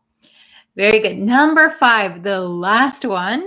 She was supposed or she was supposed to be here an hour ago. Number 5, this is the last one. Oh, Mira, good job. Good job, Brenda. Tata. Sing, phrasal. Okay, good job. Good job, everyone. She was supposed to be here an hour ago. So we have was, that's a big hint. She was supposed to be here an hour ago. So she was expected to be here an hour ago. She should have been here an hour ago. Very good. Okay, so I hope that was very understandable. I hope this was a good lesson for you. Excellent job, everyone. Yay. Okay, so I will be back with another lesson, live lesson on Monday on Facebook, I think Monday. And then, of course, I will always be posting on YouTube. So if you want to subscribe on YouTube, you'll know when the next one is available. Okay. Oh, suppose versus assume versus presume. Okay, maybe I will do a lesson on that on Monday. Okay. We are supposed to, so don't forget we need are. We are supposed to study online, but the internet broke down suddenly. Oh no, that is terrible. I hope you're able to get it fixed. Hello from Melbourne. Wow. Okay. It is a practical topic. Oh, good morning. Thank you very much, Brenda. Yeah, I think it's very useful. I'm glad that Ali suggested this one. Oh, you got 5 out of 4. Or you got 4 out of 5, I should say. You got 4 out of 5. Pretty good, not bad. Okay, so good job, everyone. If you have any other questions, you can leave them in the comments. I'll try to answer them as soon as I can. Try to make some example sentences using suppose and supposed to. And I think practice is the best way to remember them. So again, like I said, when we pronounce it in American English, suppose, to suppose, and supposed to. When we say supposed to, it sounds like the D disappears, but it's actually still there. So be careful with that one. Okay, so thank you guys so much for watching. I will be back very soon with another lesson. Thank you very much. Bye, everyone. Hi, everyone.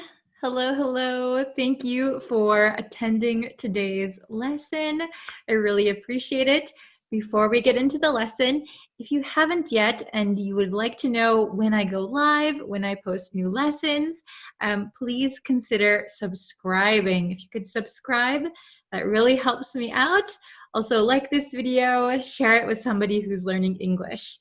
Okay, so for today's lesson, we're going to learn one new vocabulary word, but it consists of 3 words. Okay, we are going to learn, let's see if you can pronounce it. How do you think this is pronounced? Pretty easy, I think. Spick and span. Spick and span. Okay, so let's go over the pronunciation first, because although we have and here, usually when we pronounce this word, we say spick and span, spick and span, spick and span. So we can say it very quickly, spick and span, okay? But spick and span is a word that means very, very clean, spotless. Nothing is out of place. Everything is in its proper place and everything is very, very clean, spotless. Okay, so spick and span. Why do we say spick and span? It doesn't really sound like any kind of words that we usually use, right? Well, I looked up the origin, and apparently this used to mean as new wood chips. So I guess a spick is like a wooden thing, and you would grind it up into little wood chips. And span, they used to say span new. So we don't say span new anymore. We say brand new, brand new. So spick comes from wood chips and span comes from span new. So the meaning has changed a little bit over time. So we usually use spick and span to mean something is very, very clean. something is very, very clean, okay? So that's all you need to really know. This means very, very clean, okay? Let's see. I will show you the bigger board, all right? Spick and span. Has anyone ever heard of spick and span before? If you have, let me know in the comments. I don't know how often you would hear this word, but okay, spick and span. All right, so spick and span means neat, clean, spotless, spotless. So very, very clean, okay? So I know we are only learning one vocabulary word today, but I put some other things in here that maybe you haven't heard of before, so we can also increase your vocabulary through the examples, okay? So let's try example number 1. Her house may be old, but she keeps it spick and span. Her house may be old, but she keeps it spick and span. So she keeps it very, very clean. Okay? Pretty easy sentence, right? Let's go to number 2. Ooh, a little bit longer. Okay, I wrote a long sentence. Though the area had experienced a flash flood. Do you know what a flash flood means? So if you know what flood means that there is a lot of heavy rain and the water rises and your house can flood. That means water is in your house. The streets can flood. There's a lot of water in the streets. So a flash flood means a flood happened suddenly. So in a flash, very, very quickly, unexpectedly, flash flood, okay? So though the area had experienced a flash flood, the streets were spick and span in time for the parade. Okay, so maybe the city had people cleaning up the streets, and it was spick and span by the time the parade started, okay? And though the area had experienced a flash flood, the streets were spick and span in time for the parade, okay? Let's look at number 3. Ooh, this is another long one, okay? The classroom is always spick and span first thing in the morning, but gradually gets messier as the day goes on, okay? So the classroom is usually spick and span, very, very clean, first thing in the morning. So first thing. We often say first thing in English to mean the very beginning of the day. So first thing means right at the beginning of the morning, okay? So if you're a teacher and you go into your class, first thing in the morning, maybe it's spick and span. But as students come in, you have lessons, you're teaching, gradually the room will get messier as the day goes on. Spick and span, getting a little dirty, messier. Oh, it's a mess. It's a pigsty. Okay, then number 4.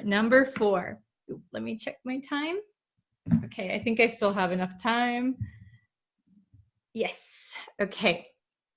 So let's see, number 4. He likes to keep the office spick and span just in case a client drops by. He likes to keep the office spick and span just in case a client drops by. So do you know what drops by means? Drops by is another way to say stop by, drop by, stop by. So it means maybe on your way home, you can stop by the store or you can drop by the store. Okay, so it means like a short visit somewhere. Okay, so we learned spick and span, flash flood, first thing, and drops by. Drop by, drops by. Okay, let's go over those sentences one more time, and then I would like you to make some example sentences on your own, okay? So, number 1. Her house may be old, but she keeps it spick and span. So nothing out of place, no dust, spotless. Okay, number 2. Though the area had experienced a flash flood, so sudden flood, sudden huge amount of rain, okay, the streets were spick and span in time for the parade, so they cleaned it up just in time. Number 3, the classroom is always spick and span first thing in the morning, but gradually gets messier as the day goes on. Okay, so first thing, right at the beginning of the day, right in the morning, the classroom is spick and span. Gradually it gets messier and messier.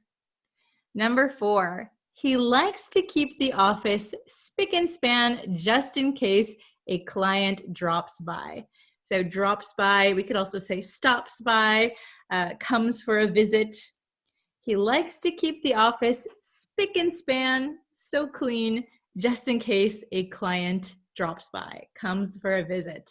Okay, so please try to use spick and span in a sentence in the comments. Also, you can try and use flash flood or first thing. Usually we say first thing in the morning, or we could just say first thing. I'll call you first thing, okay? You could also try to make a sentence using drops by. All right, very good. Okay, I hope this lesson was helpful for you. If you have any requests for any lessons, you can always comment them and I will try my best. I have a lot of suggestions right now, so if I don't get to your suggestion right away, don't worry, I'll eventually get to it, okay? So thank you everyone so much for watching today.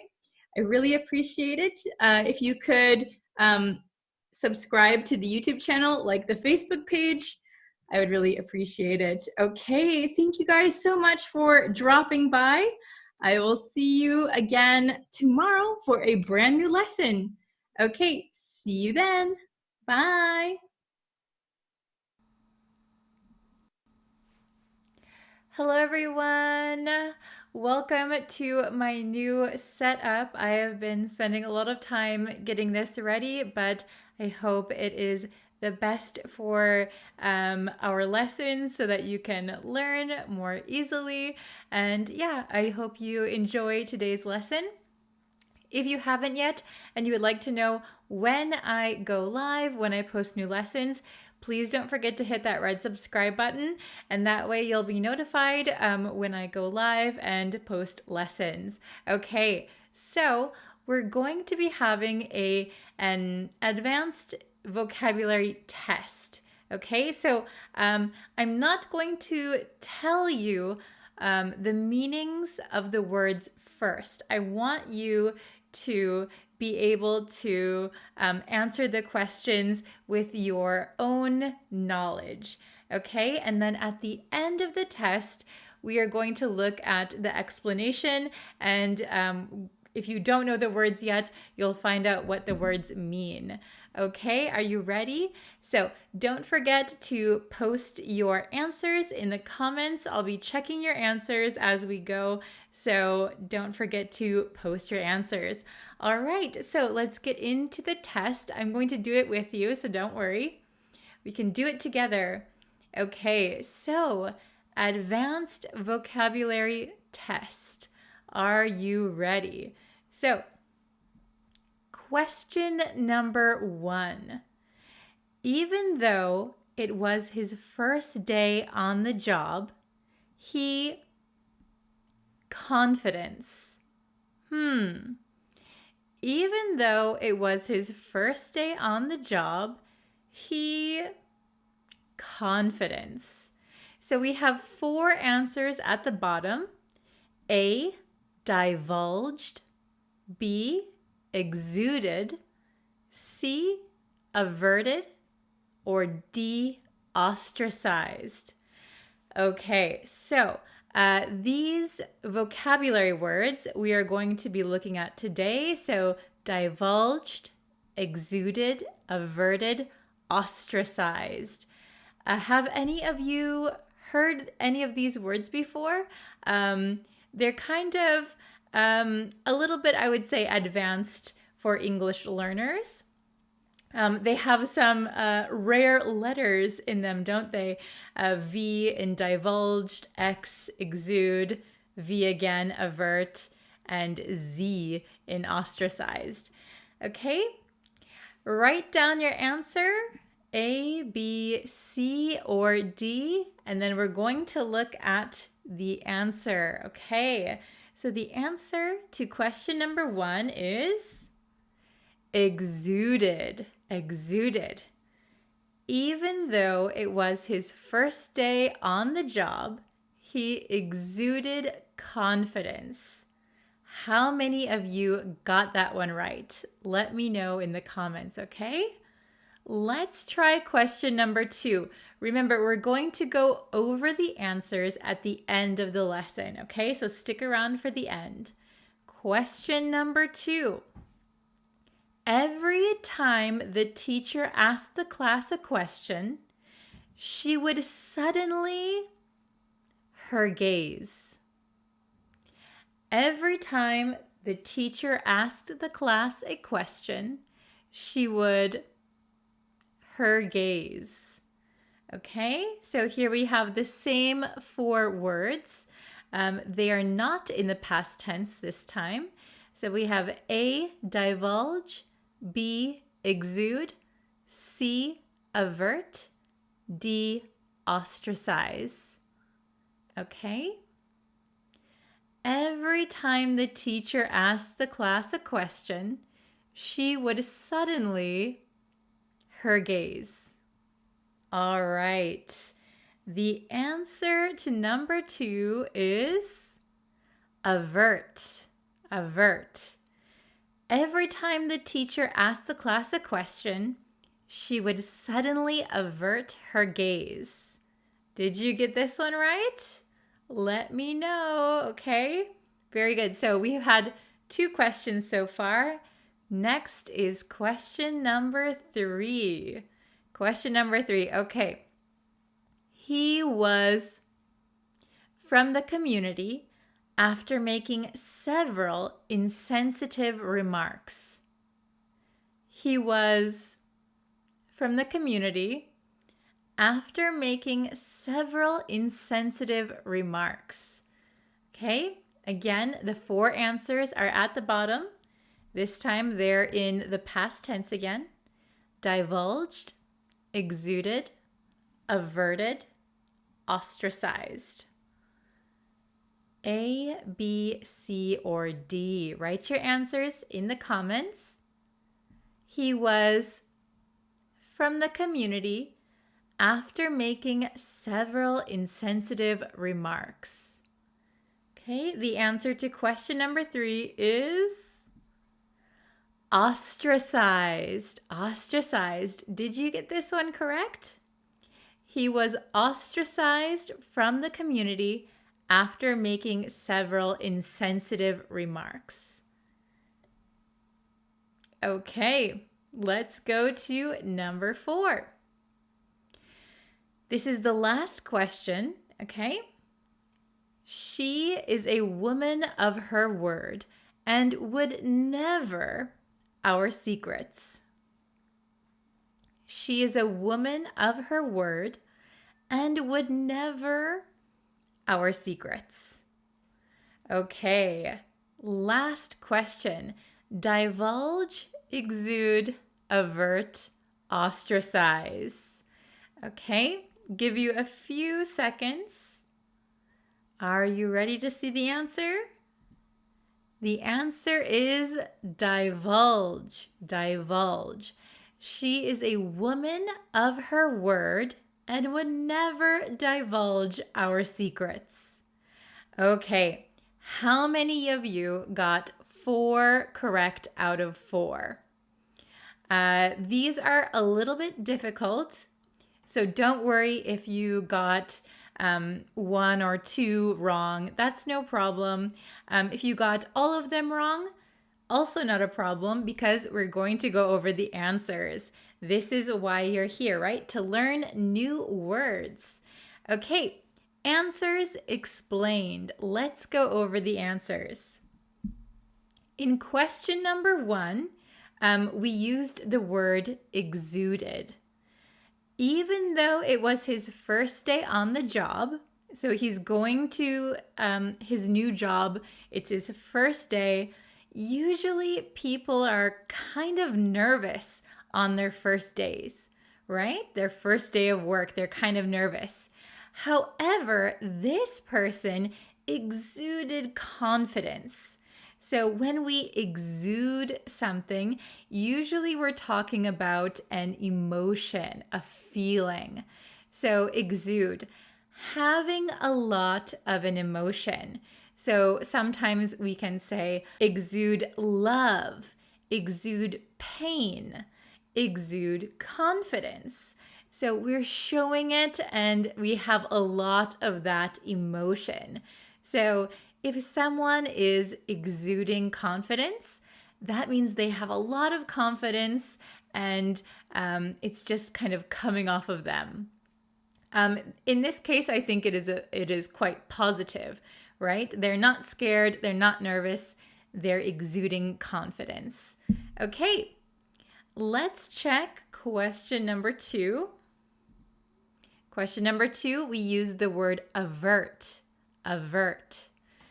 Every time the teacher asked the class a question, she would suddenly avert her gaze. So first, maybe we need to know what gaze means. Gaze is where your eyes are looking, your eyesight, your eye line. Okay, oops, your eye line.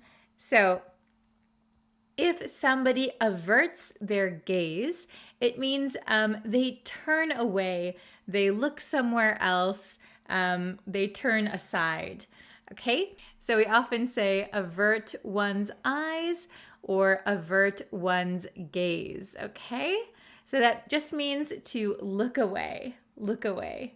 Okay, avert your gaze. So in question number 2, maybe this person didn't know the answer. The teacher is asking a question. I don't want the teacher to call on me. I don't want to have to answer, so I'm going to pretend I'm looking somewhere else. Avert your gaze. Okay? Excellent. So, question number 3. Question number 3, we used ostracized. Ostracized. He was ostracized from the community after making several insensitive remarks. Okay.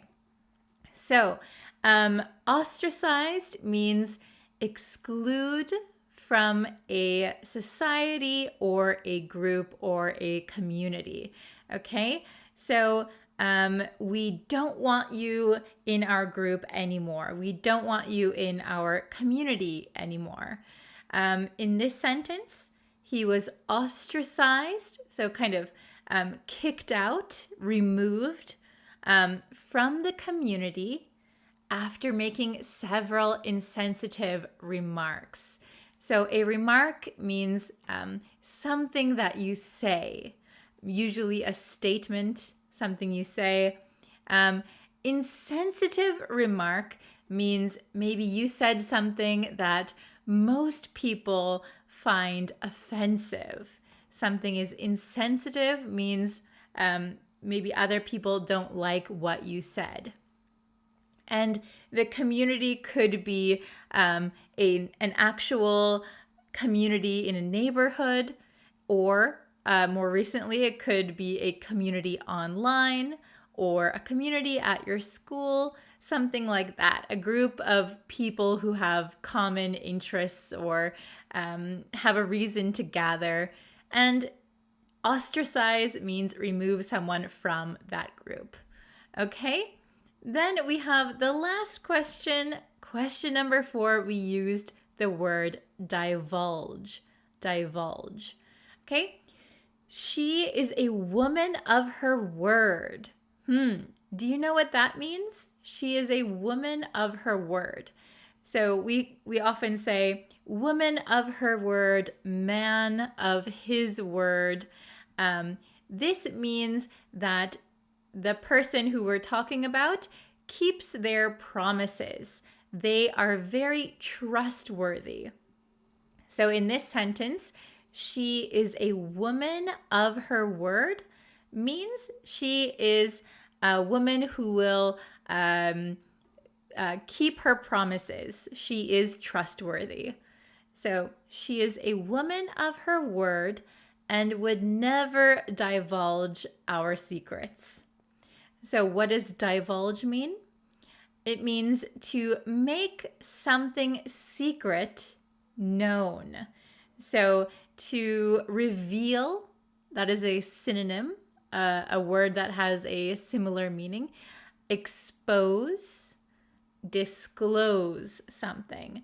So we have the three words at the bottom: reveal, expose, disclose. These are very similar words to divulge. So divulge is usually something that somebody wants to keep it a secret, but if someone divulges that, it means they make the secret known to other people.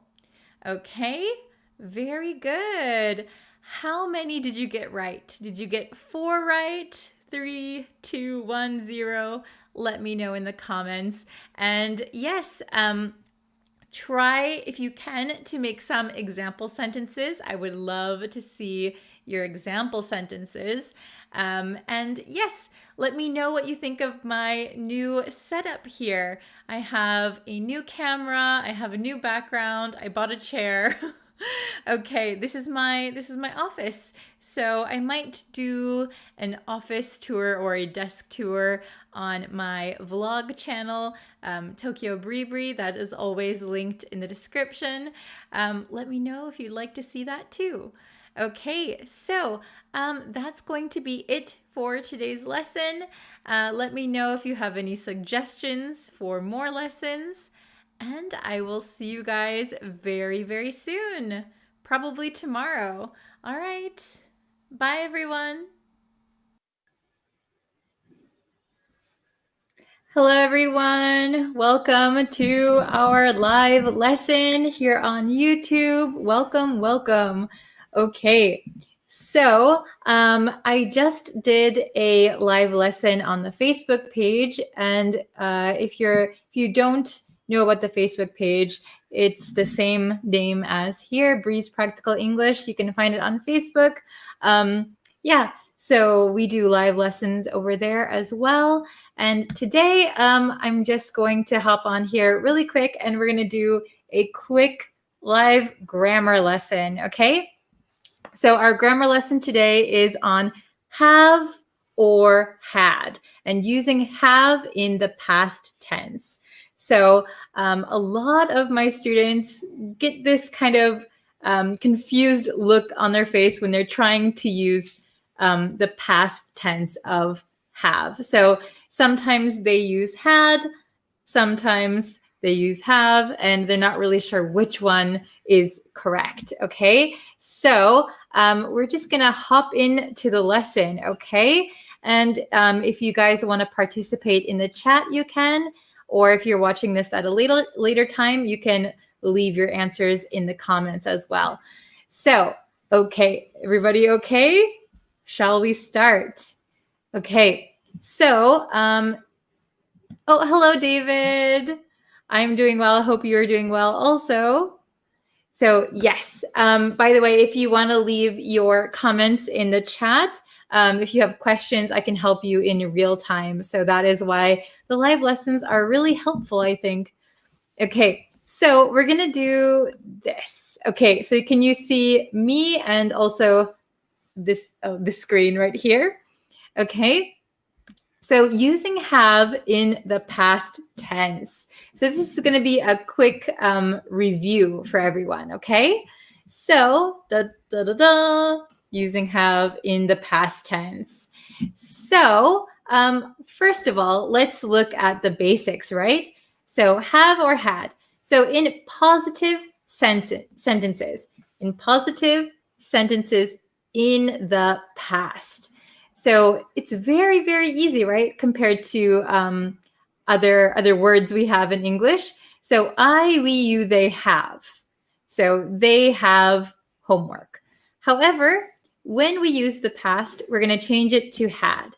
This is for positive sentences. And it is the same with he, she, it. Usually in the present tense, we change it to has. So this is where some people get tricked a little bit. So in the past tense, it becomes had. It is the same. I, we, you, they had. He, she, it had. Okay, is everyone following me?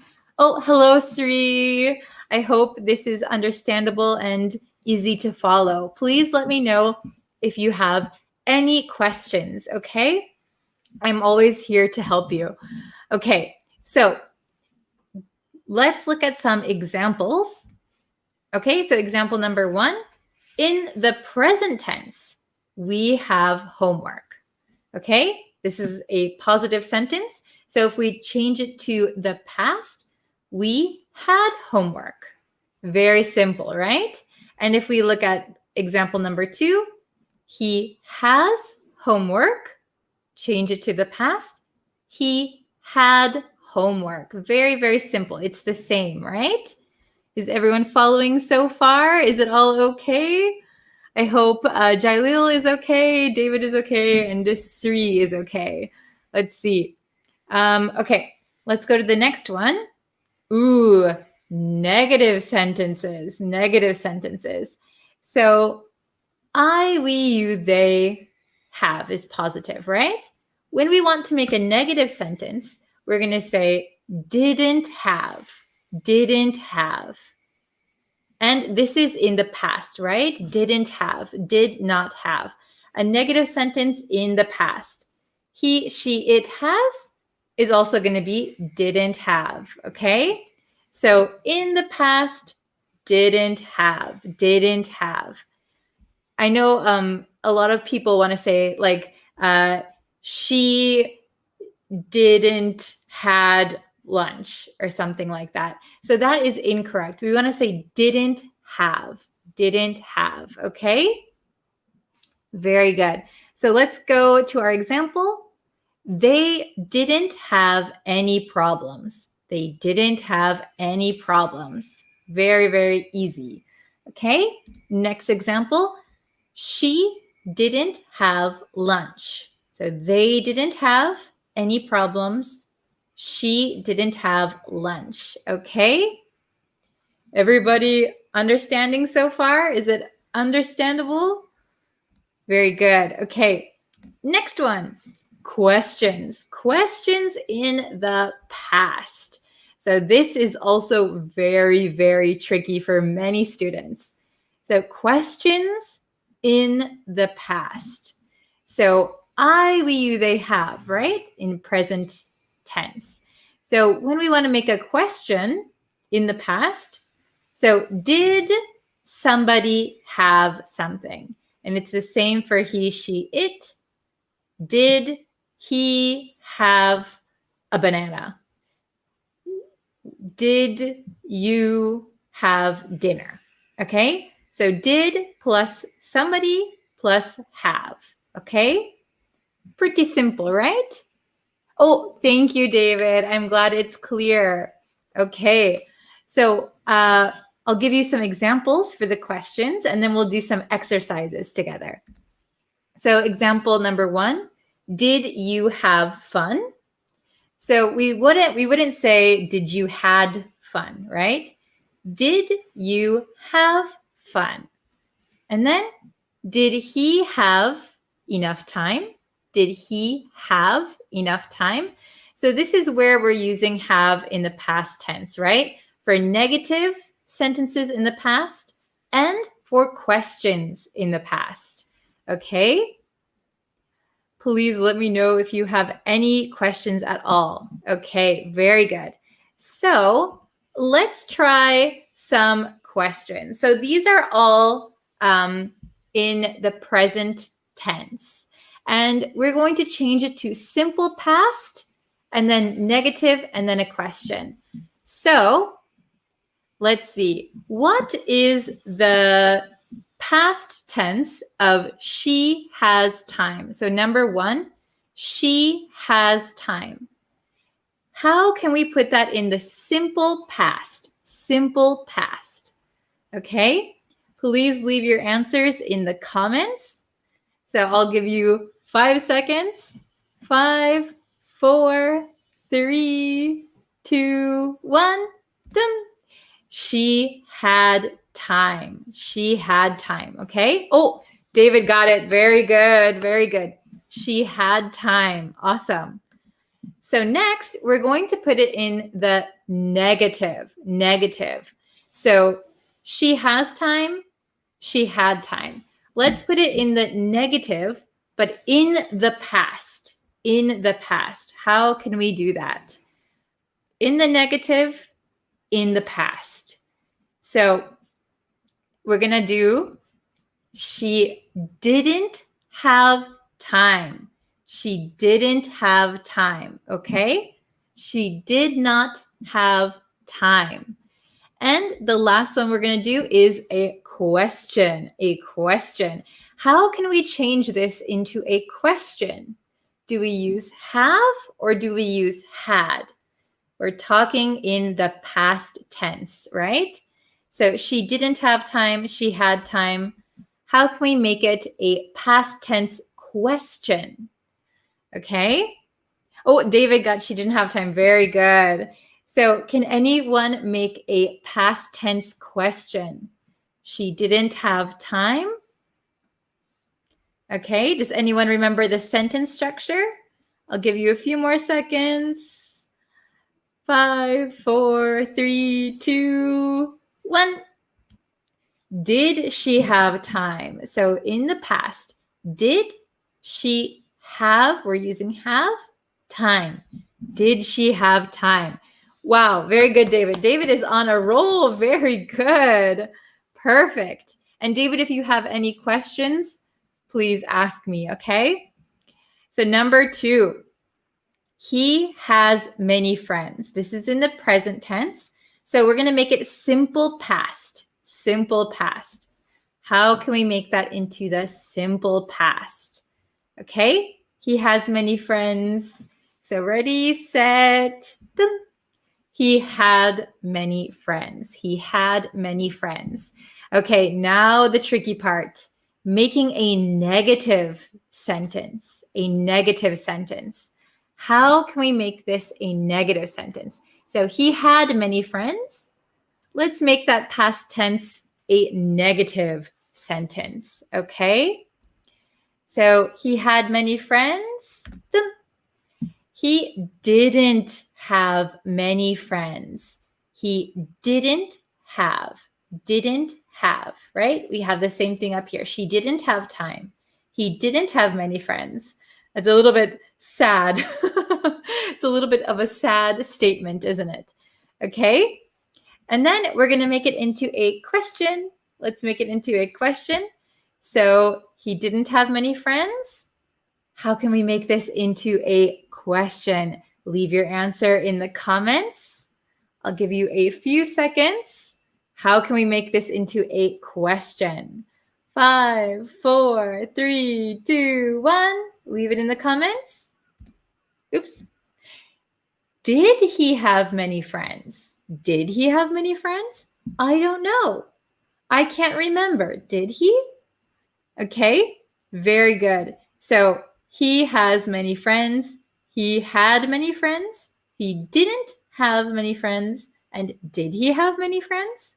Okay, two more to go. All right, so you have a cat. Very simple sentence, right? You have a cat. Let's make this into the past tense, simple past, okay? So please leave your answers in the comments. Ready, set? You had a cat. You had a cat. Very good. Okay. So we're going to do this one more time. Ready? In the negative. Negative. So this person, no cat. No cat. You didn't have a cat. You didn't have a cat. Okay, very good. Now we're going to do a question using have, a past tense question. Did you have a cat? Did you have a cat? I don't remember. Did you have a cat? Very good. Okay. Okay, and we're going to do one more. Oops, I can't get that part off of it. Oh, I'll have to wait till it's gone. Oops. Okay, so they have a lot of money. They have a lot of money. How can we make that into simple past? How can we make that into simple past? Okay. They had a lot of money. They had a lot of money. Very good. Very good. Okay.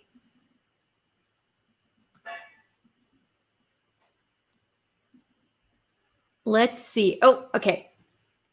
Let's make it into a negative sentence. A negative sentence. So, no money. They have a lot of money. Okay. They didn't have a lot of money. They didn't have a lot of money. Very good. Okay. And the last one, let's make it into a question. Let's make it into a question. Ready? Boop. Did they have a lot of money? Did they have a lot of money? Okay. Very good. So really quickly, she had time. She didn't have time.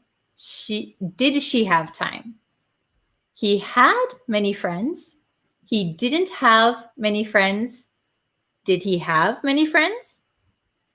And then you had a cat. You didn't have a cat. Did you have a cat? Oh, and I have to wait for this to disappear so you can see it.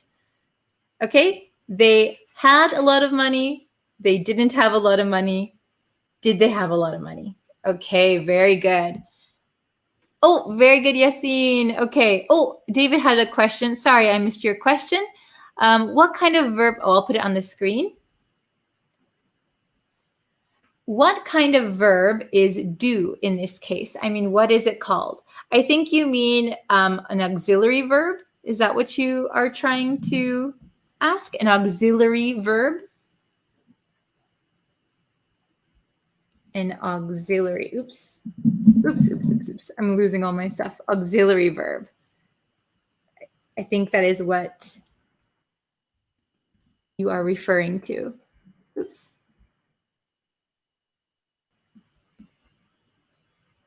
Auxiliary verb. Okay. Very good. And oops. Yassine, did they have a lot of money? Very good. Good question. Or good answer, sorry. And then Agam, they didn't have a lot of money. Perfect. Very good, everybody. Awesome. So just remember that when we have sentences in the past that are negative, or when you are wanting to ask a question about the past, we can use have, right? So simple past, we use had, right? He had homework. But in the negative, he didn't have homework. As a question, did he have homework? Very good. Okay. Oh, let's see. Mobin said something. Let's see. Hello, teacher. You are so kind for us because you teach us. Okay, very good. Thank you for your kind comment. I really appreciate it. Very good. I'm glad you guys are enjoying the lessons. Sorry that the live lessons come out and I don't give you a lot of notice before they come out. Okay. Does anyone else have any other questions about have or had, when to use which one? I think it's pretty understandable, but maybe sometimes when you speak, it might be a bit of a challenge. So what I would recommend you do is watch this video a few times if you have any questions, and then practice speaking out loud. That is the best way that you can practice, right? By speaking out loud. So I have examples, like these examples here.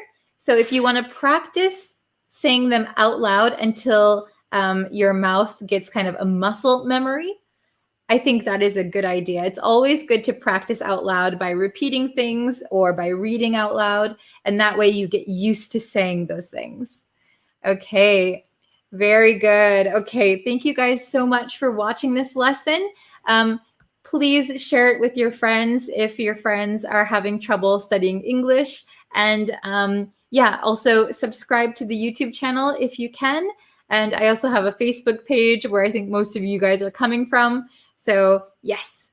All right. I will see you guys in our next lesson. If you have any requests for a lesson, please leave them in the comments as well. I always check the comments, and then I try to find good lessons that a lot of people are asking about. Okay. Thank you so much for watching this lesson, and I will see you guys in the next lesson tomorrow on Facebook. All right. Thank you so much. Take care. Bye.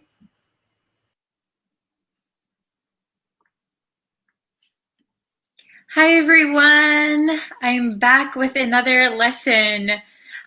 So if you guys didn't catch it, I did a different live lesson earlier on YouTube. So I think the video is still processing now, so it'll be up in a little bit. But if you haven't yet, please subscribe to the YouTube channel. I'm posting there every single day. And I'll send you the link to... if I can get the video link, I'll try and send it, but I don't know if I can. Otherwise, I'll just send the, if you're watching on Facebook, I'll send you the link to the YouTube channel, okay? And vice versa.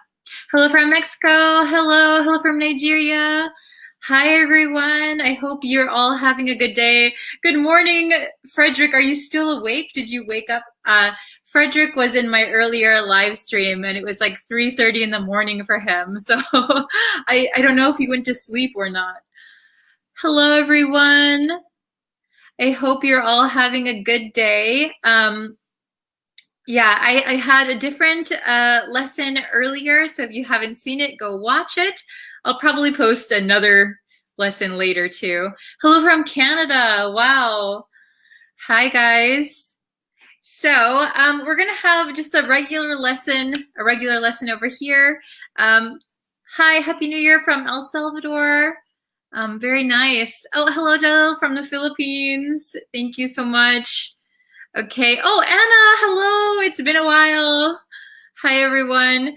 Okay, so like I said, I was live earlier on YouTube. So if you haven't watched the newest live before this one, go check it out.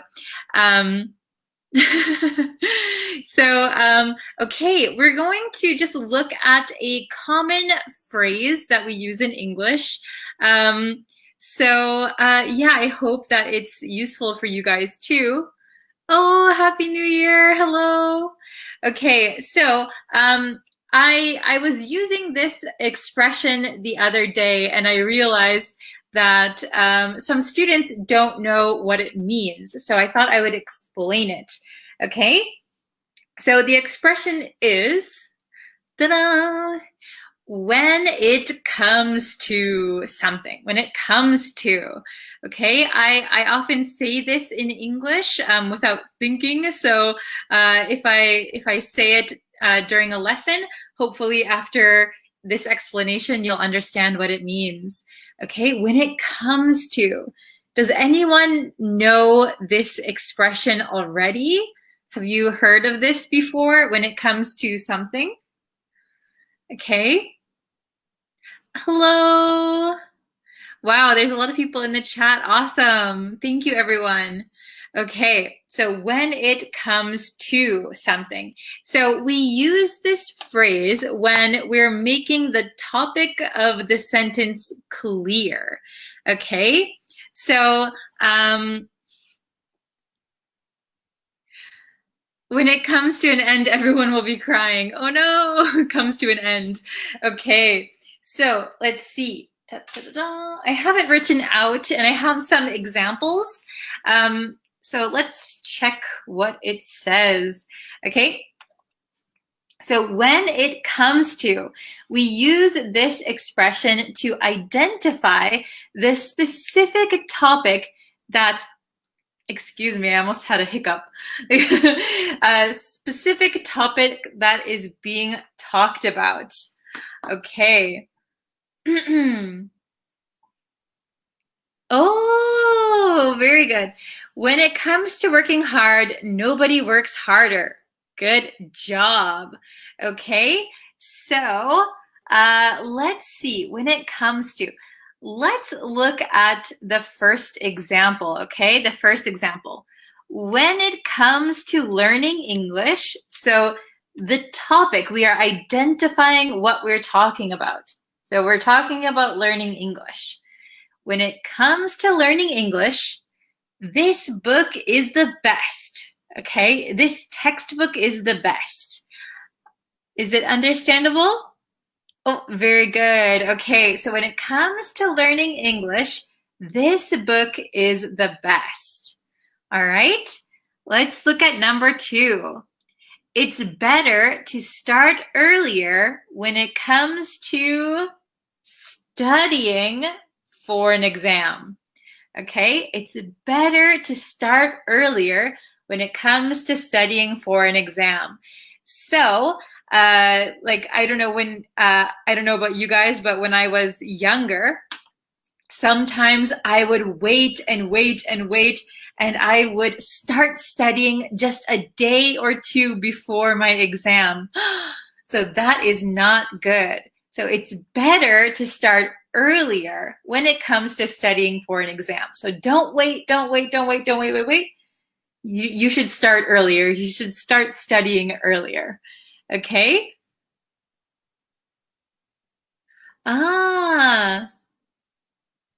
When it comes to reading, maybe you mean news? When it comes to reading the news, this news is interesting. Okay, very good.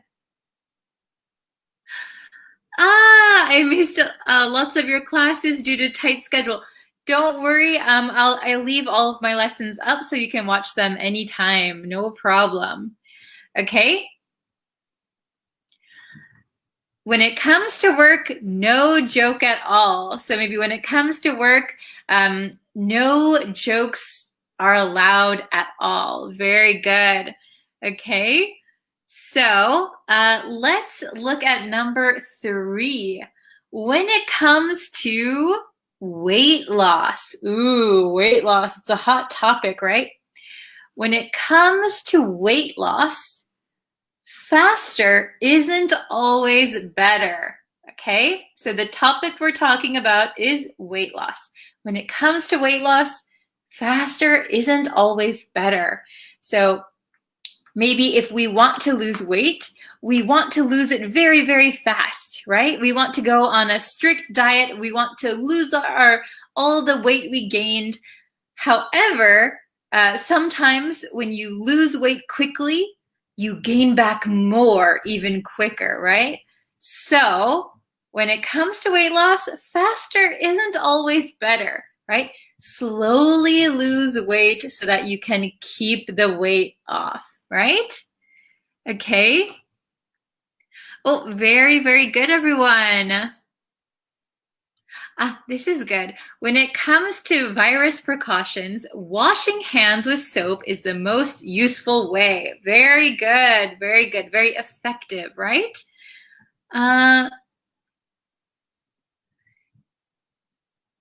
When it comes to traveling, Lake Geneva is the best choice. Very nice, very nice. I think Anna is in America, so I hope today was a pretty crazy day in America, so I hope Anna and your family are okay. Very good.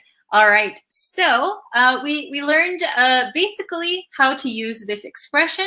So number 4, let's try and make an expression together. So I see a lot of you are already making examples. So when it comes to something, let's try and make an example together, okay? Oh, that's very good. When it comes to running at the morning, it's good for health. Ah, very good. So when it comes to running in the morning, it's a tricky one. In the morning, it's good for your health. Very good. Okay, or you could say the other way. When it comes to health, running is very good. Running in the morning is very good. Okay.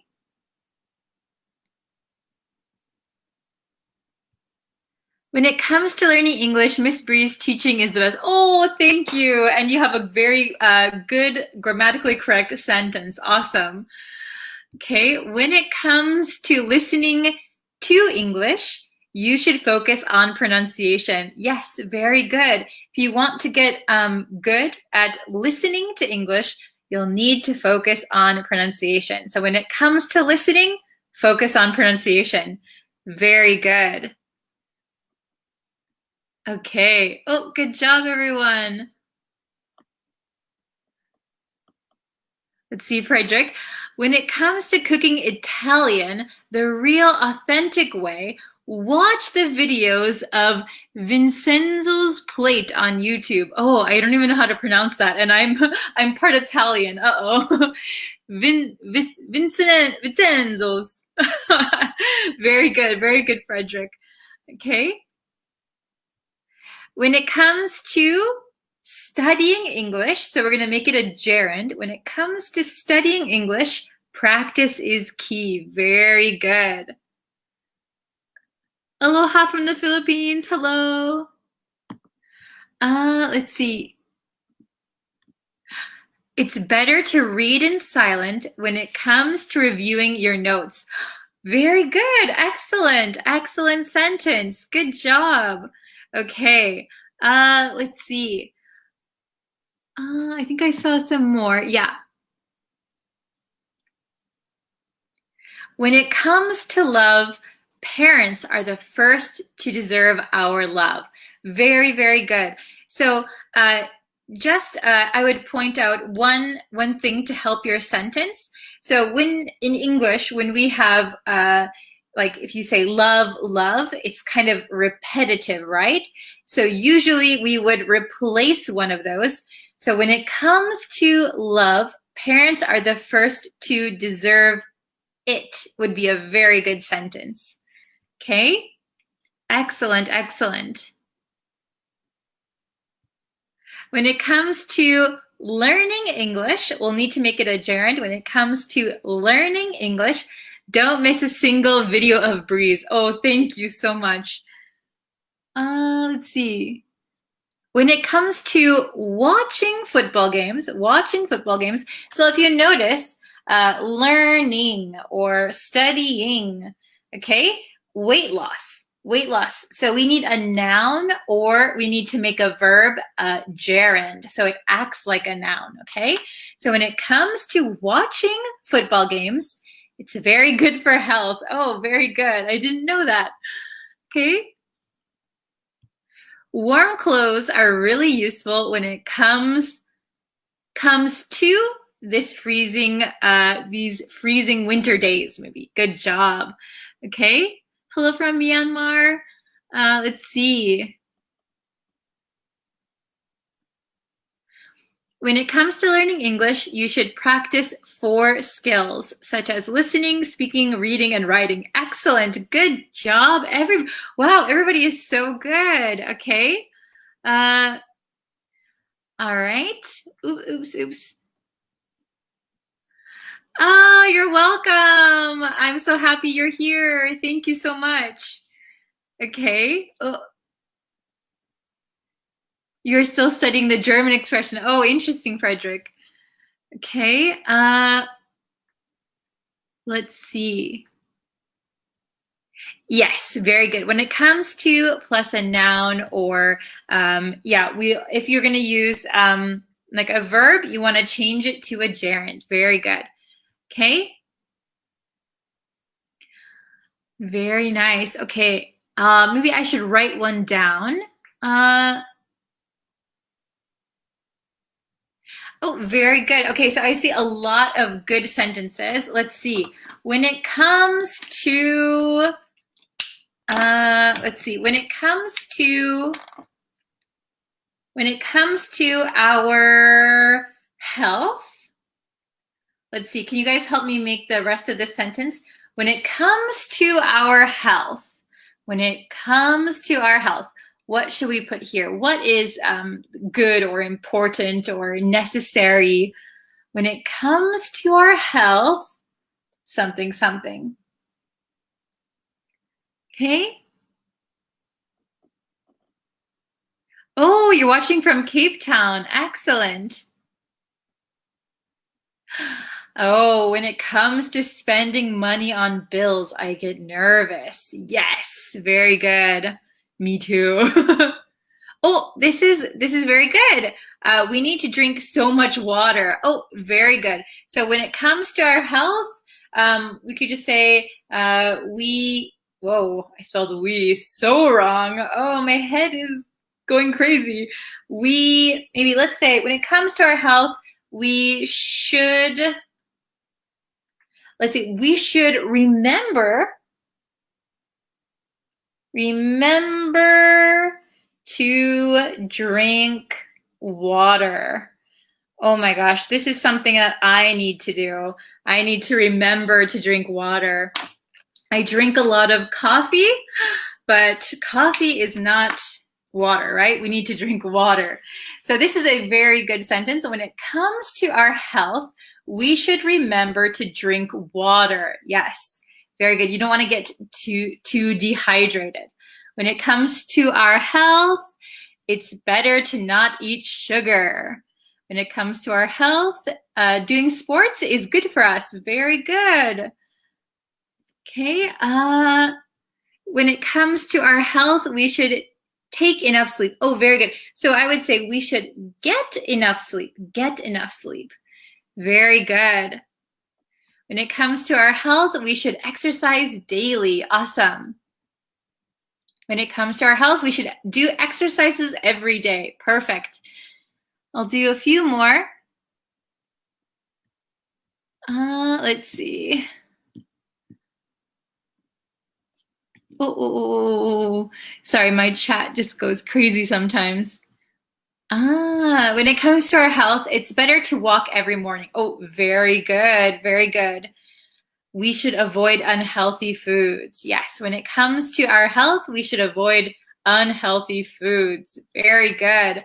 Okay, so is it pretty easy, everyone? Everyone kind of understands?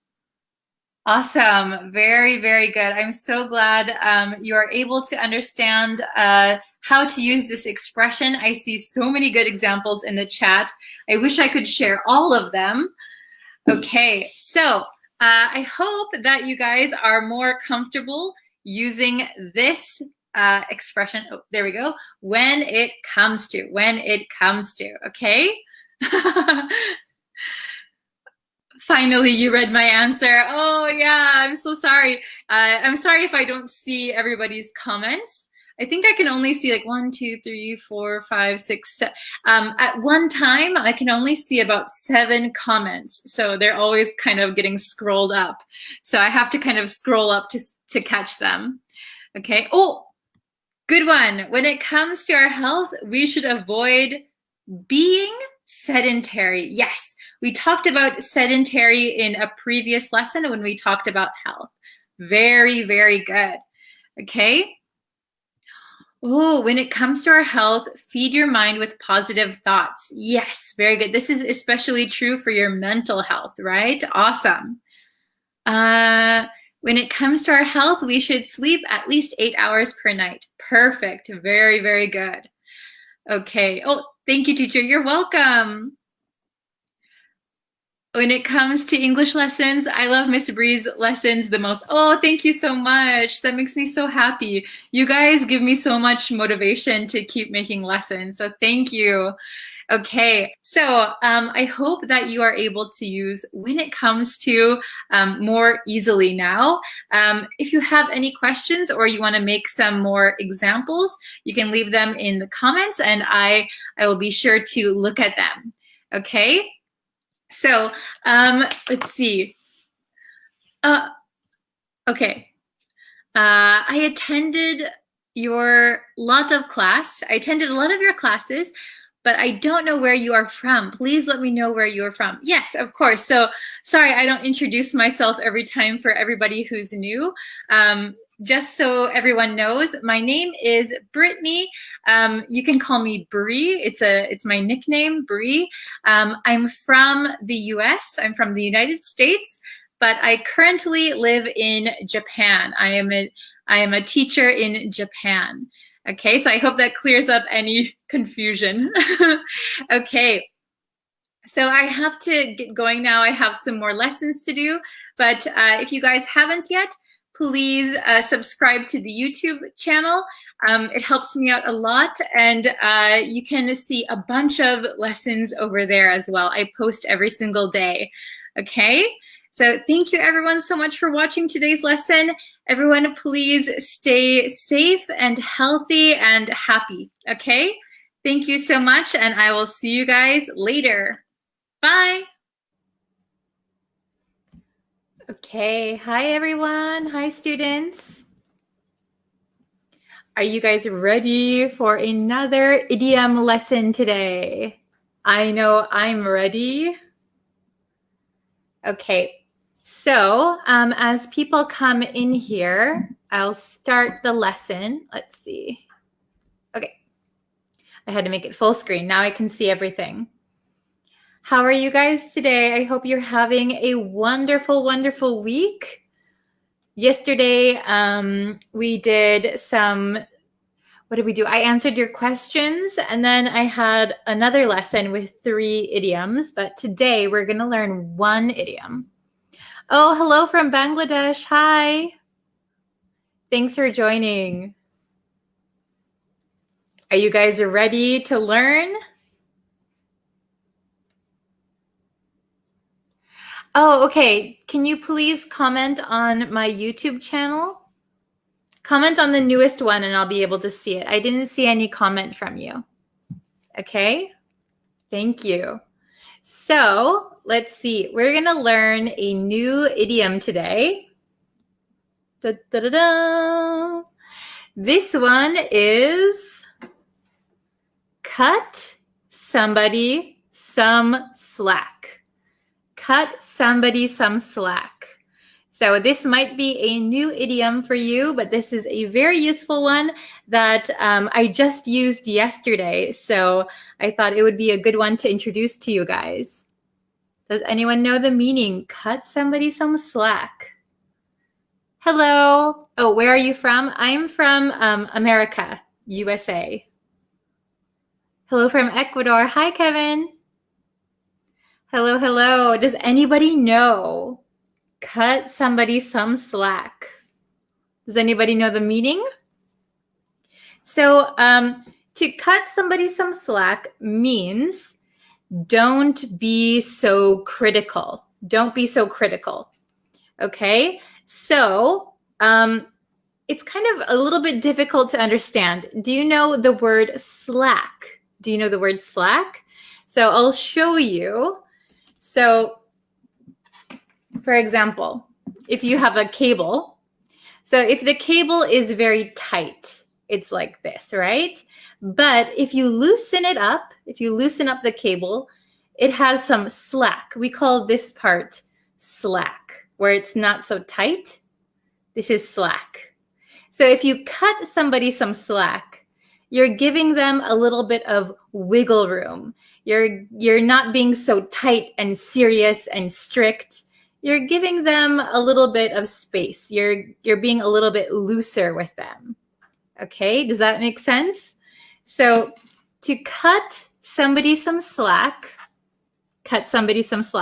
means not being so strict with them, being a little bit more kinder, gentler, not being so I guess not being so strict. So not being so critical. Okay. Quarry, I already comment on your YouTube channel. So can you let me know which video you commented on? That would be really helpful. Okay, so cut somebody some slack. Let's look at the examples, okay? So we have our examples here. So the meaning is don't be so critical. So we always hope that people will cut us some slack, right? We don't want people to be too critical of us. Okay. So number one, let's look at number one. He's new. Let's cut him some slack. He's new. Let's cut him some slack. So this could be, he's new. So he's new at the office. He's new on the team. This could mean anything, right? So depending on your situation, he's new. Let's not be so critical. Let's cut him some slack. So he's new, so he's still learning. We should be a little bit more flexible with him. Okay? Number two, my boss, and this is in the negative. My boss never cuts me, not some, we're going to change this to any. My boss never cuts me any slack. So this is in the negative. My boss never cuts me any slack. So this means my boss is always critical of me. My boss is always critical of me. So this is a negative, never cuts me any slack. So never is not critical. So always critical. Have you ever had a critical boss before? I have. My boss never used to cut me any slack. Okay. Oh, Noor, hi. Thanks for joining us. She has some awesome YouTube videos for English too. Okay. And let's look at number three. Cut me some slack, will you? I'm trying my best. Cut me some slack, will you? I'm trying my best. So this one, we can say this just on its own. Cut me some slack. Or you can say, cut me some slack, will you? So also, when we talk really quickly, this you becomes ya. Ya. Cut me some slack, will ya? Have you ever heard that before? Cut me some slack, will ya? I'm trying my best. So be a little less critical of me. I'm trying my best. Okay? So cut somebody some slack. So that somebody we can change to cut me some slack, cut her some slack, cut yourself some slack. So we can change that somebody. Okay? So I'm going to read them one more time. I'm going to read them a little bit faster. Okay? So please listen. He's new. Let's cut him some slack. Could you catch that? It was kind of fast. He's new. Let's cut him some slack. Cut him, cut him, cut him some slack. So remember, when we link these words, this T almost sounds like a D, and this H kind of disappears. Cut him, cut him. Let's cut him some slack. Let's cut him some slack. Okay? My boss never cuts me any slack. My boss never cuts me any slack. So this one is in the negative, so we change some to any. My boss never cuts me any slack. And number three, cut me some slack, will ya? I'm trying my best. Cut me some slack, will ya? I'm trying my best.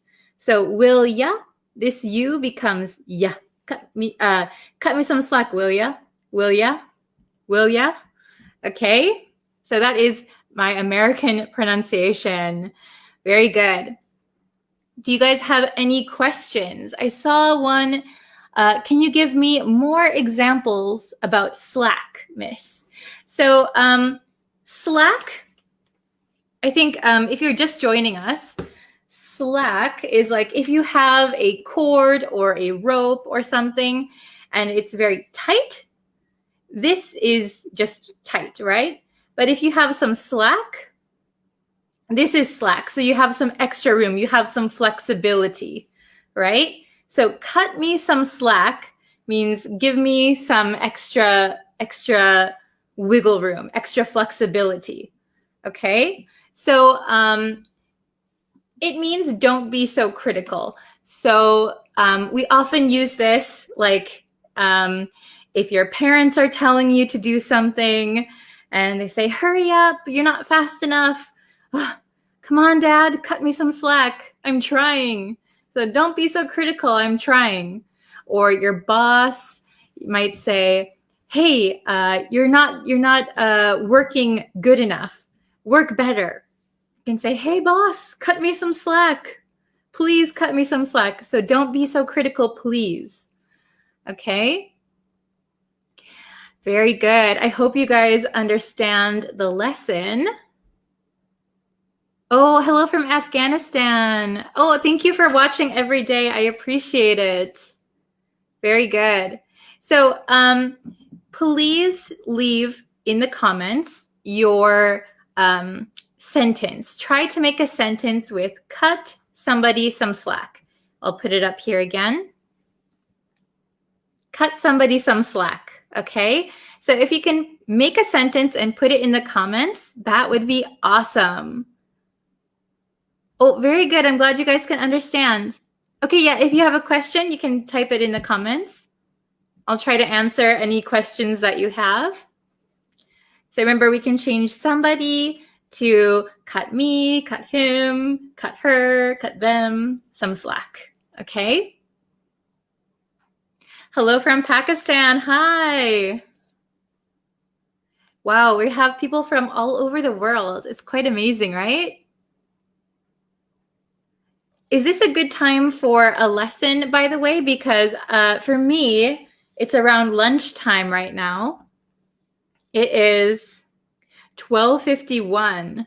So I don't know if this is a great time. Oh, okay. So your question is, what time do you teach us? So I'm trying to figure out a schedule because I do some other lessons as my job. So in between those, I like to have a lesson on here. So the time is kind of different every day, but it's around the afternoon for me.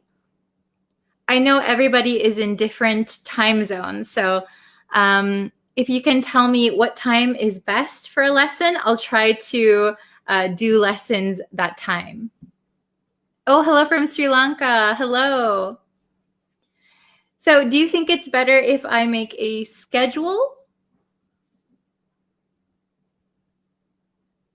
Oh, very good. The lesson is hard. Please cut me some slack. Yes, perfect. Very good. Awesome. Okay, so please let me know what time that you would prefer a lesson. If you would like it earlier than this, or at this time, or later. Please leave that in the comments too, and I will do my best. Please cut me some slack. I'm doing my best. Okay. Oh, you prefer this time. Okay. Oh, very good. After COVID-19, the workers need cut some slack to recover their potential.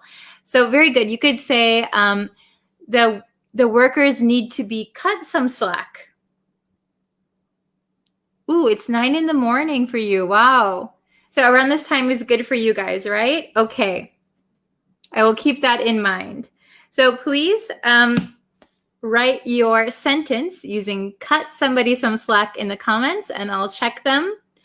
And I will see you for another lesson tomorrow. Okay?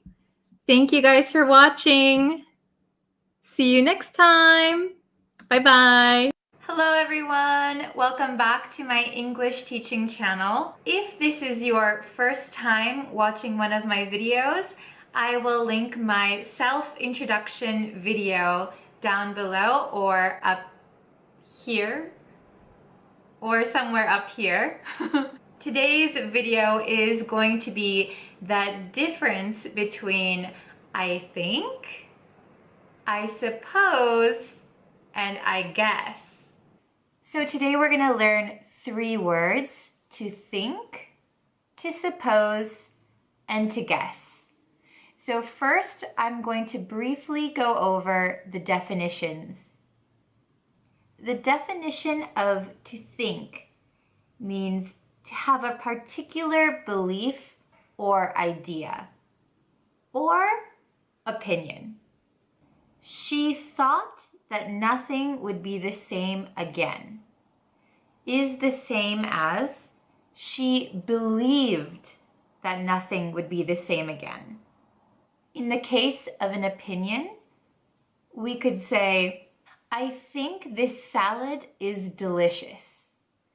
So to think that something is delicious is to have an opinion. To suppose means to think or assume that something is true or likely, but lack proof or certain knowledge. I suppose I got there about noon means I lack the information or knowledge to say for sure I arrived at noon, but I suppose it's likely that I arrived at noon. To guess means to estimate or conclude something without sufficient information to be sure of being correct. I guess Mr. Smith is about 35 or 36 years old. Means the same thing as I don't know Mr. Smith's age, but a close estimate might be 35 or 36 years old. So now you might be thinking, okay, guess and suppose are very similar. So what's the difference? Suppose usually means to come to a conclusion from the information you have, even if you don't have enough information to be certain. Guess is sometimes used to mean approximately the same thing. However, guess can mean that you are making a statement with very little information or no information at all. There is one big difference between suppose and guess. Guess can also be used as a noun. It means an opinion that you reach without any evidence, or the act of forming such an opinion. We use to take a guess or to make a guess. For example, to take a guess at someone's weight. We can't say to take a suppose or to make a suppose. We can only use take or make with guess. To take a guess, to make a guess. They're a little tricky, I know. So let's start with I think. So out of these three, I think sounds the most sure. Maybe not 100%, but pretty close. It can also be used to express your opinion about something. So one example could be, so where do you want to go on your next vacation?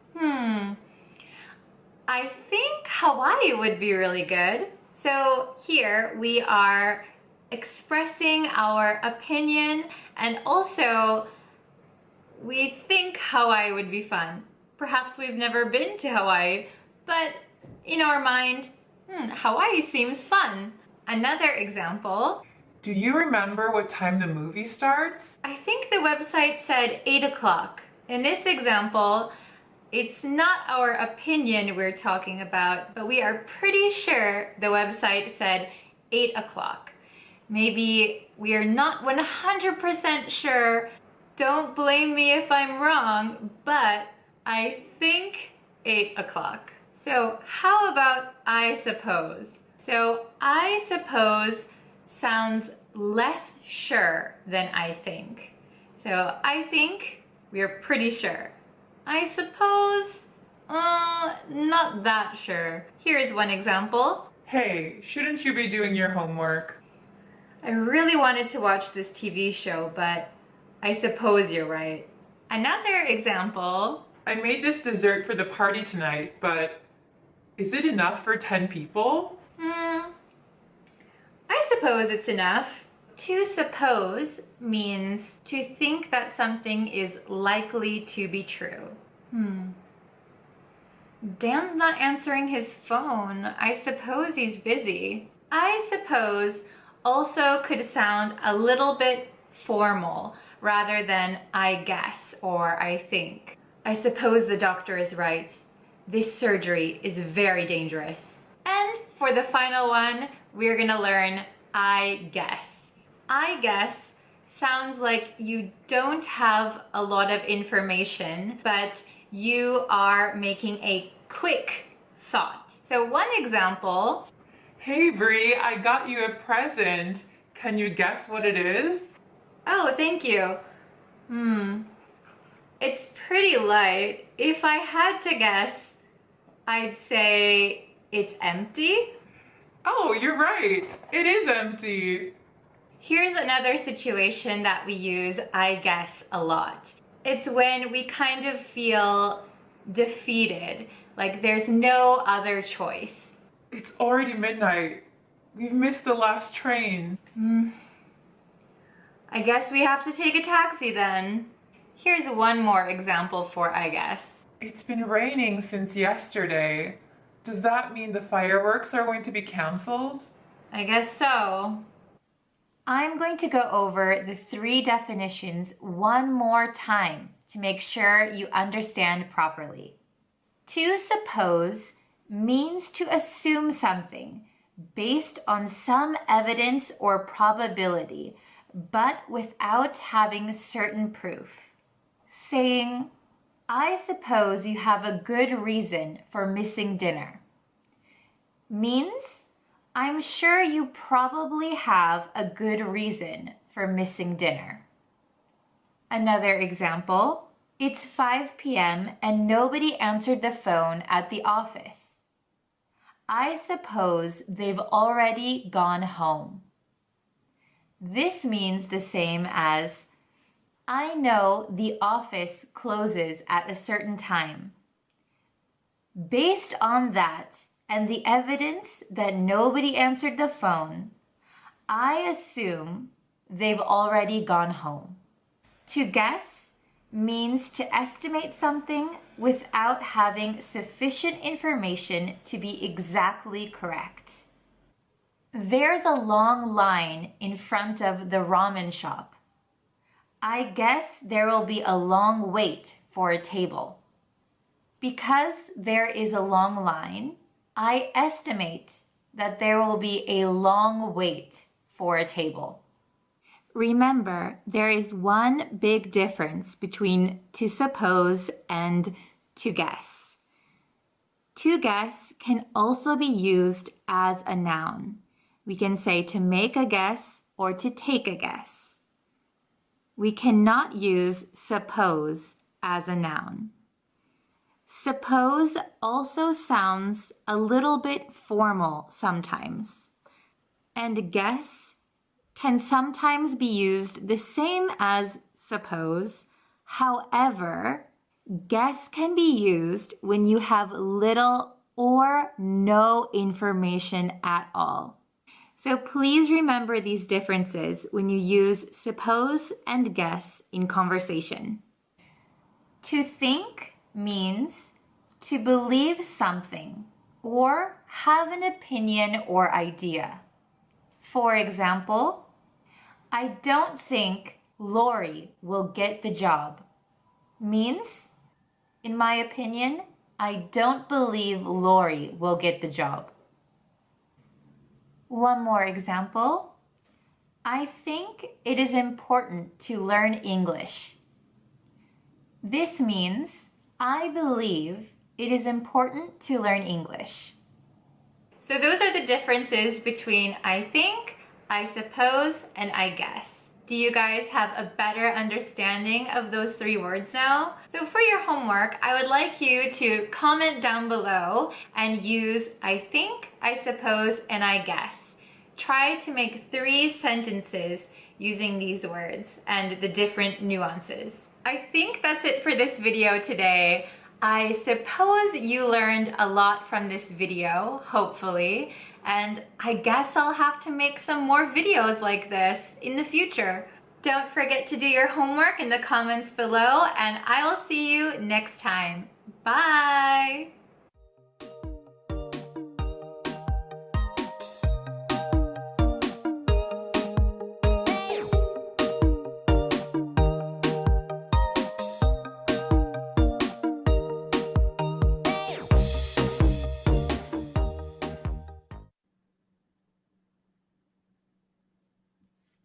Hi everyone, how are you? I just did a lesson over on YouTube, so I think it's processing now. So once it's up, I hope you guys can go and watch it. Hello everyone, welcome, welcome. If you haven't already, please go over and subscribe to the YouTube channel, like the Facebook page, like this video, and share it with your friends. That's always a big, big help. Hello, Viola. Hello, Reginald. Did I say that right? I'm so sorry. Oh, a bunch of people here. Hello. Hi, everyone. So just so you know, I did a YouTube live lesson. So if you guys haven't subscribed to the YouTube channel yet, please do so that you know when I go live. Yeah, if you could like the Facebook page and share it with your friends, that also helps me out a bunch. Okay, oops. Here, I'll post a link to there we go, to the YouTube channel. Okay, so you can subscribe. Hi, everyone. I'm doing very, very well. Hello, Jalil from the Philippines. It's always nice to see your familiar faces in here. Thank you. Wow, we have a lot of people in here already. Hello from Istanbul. I'm very, very good. Hello from Brazil, Afghanistan. Wow. Bangladesh. Hello, hello. Okay. So, yeah, I was really busy yesterday. So, I couldn't make a lesson yesterday, but I promised I would do a longer lesson today. Oh, so today's lesson was actually requested by Ali. So Aliawan, thank you for suggesting this lesson. We're going to do a vocab lesson today, vocabulary lesson of confusing vocabulary words. So, okay. Thank you so much to Ali for suggesting this video. If you have any lesson suggestions or you have some questions, feel free to comment them and I'll try and make a lesson about them, okay? Very good. So, hello from Myanmar. Sumyat, nice to see you here. Okay.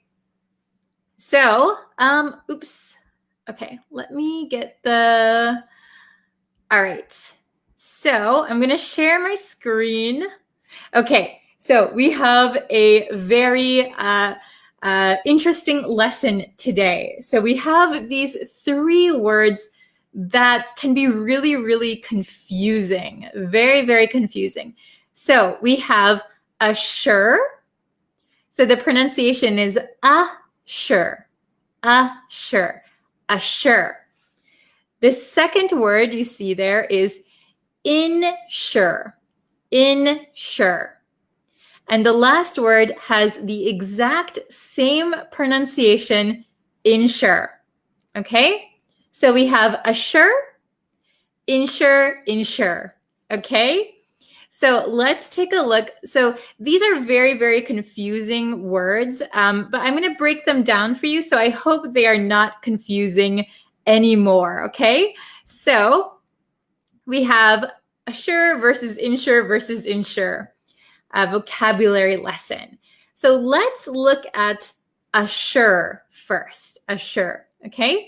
So the meaning is to tell someone something positively to remove any doubts, okay? So when we assure someone, we are telling them something to make their doubts go away. We want to dispel any doubts. We want to remove their doubts. Okay? So let's look at these examples, right? Okay, example number 1. He assured me that he would take care of my house while I was on vacation. So he assured me. So he told me, please don't worry. I'll take care of your house. There's no need to worry. There's no need to have any doubts. I will take care of your house. Trust me. Okay? So he spoke positively and he removed my doubts. So maybe I was worried, who is going to take care of my house while I'm gone? But he removed any doubts. He promised that he would take care of my house. Okay? Hello, Tetwin. Nice to see you over here too. Okay. So, number 2, we often see this in sentences in English. Rest assured. Rest assured. Rest assured that you'll have no problem finding the hotel. So when we say rest assured, it means don't worry. Don't worry. So please rest with no worries. You'll have no problem finding the hotel. So basically, when we assure someone, we're saying, don't worry, okay?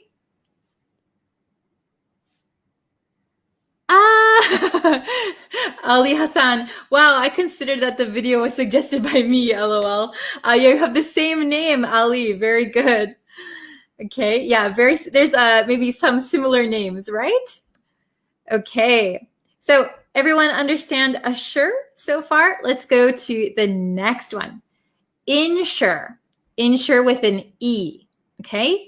So when we insure, it means that we make certain that something will happen. So insure with an E is kind of like a guarantee. So here are 2 common examples where you will see the word insure. Ensure your privacy by creating a strong password. So maybe guarantee is a good word to put here. You can guarantee your privacy by creating a strong password, or you can ensure your privacy, okay?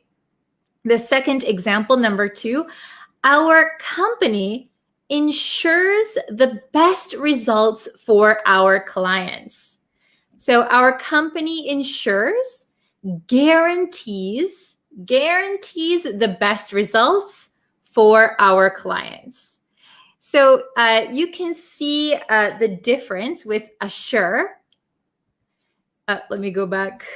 Oops. How can I go back? Oh no. I went back too far. Okay, assure. So he assured me. So we assure someone. He assured me.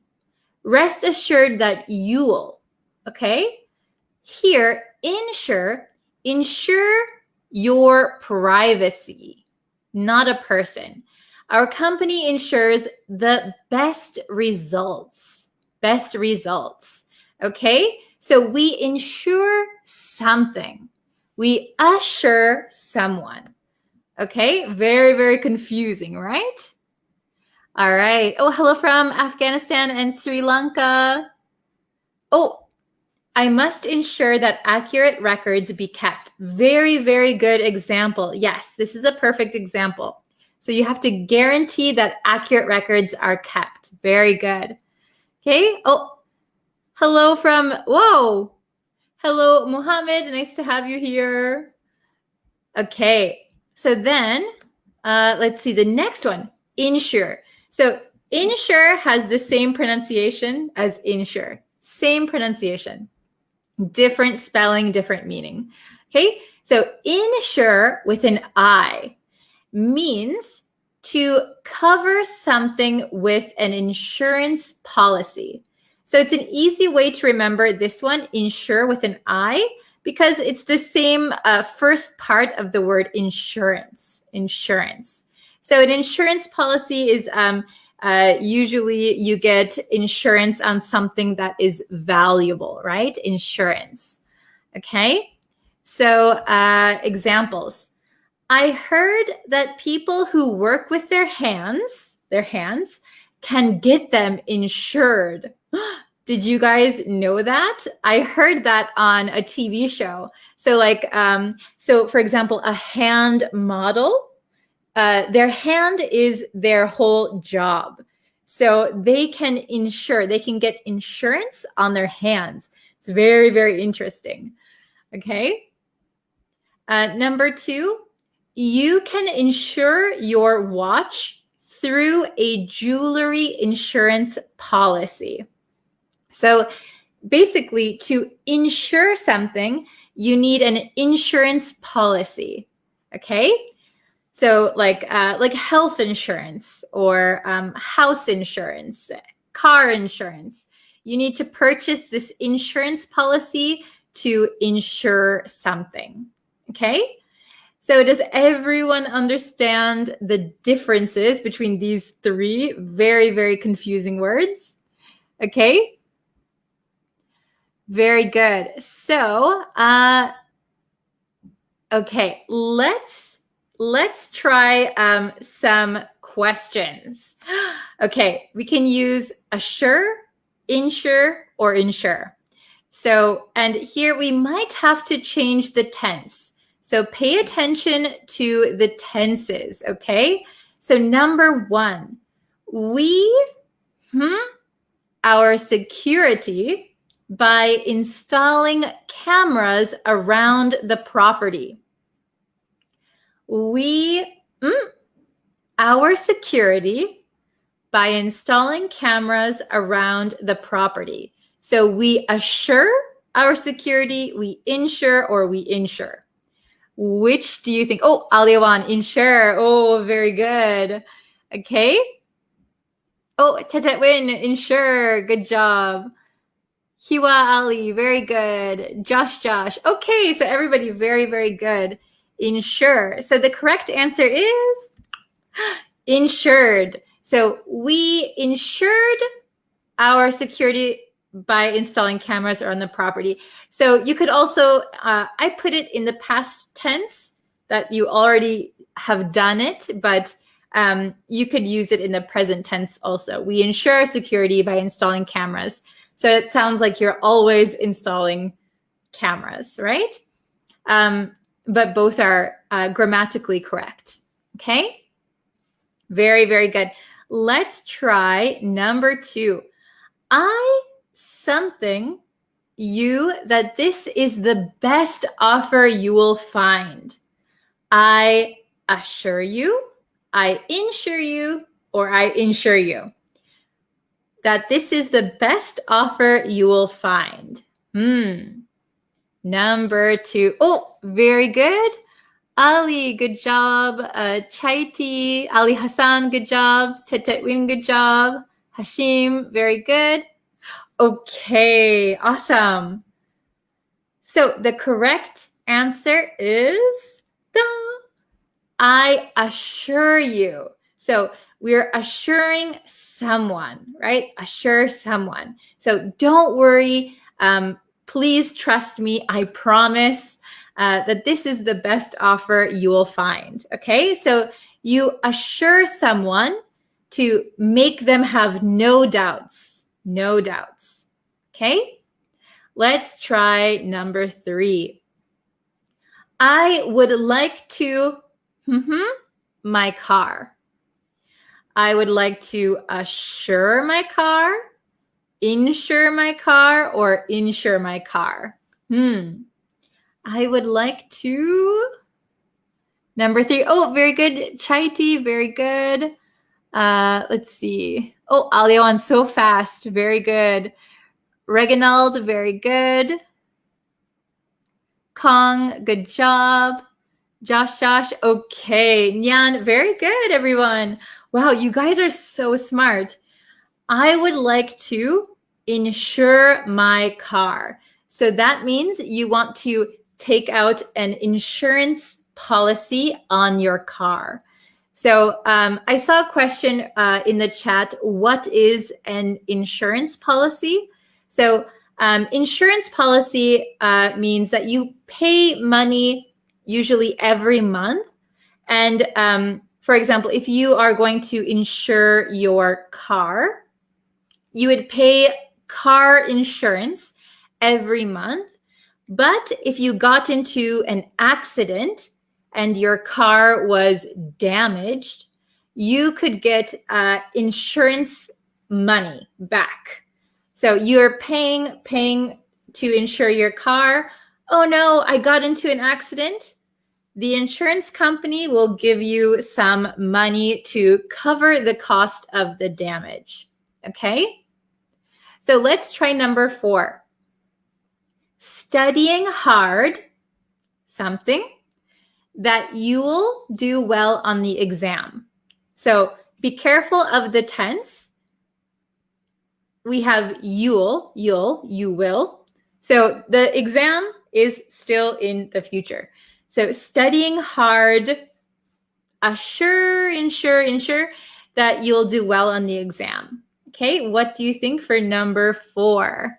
Oh, very good, everybody.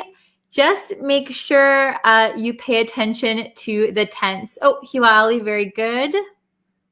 Okay, be careful of the tense. Very good. Okay, so studying hard ensures that you will do well on the exam. So doing this, studying hard, guarantees that you'll do well, ensures that you'll do well on the exam. Okay? Be careful of this tense though. All right? Very, very good. Okay, and we'll do the last one. Last one, we have 2 answers here. He, me, that my house is, So he, something, me, so we have a person here. That's a big hint. That my house is something. Okay, you can give me both answers. Oh, Aliawan, assures, insured. Okay, let's see. So he assured me or he assures me, both are correct. He assured me, he assures me that my house is insured. My house is insured. Very good. Oh, excellent. Excellent job, everyone. Okay, good job. So that was the last question. So I will, oops, I don't want to remove my face. Oh, okay, there I am. All right. So was this a little difficult or is it understandable? Everyone is okay? I saw a lot of correct answers. You guys are really, really good. You guys are quick learners. So these words are very, very confusing. Sometimes even native speakers get them mixed up because they sound the same. They all mean kind of to guarantee something. So, but the difference is just how we use them and in what situation we use them. Okay. Oh no. Hello, missed the lesson. Oh, don't worry. You can always watch it again. We did the difference between assured, insured, and insured. Okay, so it's a very useful lesson. It was requested by Aliawan. So thank you for requesting that lesson. If you guys have any other lesson requests, remember you can always just write them in the comments. I try to check everybody's comments. So yeah, if you can make some example sentences, we can look at them. Let's see. I assured, so maybe you need a space there. I assured him that traveling to Pakistan was safe. Very good. That is the correct use of assure. Excellent. Okay. I insure money by locking in the box. So I would say I ensure that my money is safe. My money is safe by locking it in a box. Very good, very good. But yeah, you can guarantee that money is going to be safe. You can ensure that money is going to be safe. Okay, very good. So like the bank will also insure. So if you put your money in the bank, they ensure that you can take it out anytime, right? They guarantee that they're not going to lose your money, right? Okay. Very good. Let's see.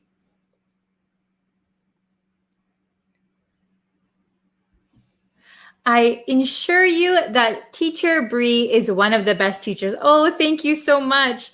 So for ensure means you're guaranteeing something will happen. So I would say, I assure you with an A. I assure you that Teacher Bree is one of the best teachers. So that sounds like you are erasing all doubts, right? Very good. Okay. My teacher assured me to unabashed about speaking English. Okay, very good. So my teacher assured me to be unabashed. So unabashed is an adjective. So I will be unabashed. Okay, about speaking English. Very, very good. Wow, I got a 100% result in the quiz. Very good. I'm so glad I could help you. Good job. Okay. Very, very good. All right. So, is this true? This is interesting. Muslim women use hijab to ensure their hair. So insure with an I is for insurance. Like you take out an insurance policy. So maybe about Muslim women's hair, maybe they are insuring. Let's see, insure, make certain that something will happen or guarantee. So maybe ensure their hair will maybe stay hidden or kept nicely, something like that. Guarantee something. Okay. I accidentally removed myself. Okay. I love my car. I always try to insure it not to be accidents. So remember that insure with an I means you are taking out like an insurance policy. So you're paying insurance. So if you want to ensure that you don't get into accidents, you would use the E insure. So the E insure means you're guaranteeing that something will or won't happen. So I ensure that I don't get into accidents. I ensure my car does not get into accidents. So I guarantee, I make sure, I make certain. If you say insure, you are covering something with an insurance policy. So you could say, I insured my car. I insured my car. It means you're paying insurance. Okay? A little bit tricky, right? Okay, very, very good.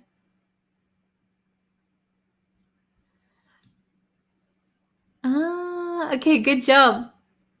Oh, maybe I can remove this one. Okay, he assured me to look after my cat while I was away on my business tour. Very good. So he assured me he would look after my cat. Very nice. Moreover, he ensured the safety of my house. Very good. So he guaranteed the safety of my house, and I need not insure my house anymore. Very good. That is a very good paragraph. Excellent. Excellent work. Okay. Awesome. Thank you guys so much. All right. So, I think, I have to get going. I have to go to my other lesson. But thank you guys so much for watching this lesson. Oh my gosh, we've been live for 25 minutes. So if you can, please suggest any other lesson topics that you would like. And as always, please subscribe, share this lesson with your friends. It's so fun to talk with all of you every day like this. I hope I'm helping you. And yeah, I will be back tomorrow with another lesson on YouTube and another lesson on Facebook. 2 lessons. Okay? Thank you so much, and I will see you guys next time. Take care, everyone. Thank you, thank you. All right, bye-bye. Hello, everyone. How are you today? I hope you're doing well. First things first, if you guys have not yet, please go over and subscribe to the YouTube channel. And if you could like this video, share it with your friends. That's also very helpful. I will be putting a video on YouTube a little bit later today. So please go check that out. Hello, how are you? Hi, everyone. Hello from Pakistan. Hello, hello. How are you guys? What country are you from? And what time is it for you? Hello. Nice to see familiar faces in here. Hello, Aliawan. How are you? Okay. So, yeah, if you haven't yet, please go over, subscribe to the YouTube channel. That really helps me out. It lets me know that you guys want to see more lessons. Hello from Sri Lanka. Hello from Canada. Hello, hello. Oh, good morning from Chad. Okay, so we're going to jump into the lesson. Are you guys ready? Yesterday, I did a video about figure out versus find out. And hello, Devashka from Myanmar.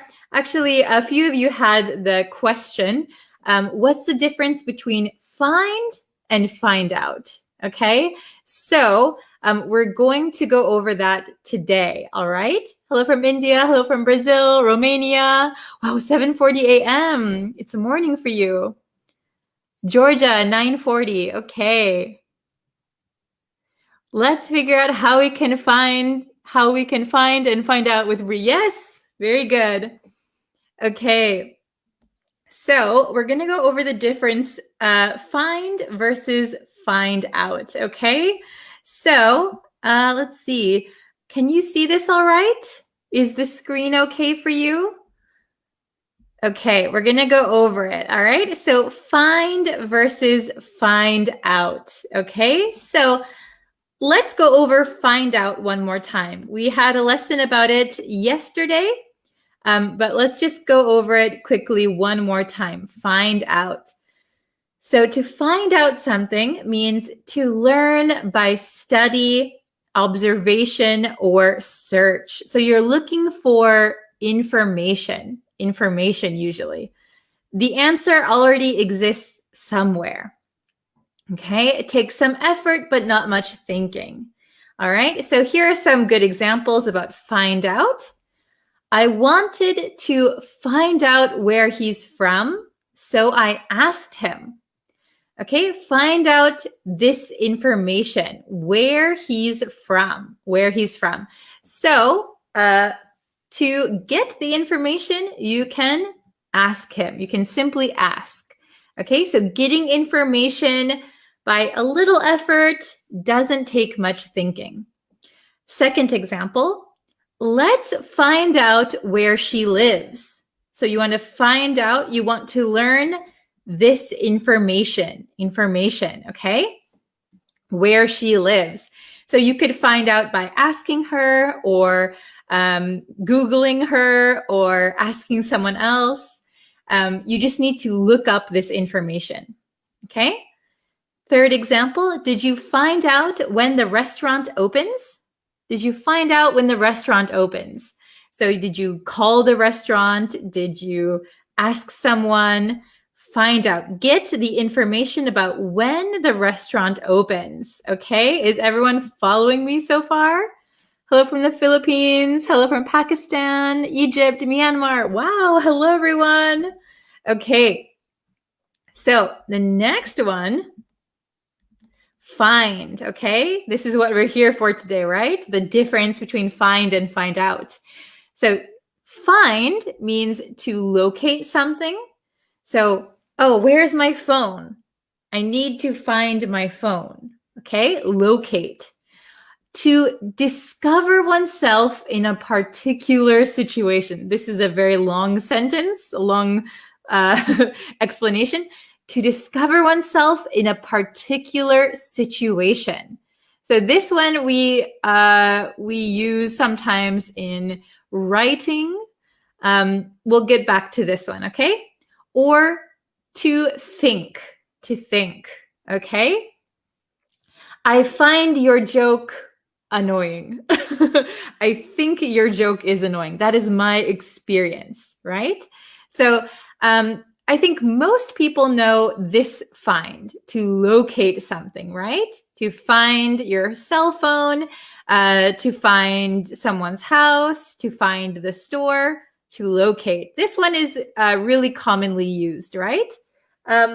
However, we can also use it for these other two. So let's look at the examples, okay?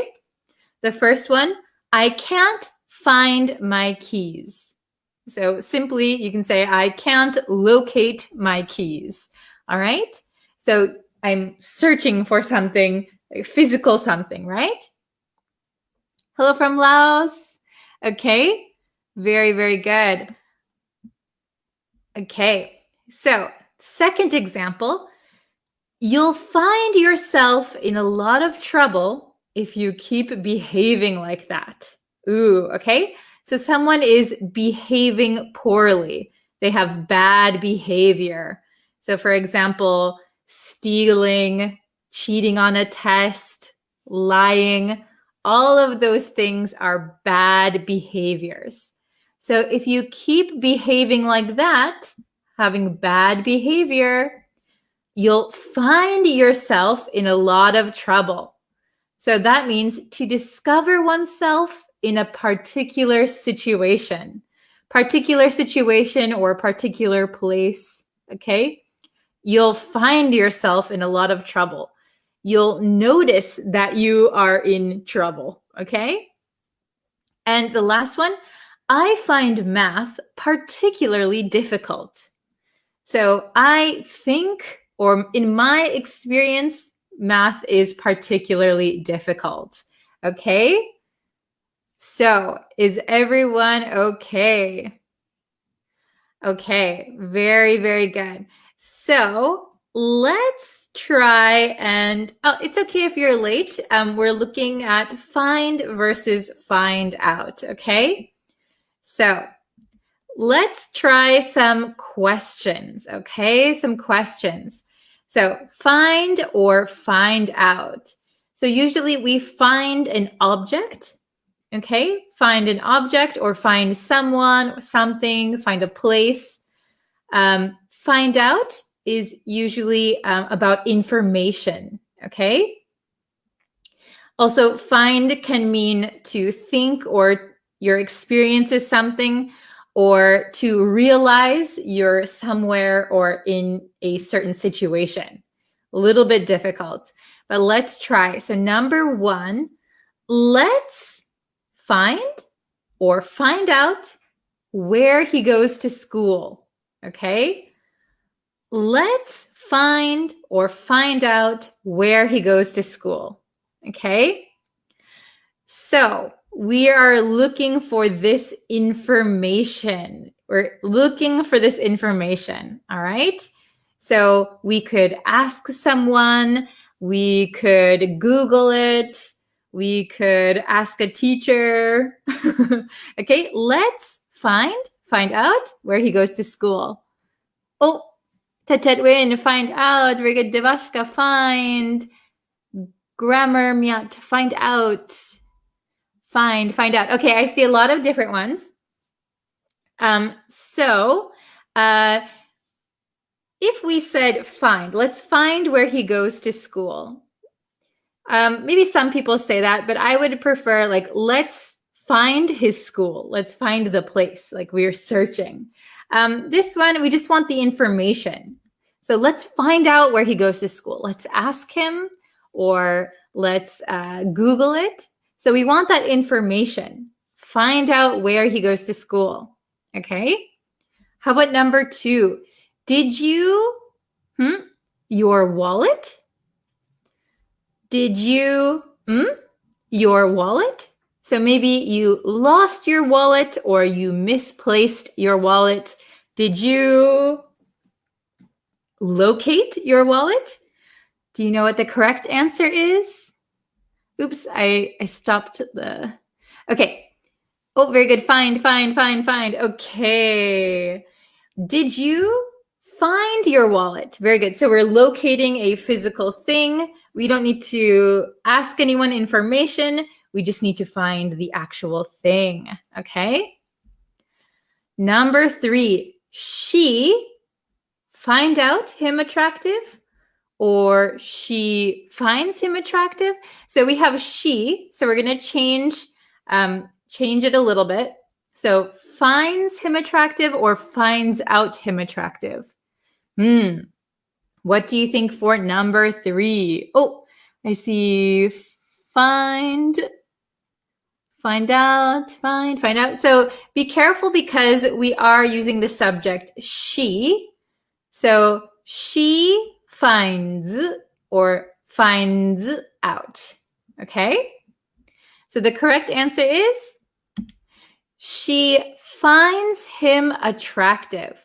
So she thinks, in her experience, she thinks he is attractive. So she finds him attractive. She finds him attractive. Okay, very, very good. Okay, excellent. Number 4, I want to, his name. I want to find his name. I want to find out his name. So we could use 2 different ones. You can be grammatically correct, but it's not the best answer, okay? So which one do you think? I want to find his name. I want to find out his name. Okay. Ooh, very good. I see find out. Okay. I want to find out his name. So I want this information. So I'll ask him, I'll ask his friend, what's his name, right? If you say, I want to find his name, maybe you have like a bunch of text on a paper. You have text. Oh, I want to find his name. I want to find my name.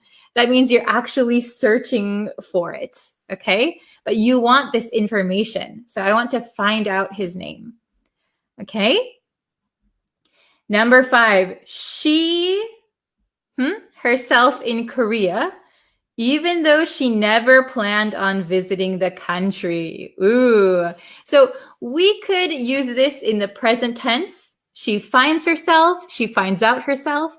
But for this one, I put it in the past tense, okay? Put it in the past. So present tense is also okay, but I just put it in the past tense. So do you think she found herself in Korea or she found out herself in Korea? Ooh. Okay. Oh, very good. I see some correct answers for number 5. Oh, very good, Tetet Win. Good job. Okay. She found herself in Korea even though she never planned on visiting the country. So wow, I'm in Korea. Whoa, what am I doing here? Oh, I never planned on coming, but I am here for some situation, some set of circumstances. She ended up in Korea. So she found herself in Korea, even though she never planned on visiting the country. Okay, very good. So let's read these one more time. Let's find out where he goes to school. This means you're going to ask, you're going to get the information. if you wanted to say, let's find his school, that means you're actually searching for the building. Okay? Did you find your wallet? So you lost it. Did you find it? Did you locate it? Number 3, she finds him attractive. So she thinks he's attractive. Number 4, I want to find out his name. So I want that information. So I'm going to ask someone, or I'm going to Google it. I'm going to search it online. Okay? And then number 5, she found herself in Korea even though she never planned on visiting the country. So she found herself in Korea. So she discovered that she's in this situation, or that she's in this certain place. So if we go back, to find, to discover oneself in a particular situation. So this is the same as you'll find yourself in a lot of trouble. She found herself in Korea. Okay? Is it understandable, everyone? Very good. Okay. Hello from Kurdistan. Okay. All right. So thank you guys for participating. If you want to make some example sentences, you can find versus find out. You can try to make some example sentences and I can correct you. Okay.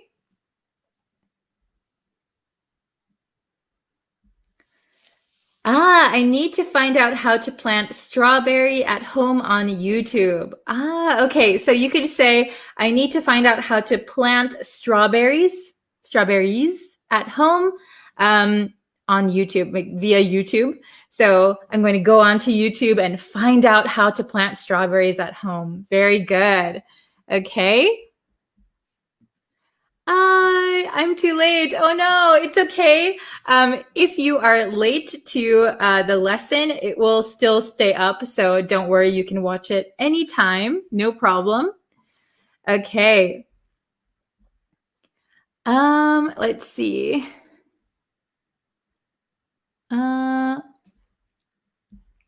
Please send the classes in PDF. Are you guys interested in getting PDFs of the lessons? Please let me know what you think, okay? Okay. Can we get a PDF? So another person said a PDF. Okay, let me know if you guys want PDFs, all right? Let's see.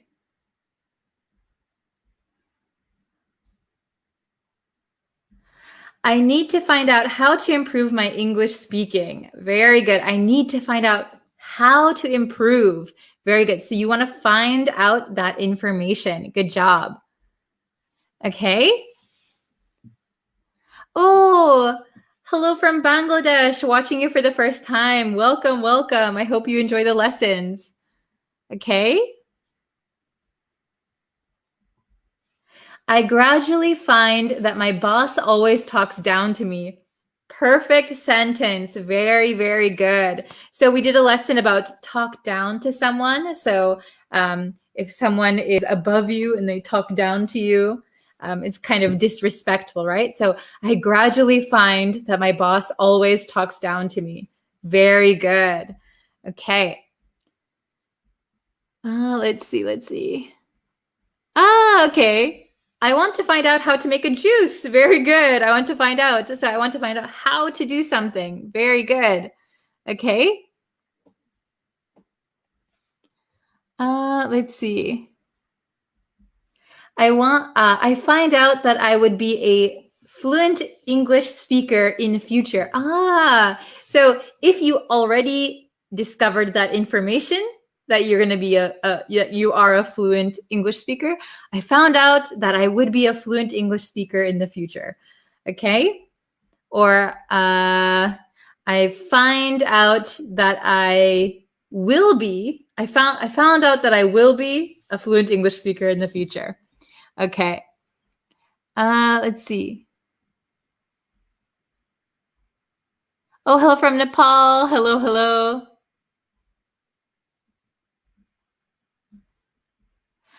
This is very good. I find out the vaccine of COVID. Okay, so you could say, I found out there is a vaccine for COVID, a vaccine for COVID. So if you discovered that information that there is a vaccine, oh, great. I found out there is a vaccine for COVID. Very good. Okay. Let's see. Okay.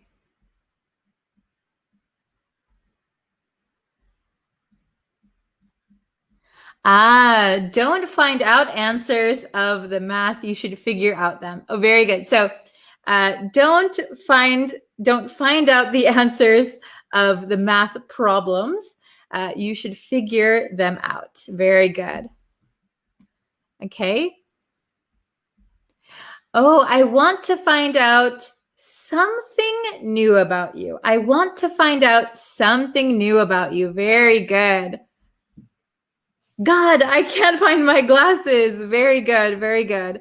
Okay. So thank you everyone for watching this lesson. There will be another lesson up on YouTube.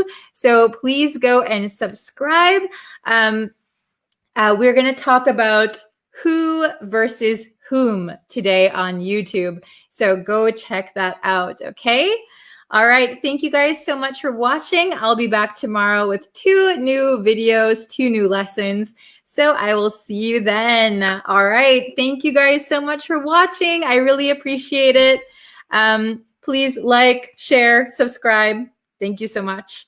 All right. Thank you very much. And I'll see you guys next time. Bye.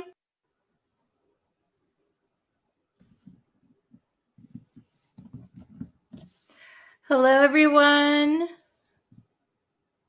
How is everybody doing today? How are you? Okay, so we're going to get into the lesson today, and today we're going to go over some adjectives that end in able, that end in able, okay? So we're going to look at some of those today.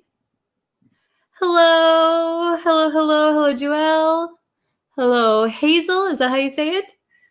Devaska, hello, always good to see you. Uza, Fatihi, Jalil, hello, Sharon. Joshua, hello, Gerardo. Siobhan Patrick. Hello, Syed. Hello, Ahmed. Afrat. Nice to see all of you guys today. How are you guys doing? I hope you are all having a wonderful day. I'm good. It's a little bit hot actually today, so I'm kind of feeling the heat today. Hello. Hello, English teachers. Hello, David. Hello. From India. From Myanmar. Hello.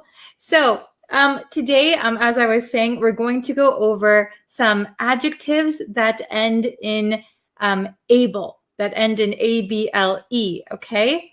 So when adjectives end in able, basically it means capable of something or tend to do something. So that's why we put able at the end, okay? Hello, Pradeep. Hello. Okay. Oh, how's the weather in my country? So right now I'm in Japan and it's a little bit warm today. Hello from Myanmar. Hello from Iraq. Hello, Annie. Okay, so let's get into our lesson, right? Okay, whoa, I just hit my computer. That's how you know it's live, right? Okay, so can you guys see me okay? All right, so today we're gonna go over sociable, laughable, and noticeable, okay? Sociable, laughable, noticeable. So maybe you know the word notice, maybe you know the word laugh, and maybe you know that social social, or society, we have that SOCI.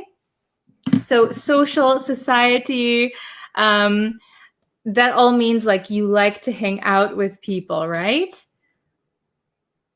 Oh, hello from Thailand. Oh, it's cold at Lake Geneva now. Oh, it must be cold. Okay, so let's go over the meanings really quick. So if we have something that ends with able, usually it means capable of something or tending to be something, right? So if we have sociable. So I know this word looks a little bit funny. So sometimes my students say sociable, but it's sociable. Okay, so sociable means usually we use this as a personality trait. So if someone is sociable, that means that they are very friendly. They like to meet and hang out with other people. They are sociable. Okay, so maybe you know the word social or society. So groups of people gathering. So sociable is a personality trait. I am sociable. I'm not sociable. Okay. So sociable is usually a positive thing. You, if someone is sociable, that is good. They are very friendly. Okay. Oh, hello, Frederick from Switzerland. Hello. Okay. Next, we have laughable. So you probably know the word laugh. Ha ha ha ha. So if something or someone is laughable, that means that thing or that person is so ridiculous that it's funny. Okay, so for example, the president's speech was laughable.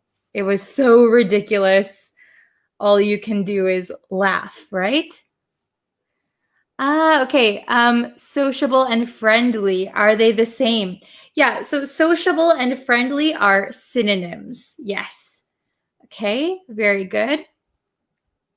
So the next one is noticeable. So you know the word notice. Oh, you see something, right? So being able to be noticed is noticeable. Okay, so if something is very obvious, if something is very clear, or you can't miss it, then it is noticeable. Okay, there's been a noticeable change in American politics, for example. Okay. This is a good question from Anna. Is laughable positive? Okay, so laughable is usually not positive. I would say laughable is more on the negative side. So somebody tries to do something or somebody does something and other people think it's laughable. So it's kind of the same as ridiculous. Okay? Very, very good. Okay, so sociable, laughable, noticeable. Sociable is positive, laughable is usually negative, and noticeable is, well, it's not really positive or negative. It just means something is able to be noticed. So it depends if that is a good thing or a bad thing, right? Okay. Very good. Okay, awesome. Okay, very good. I see everybody's doing well. Okay, so let's go on to this one. Okay, so we have, scooching over again. Okay, we have, let's see, sociable, willing to talk with people, friendly. Okay, so somebody who is willing to talk with people, somebody who is friendly is a sociable person. Okay. Let's see. Sociable and flexible, are they the same? They are not the same. So sociable means you like to gather with people, you like to talk with people. Flexible means that you are able to adjust like your schedule or your ideas. So a little bit different. Okay. So very good. Laughable, laughable. So ridiculous as to be amusing. So something is so crazy or so ridiculous that all you can do is laugh, right? Okay. So for example, let's see. I haven't studied French since high school. I haven't studied French since high school. So if I went to France and I tried to talk with the local people in French, maybe my French would be laughable. You wouldn't be able to take me seriously because I'm so bad at French, right? So it's so ridiculous if I speak French. It's so ridiculous that it's kind of amusing. Okay? Yes. Sociable has the same meaning with outgoing. Very good. Yes. So I think sociable and outgoing are also synonyms. Okay? Then we have noticeable, noticeable, able to be noticed. So easily seen or noticed, clear and apparent. Okay? Very, very good. So if you have no questions, yes, these are all adjectives. All three of them are adjectives, okay? Let's see. Okay, so, okay. Number one, there is a rip in her dress. There is a rip in her dress, okay? Oh, Frederick, very good. Nis, very good. Let's see. Oh, yes. Oh, very good. Ashin, Saya. Excellent. Okay. Anna, good job. So the first one is there is a noticeable. So notice, just spell it regular, notice, and then add able. Okay? Can you see? Oh, that looks like an R almost. Okay, let me erase it. It's hard to write. There is a noticeable rip in her dress. That means it is easy to see. It is obvious. Maybe anyone who looks at her will notice that she has a rip in her dress. So, we should help her, right? Okay, number two. Although I look like a person, this says, I'm very shy. I'm very shy. Although I look like a person, I'm very shy. Okay? Oh, Aliawan, very good. Sociable, very good. Anna, Valentina, Mauricio, Frederick, awesome. Sue. Okay, very, very nice. Gerardo, okay. Although I look like a sociable, oops. Although I look like a sociable person, I'm very shy. So please tell me in the comments if you are a sociable person or if you are shy. So I might look like I am a sociable person, but actually I am very shy. Okay, how about number three? His attempt, so he tried, his attempt at dancing was maybe not so good, right? His attempt at dancing was, so when he tried to dance, it was something. Number three. Oh, very good. I think Frederick, very good. Let's see. Oh, I'm getting some different answers. Okay, so we're kind of split. Noticeable and laughable. Okay, so you could say, I guess, his attempt at dancing was noticeable. Okay, yeah, I can see where you would think that one. So if you say his attempt at dancing was noticeable, that means that everybody noticed he was trying to dance. But maybe the best answer of these, his attempt at dancing was, ooh, laughable, laughable. So he wasn't very good. He looked ridiculous. All we can do is kind of laugh. The poor guy. His attempt at dancing was laughable. So maybe either he was really, really bad or he didn't put in a lot of effort. So it was what he was doing, his dancing was so ridiculous that it was kind of amusing. Okay? So Frederick said that could be me. My partner needs to wear security shoes. Okay. Number 4. She is a girl who enjoys hosting parties. I think this one is pretty easy, right?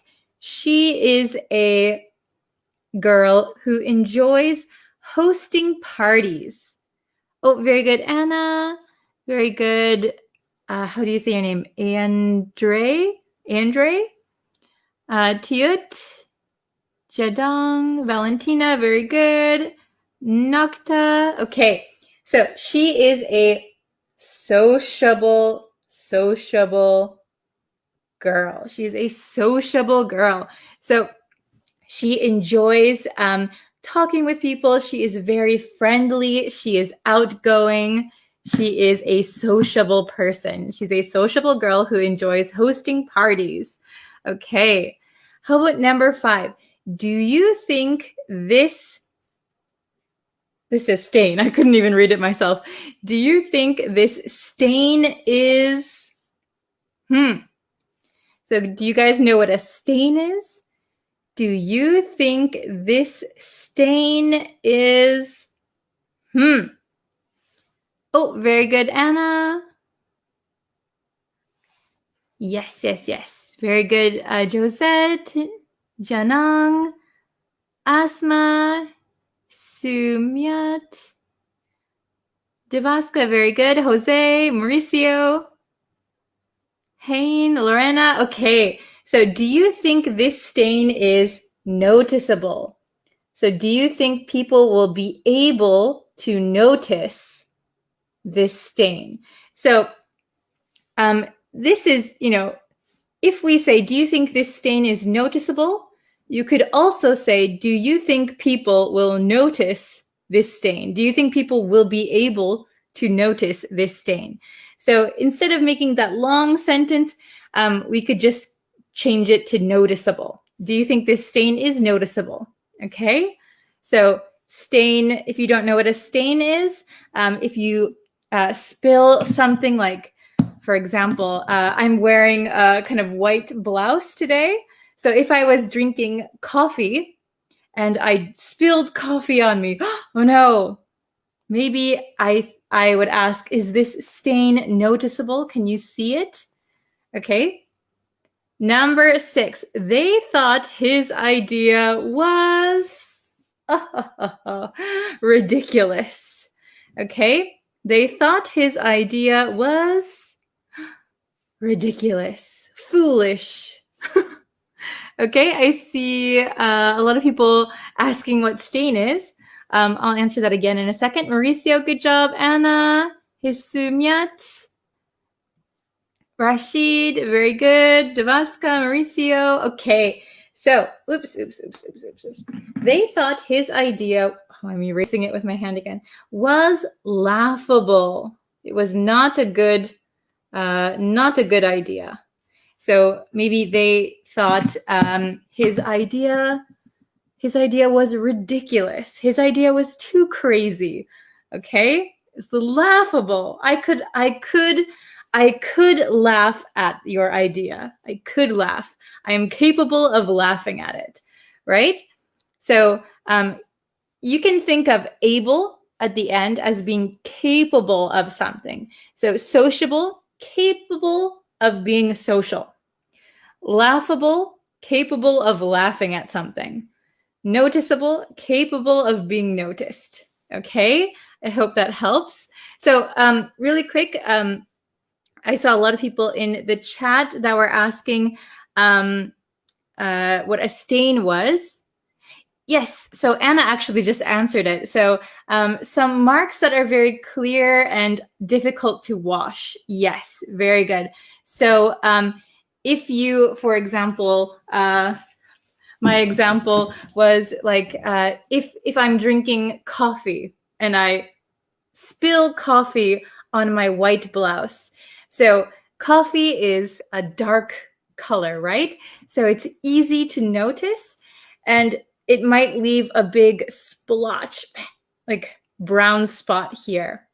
So if we can't wash it out, we would call it a stain. It is staying there forever. It's a stain. Okay? Oh, what does rip mean? What does rip mean? So I can show you. So this, I have a tissue, right? So rip means there you can have a verb and a noun for rip. So I can rip this tissue means I ripped the tissue. Now I could say the tissue has a rip. The tissue has a rip. Can you see that? Okay, so I ripped the tissue and now the tissue as a noun has a rip. Okay? Very good. Hello from Pakistan. Okay.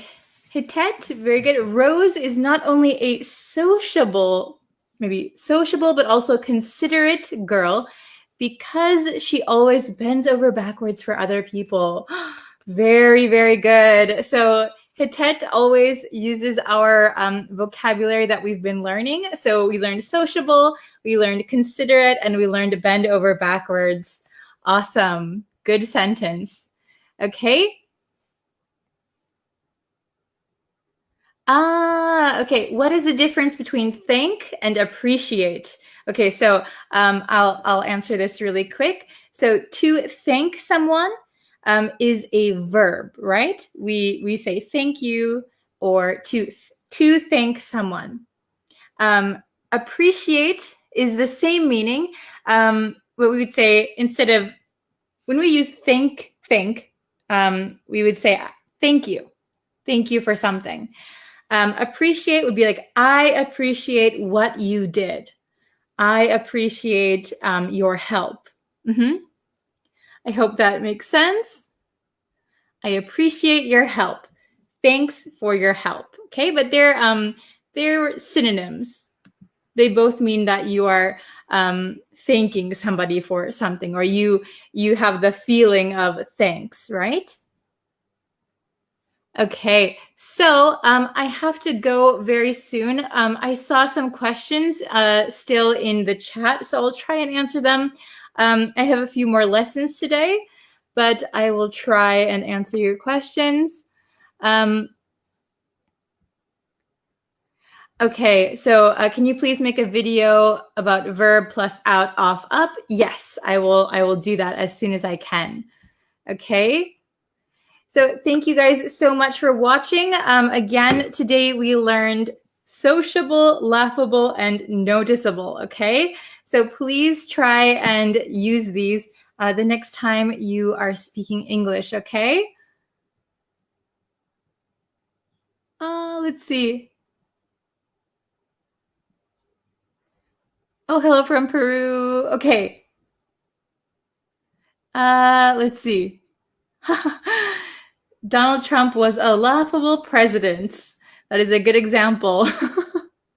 Okay. Are a spot and stain similar? Yes. So if you say, I have a spot on my dress or a stain on my dress, yeah, they're similar. Okay, so thank you everybody for watching, and I'll try and answer your questions as soon as I can, okay? Thank you for taking the time to watch. Please share with your friends, and if you can, subscribe to the YouTube channel. I will be posting videos quite frequently over there. Okay, thank you so much for watching, and I will see you guys next time. Bye! Hello everyone, welcome back to another English lesson. My name is Bree. Welcome to my channel. Today we're going to go over the difference between reservation and appointment. Now these words are very similar, but I noticed a lot of my students mix up the two. And even though they're similar, there are some key differences. So we're going to break those down for you today.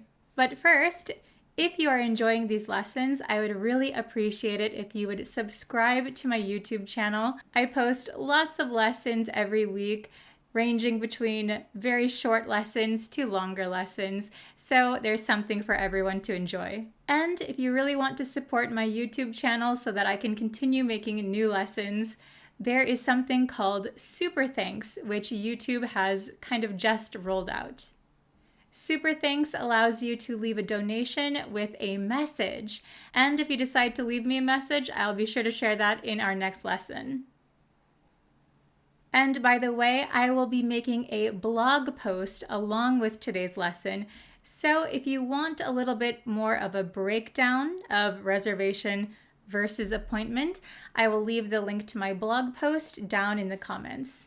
Okay, let's jump into the lesson. Okay, so we're looking at reservation versus appointment, like I said. And I labeled this tricky English because it is very tricky. They look very similar, but they're not exactly used in the same way. So if you ask a native speaker, what's the difference? They might not be able to explain it very well. So I'm going to break it down for you so that it's very easy to understand. First, let's look at reservation. The meaning is an arrangement whereby something, especially a seat or a room, is reserved for a particular person. So here, the key with reservation is a seat or a room. Okay? So some examples I have. I made a reservation for the 18th. I made a reservation for the 18th.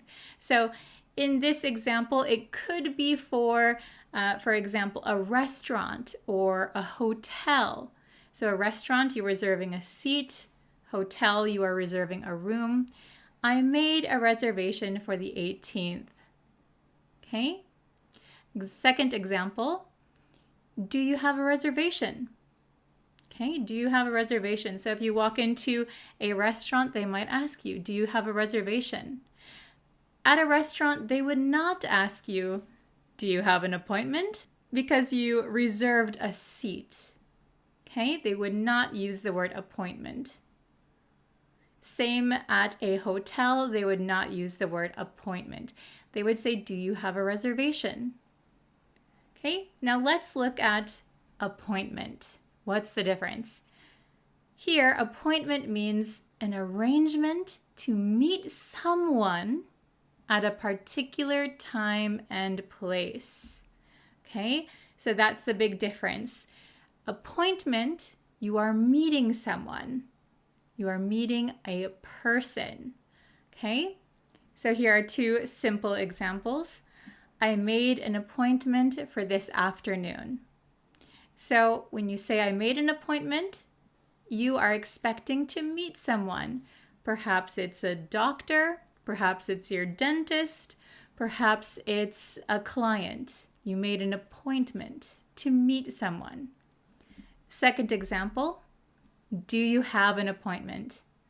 Now, when would someone say this? Well, if you walked into the hospital, for example, they might ask you, do you have an appointment? With which doctor?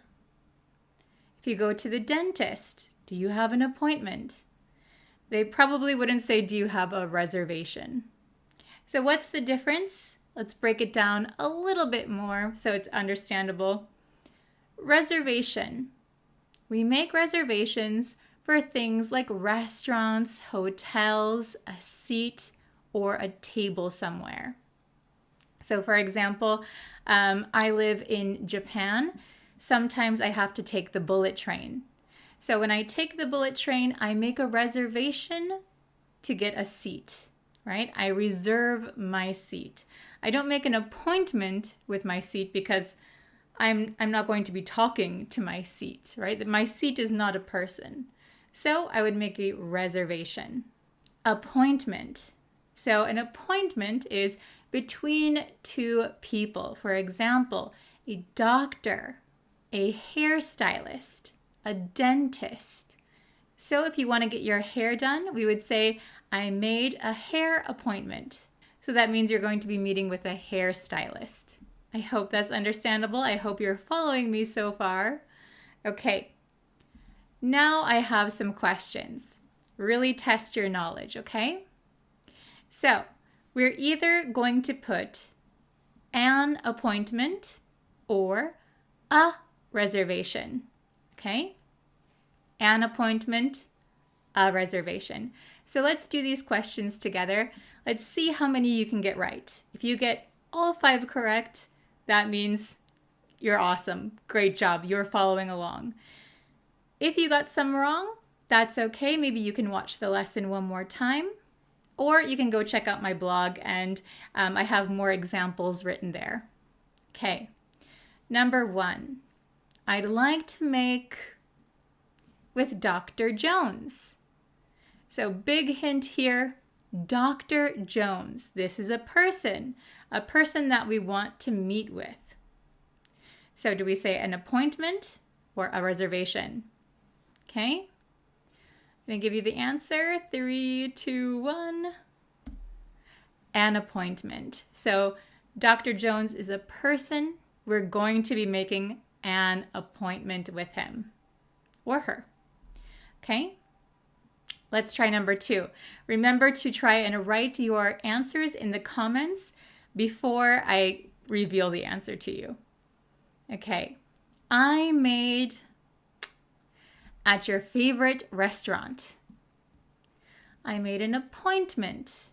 I made a reservation at your favorite restaurant. Type your answer in the comments. Okay. Let's see the answer. A reservation. So at a restaurant, you are probably reserving a seat or a table. So you would make a reservation. Okay, number 3. I'm sorry, I can't come to your party because I have a dentist something. Okay, did you write down your answer? The correct answer is appointment. Because when you go to the dentist office, you expect to see a dentist, a person. Okay, so we're going to make a dentist appointment. Number 4, I have blank with my professor at 10 a.m. I'll let you think for a second. Okay, the correct answer is an appointment because your professor is a person. You're talking with a person. I have an appointment with my professor at 10 a.m. Okay, and the last question, I hope you're going to get all of these right. Number 5, I couldn't make because the hotel had no vacancies. I couldn't make because the hotel had no vacancies. All right, leave your answer in the comments. Let's see if you can get this one correct. Okay, I couldn't make a reservation because the hotel had no vacancies. Hotel, you are reserving a room, right? So we're going to use reservation.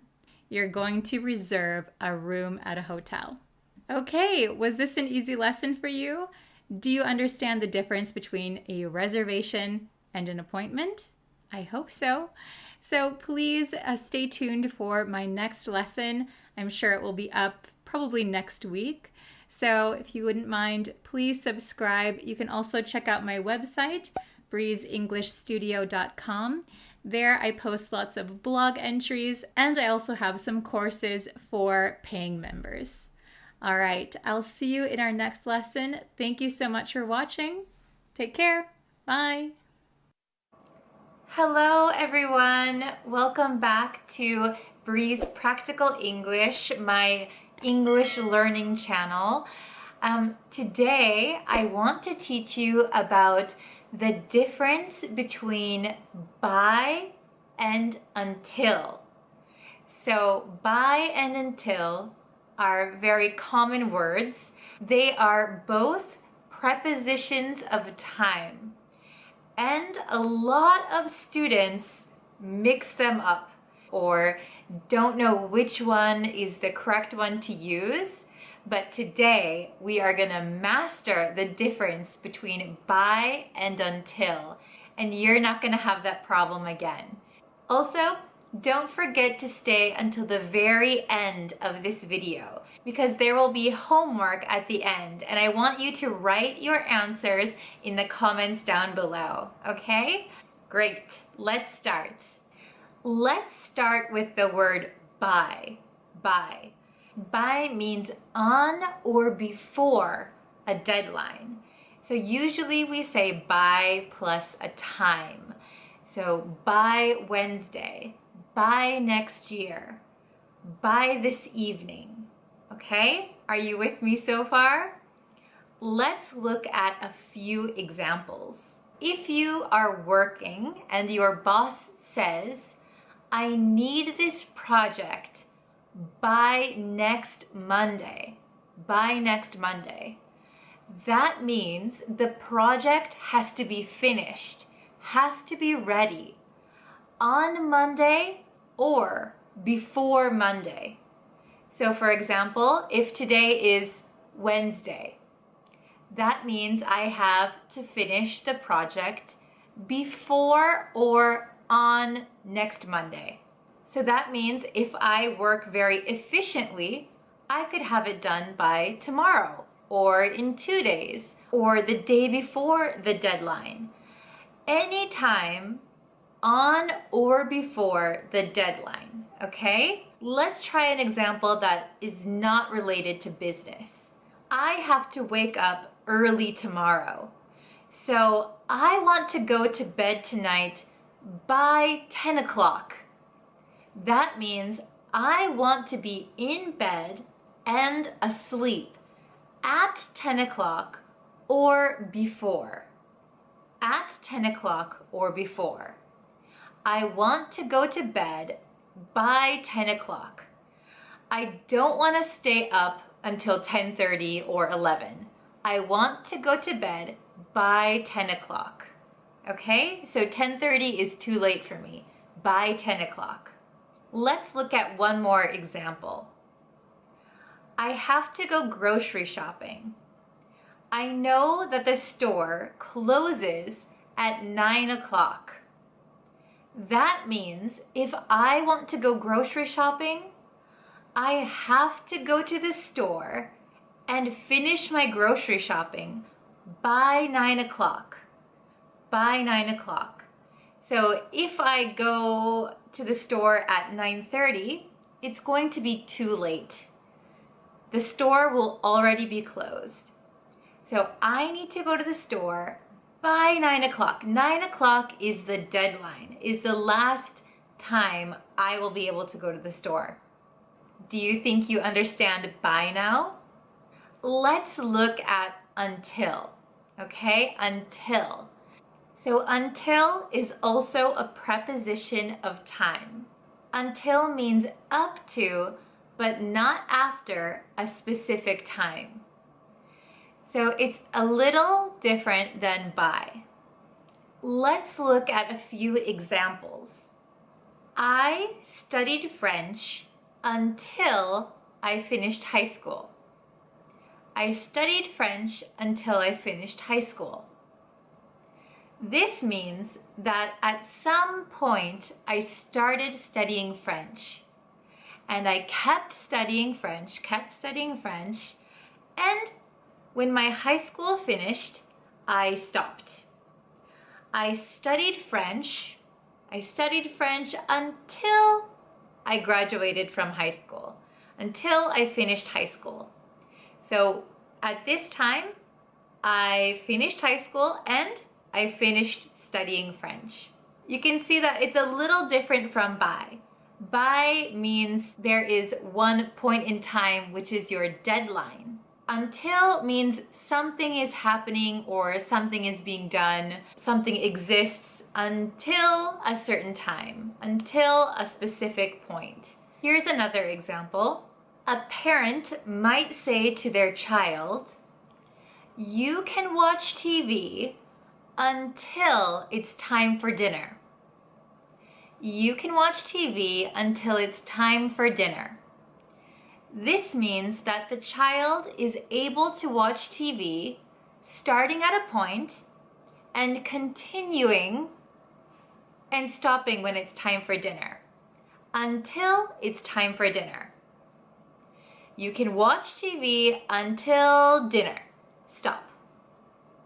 Okay? Are you still following me? Let's look at one more example for until. There were no safety precautions in place until the big earthquake happened. There were no safety precautions in place until the big earthquake. So this means that something wasn't there continuously until something happened. There were no safety measures, no safety precautions. At a time and place, something wasn't there. And wasn't there. Earthquake happened. Now we have safety procedures. Now we're thinking about it.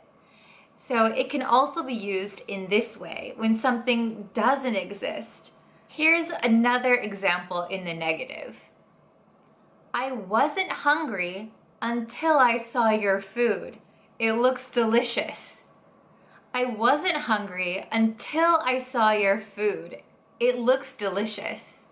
This means not being hungry, thinking that I wasn't hungry, started at a certain point. I didn't think I was hungry. I didn't think I was hungry. I didn't think I was hungry. I saw your food. Oh, I'm hungry. So I didn't think I was hungry until I saw your food. It looks delicious. Now I feel hungry. Okay?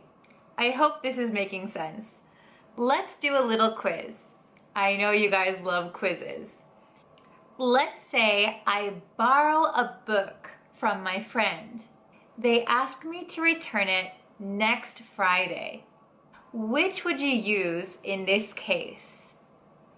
Please return the book by next Friday, or please return the book until next Friday. Which one do you think it is?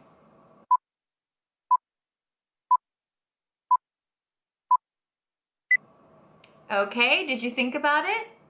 The correct answer is, please return the book by next Friday. By next Friday. If you say until next Friday, it sounds like you will keep returning the book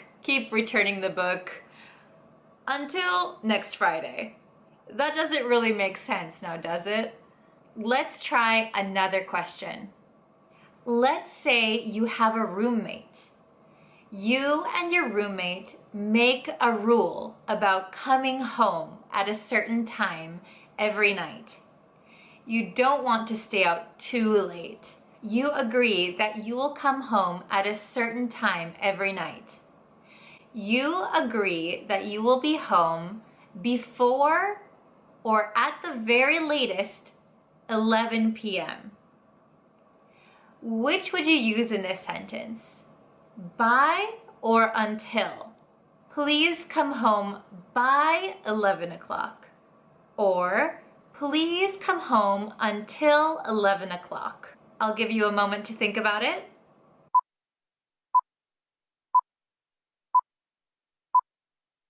Time's up. What was your answer? The correct answer should be by. By. Please come home by 11 o'clock. It means come home before or at 11 o'clock. no later than 11 o'clock.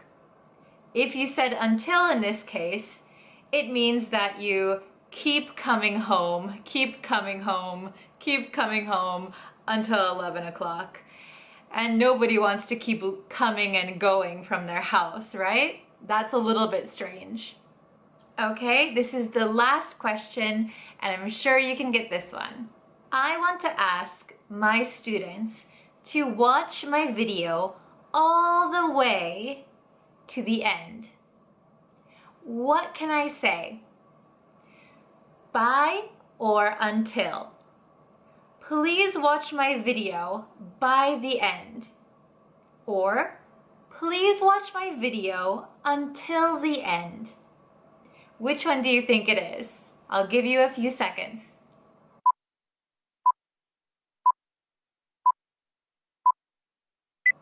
Okay, time's up. The correct answer is until. Until. I hope you watch my video until the end. Please watch my video until the end. So it means you keep watching it, keep watching it, keep watching it, and it's finished. Until the end. I hope this video was helpful for you. I hope that you have mastered the difference between by and until. Please stay tuned for the homework. It'll be coming right up after this video, and I will see you in our next lesson. Bye!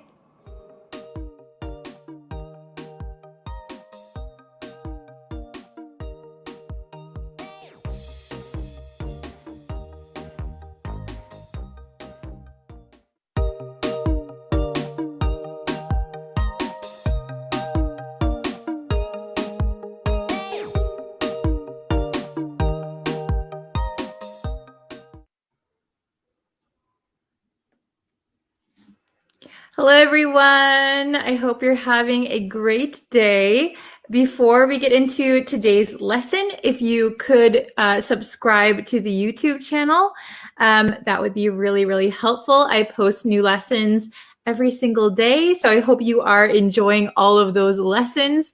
I also go live Monday through Friday on Facebook, so if you like the Facebook page, turn on notifications, you'll be able to see when those lessons are available too. Okay, so hello everyone, welcome. I hope you're having a great day. Hello from Peru, hello, hello. Okay, so we're going to look at words today that begin with the prefix re, R-E, okay? Oh, if you're just joining now, you are not late. We've just started, okay? So we're going to look at words with the prefix. So if you don't know what a prefix is the letters that come before the root word. Okay, so we'll look at some of those today. We have 4 words that we're going to go over. All right, so we have these 4 words. You can see they all begin with re. Okay, re as a prefix means again, to do something again. Okay, so if we look at the first word, regain. So gain again, regain. Okay, so when we regain something, we get something back that we've lost. Usually it could be a quality or a skill or something like that, okay? So regain ability to do something. So I used to be able to play tennis, but I had a sports injury, and it took me 6 months to regain my skills, okay? Get back my skills, regain, okay? The next one, recover. Recover has a few meanings. One meaning is to get over an illness, recover from an illness. But we're going to talk about recover today in the sense of getting something back that was lost or stolen. So you'll see a lot of the times the police recovered the stolen objects.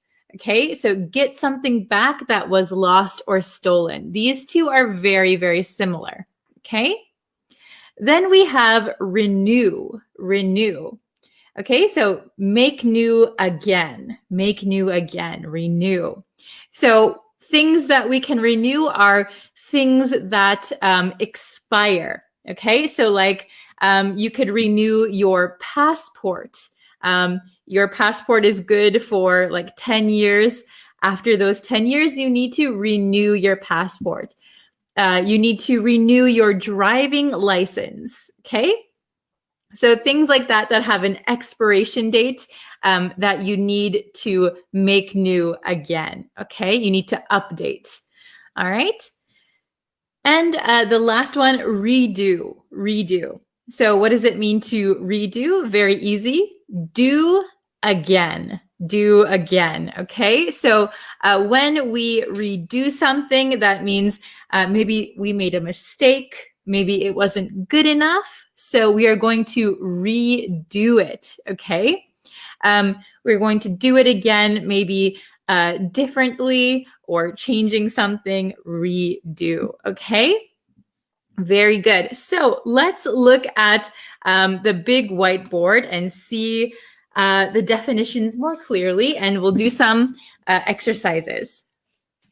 Okay, so we have, ta-da, 5 questions. Really quick, we can look up here. We have regain. Regain means to obtain possession or use of something, and it's usually typically quality or ability.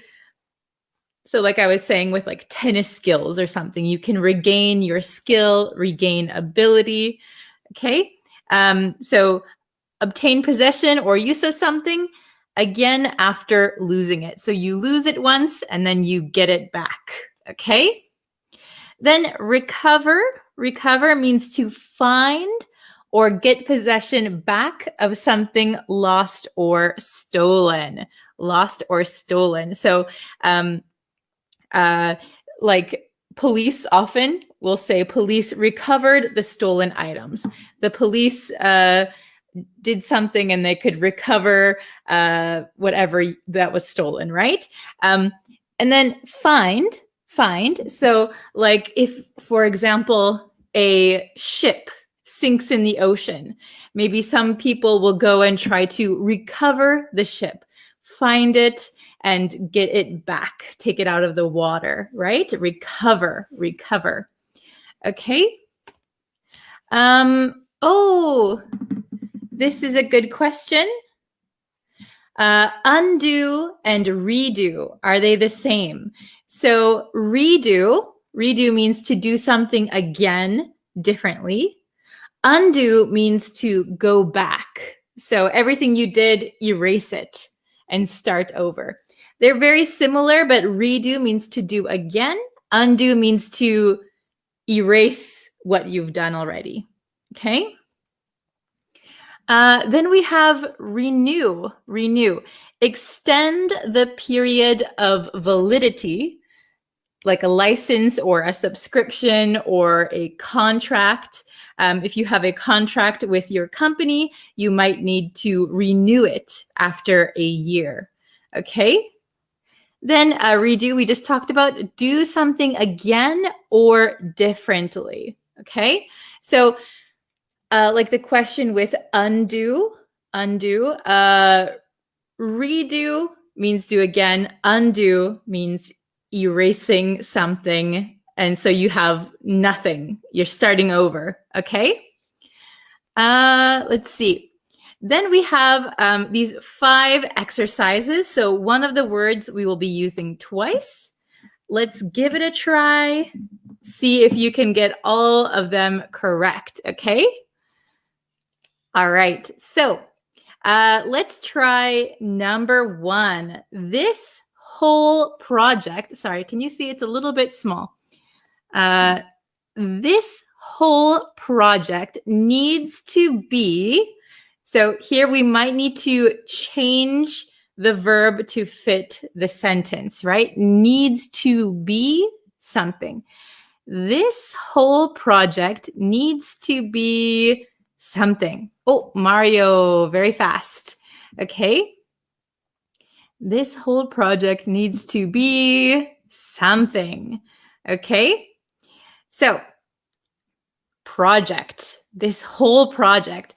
Maybe we've made a mistake or we've changed our mind. So we need to scrap this project and we need to redo it. So this whole project needs to be, we're going to change the form of the verb to redone.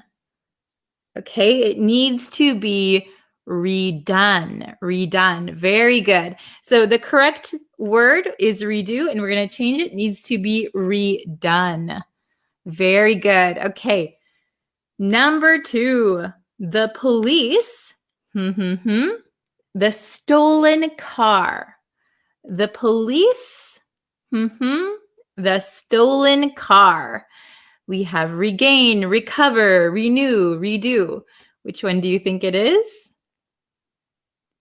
Very good. Oh, I think, Mario has already answered the first 3. Okay. Oh, very nice. Yes. The police recovered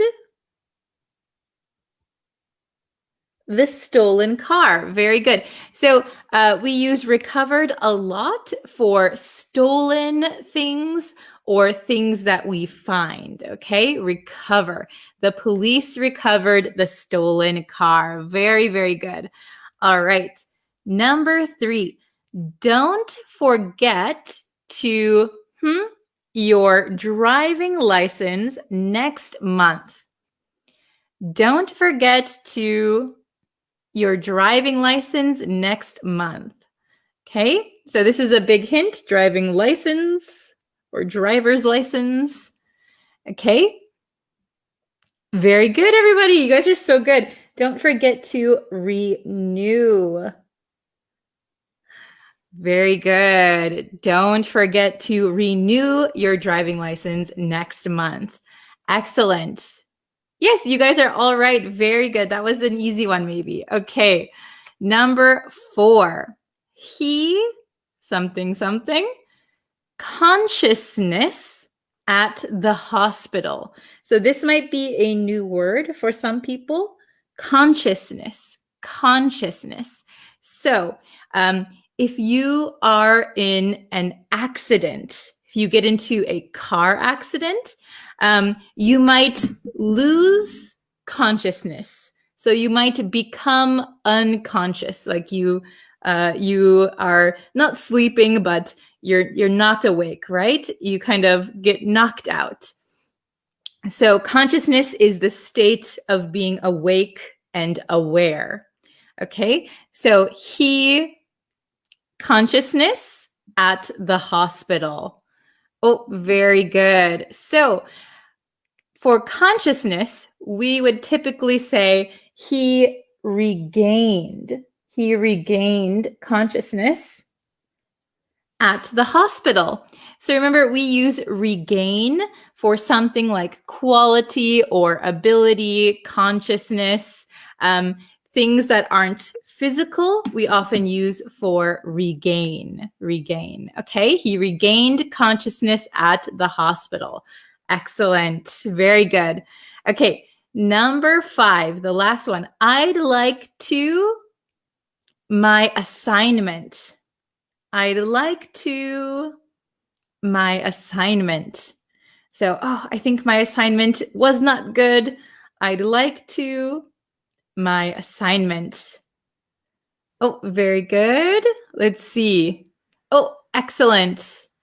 I'd like to my assignment. Okay. So I'd like to, the correct answer is redo. I'd like to redo my assignment. So maybe you could ask your teacher if you could redo your assignment. Usually they don't let you redo your assignment. They only want you to do it the one time. Okay, so very good. So again, I'll just quickly explain. Regain, obtain possession or use of something. So typically, quality or ability, something not physical. We can often use regain for that. So obtain possession or use of something, again, after losing it. Okay, so for example, we lose consciousness and then we can regain consciousness. Recover. We often use recover for something that we find or get possession back of, something that was lost or stolen. Okay. So like, for example, when you find something that was lost, for example, the Titanic, people went deep into the ocean and they found the Titanic and maybe they recovered some items that were on the Titanic, for example, like jewelry or dishes, things like that, you could recover, okay?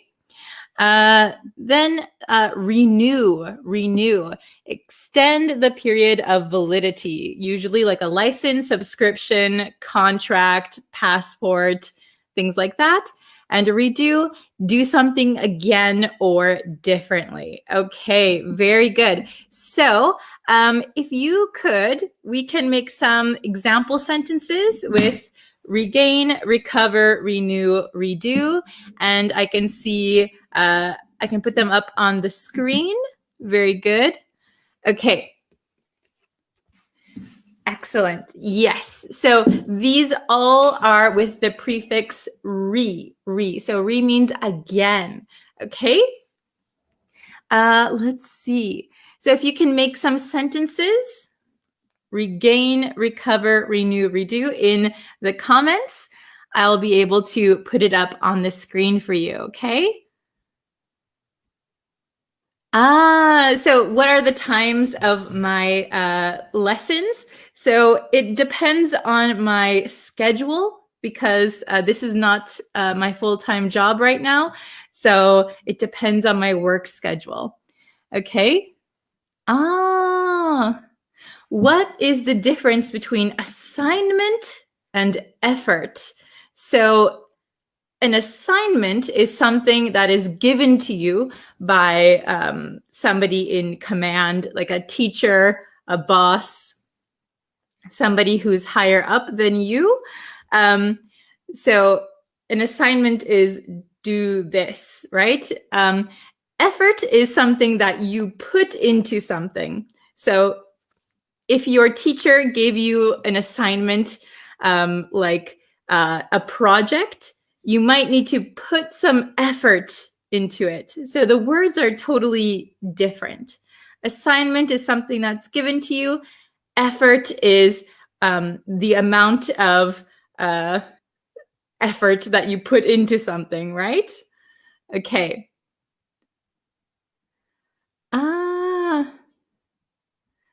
If you don't want to redo this project, don't be sluggish. Very good, very good. So if we remember, sluggish means like really slow moving, kind of maybe lazy a little bit, sluggish.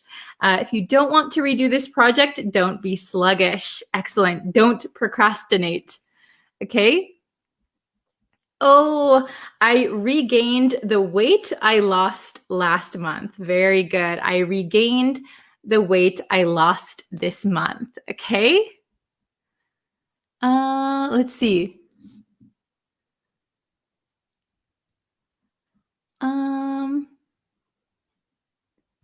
Oh, drivers have to renew their car insurance every year. Yes, very good. They have to renew their car insurance. Yeah, what a pain, right? Very, very good. Okay. Let's see. So if you're just coming in now, we learned these 4 words. All of them have the prefix re, regain, recover, renew, redo. So we can make a sentence on these words. Ah, I this one's quite funny. He wants to renew his old wife. Oh my goodness. So probably we wouldn't use renew for people because people don't really have like validity, like an expiration date or something. So usually we don't use renew for people. If he wanted to do something for her, maybe he could renew her subscription to like a beauty channel or something like that. But we don't use renew for people. Okay.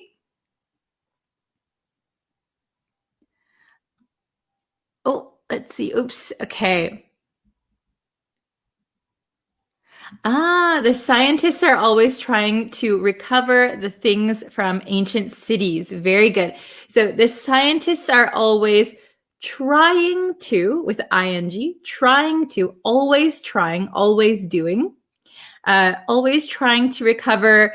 Maybe you don't need the things because the means specific things, but just generally they try to recover things from ancient cities. Very good. Okay. Let's see. Oh, yesterday I lost my wallet, but I recovered it when I think back at home. I see. So maybe you could say, yesterday I lost my wallet. So we wouldn't have I have, right? Yesterday I lost my wallet, but I recovered it after thinking back at home. Very good. Okay.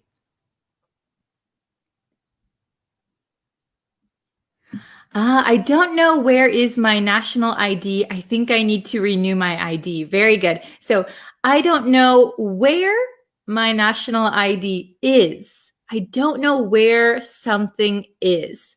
Okay. I think I need to renew my ID. Very good. This is excellent. I regained strength after some time of rest. Very good. So here you don't need some time. I regained strength after some rest. You could say, I regained strength after some rest. Okay, excellent. I'll do one or two more and then I'll have to get going. Let's see. Yes, renew a passport. Very good. Is recover equal to fix? So it's not equal to fix. Fix means there is something broken and you do something to make it work again. Okay, to fix something. Recover means that you find or regain possession of something that was either lost or stolen. So does not mean fix. Okay. Let's see. Oh.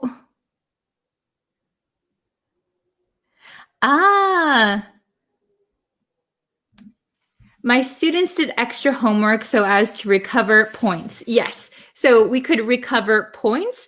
For example, in a lesson, maybe you lost some points on like a test. You lost some points. So to recover those points, they can do some extra homework. Yes. Okay.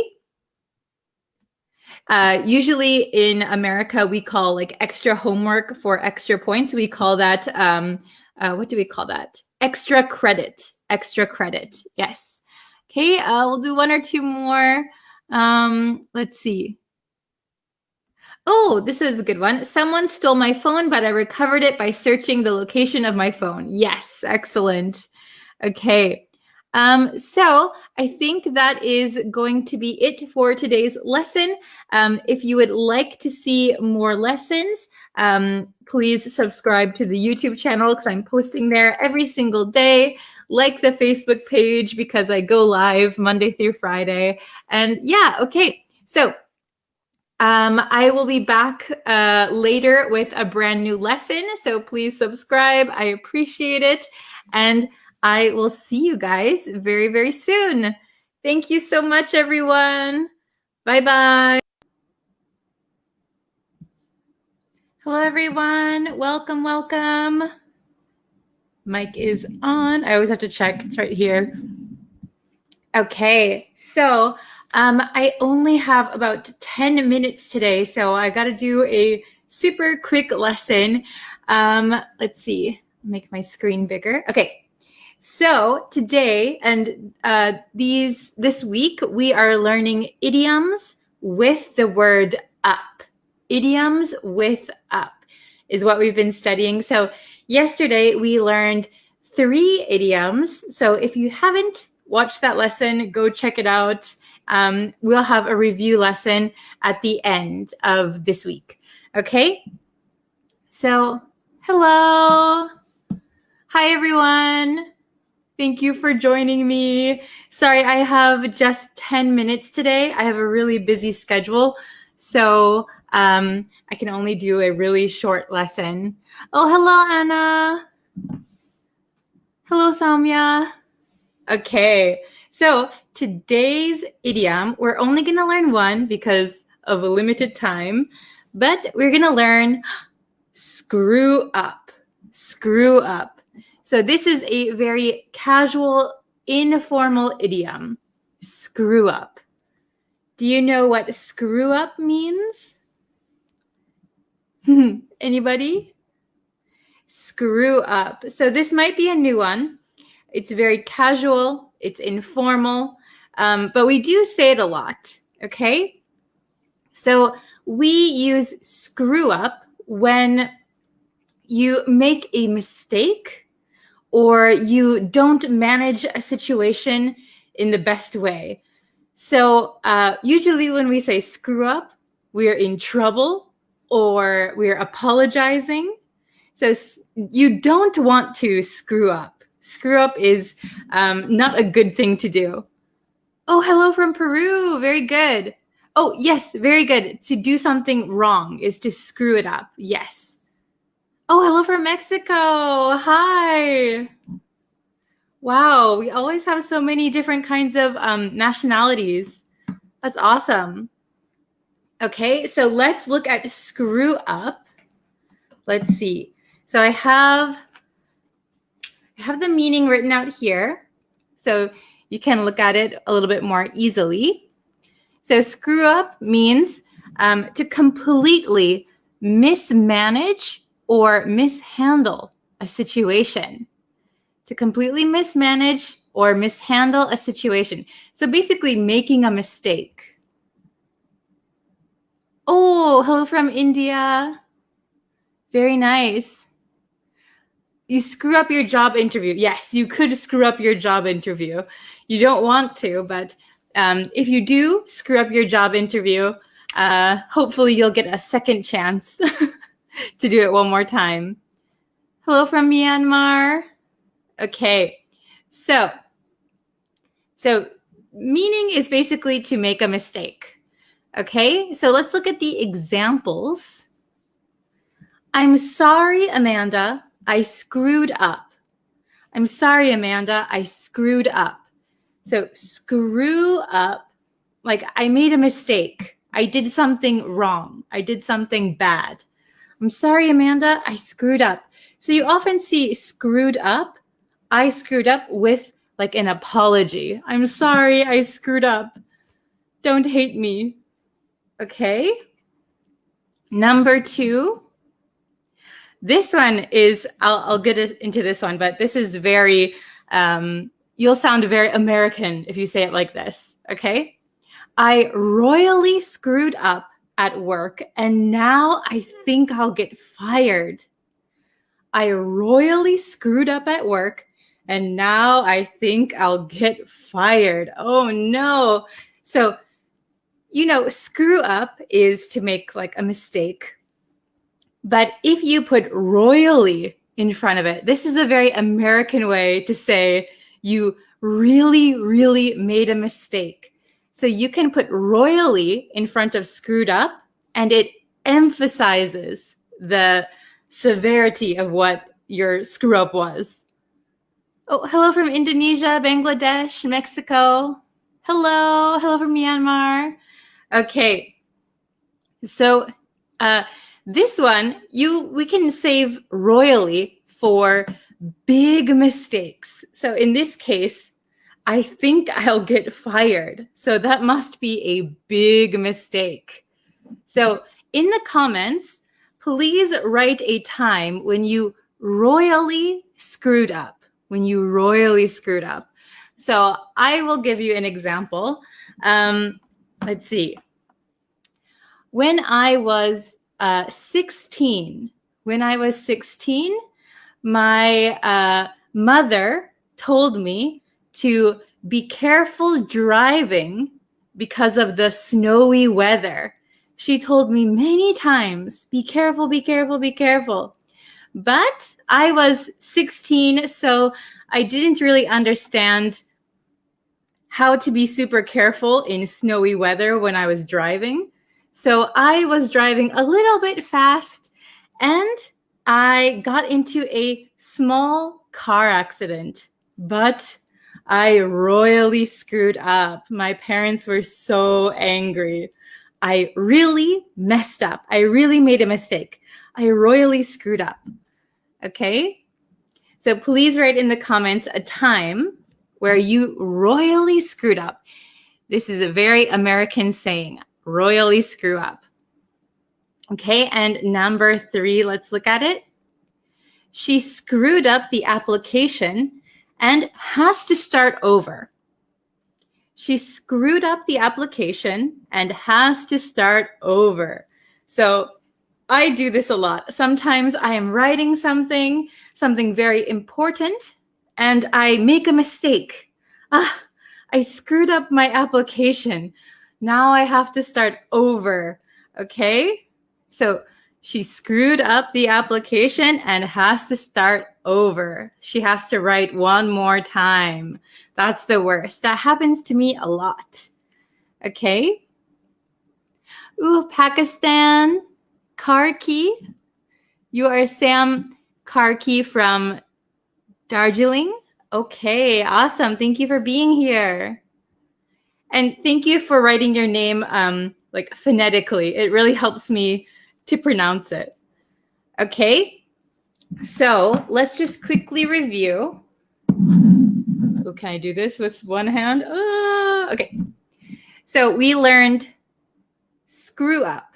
Ooh, can you see that? We are learning screw up today. Screw up.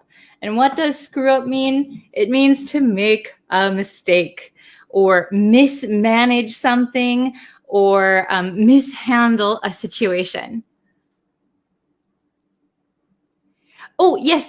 Very good. Okay, so Sarah said, can we say, I royally screwed up in my last exams? Yeah, you can say, I royally screwed up my last exams would be perfect. I screwed up the examination. Yes. Hi from Sri Lanka. Hello. Okay, so I'll just read these one more time really quickly. Let me check the time. Oh yeah, I only have a few more minutes. Okay, so I'm sorry, Amanda, I screwed up. So you have to apologize for something. I made a mistake. I'm sorry, Amanda, I screwed up. I'm sorry, Sam, I screwed up. Okay, number 2, I royally screwed up at work and now I think I'll get fired. So this is a big mistake, big mistake. And number 3, she screwed up the application and has to start over. She screwed up the application and now she has to start over. Very good. So screw up means big mistake, make a mistake. Royally screwed up is very big mistake. Okay, very good. I'll put this up just one more time so you guys can see it. Okay. Okay, so that's all the time I have for today's lesson. And I'll be back tomorrow with another idiom that has up. I royally screwed up when I made your birthday cake, so I think I have to remake that now. Yes, perfect. Very good, Anna. Yes. I've screwed up. I have royally screwed up when I made a birthday cake before too. It's a lot of pressure.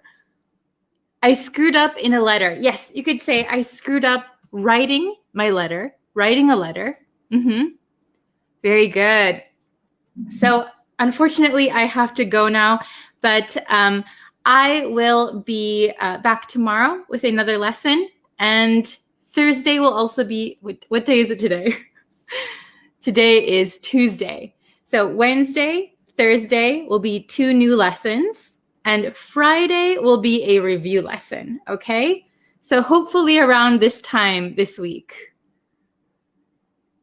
Okay, what time is it right now in America? Well, I'm from America, but right now I'm living in Japan, and it is about almost noon.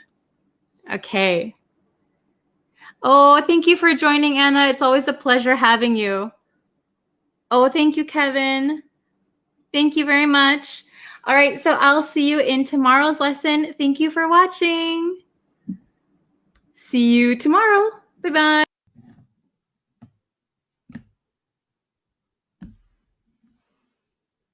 Hello, everyone. Hello, students. Welcome to today's lesson. Before we get into today's lesson, if you could, you can go over and hit the red subscribe button. You can subscribe to me on YouTube and on Facebook, and that way you'll know when new lessons are available and when I go live, things like that. So if you want to be up to date on my newest lessons, please hit subscribe. Thank you very much. And if you can hit the like button and share it with your friends. That is also very, very helpful. Okay. Hello, everyone. Nice to see you. So today's lesson is going to be about the difference between the words hardly and barely. Hardly and barely. So if you've been studying English for a while, you have probably heard these words before. And the meanings are very, very similar. Sometimes these words can be interchangeable, but sometimes they're not interchangeable, okay? So we're going to look at the difference and we're going to find out when we can use each of these. Hello, everybody. Welcome. Hello, everyone in the chat. Hello. Thank you guys for joining. Okay, so we're going to go over to the big whiteboard and we're going to look at the definitions because they're actually very, very similar. Okay, so we have, I'll scooch over here. All right, so we have the definition for hardly. Hardly means only just or almost not. So only just, almost not. And if you look in the dictionary, and you look at the synonyms for hardly, synonyms are words that have the same meaning. A synonym for hardly is barely. And if you look in the dictionary at barely, a synonym for barely is hardly. Okay, so you can see hardly means only just, almost not. Barely means only just, almost not.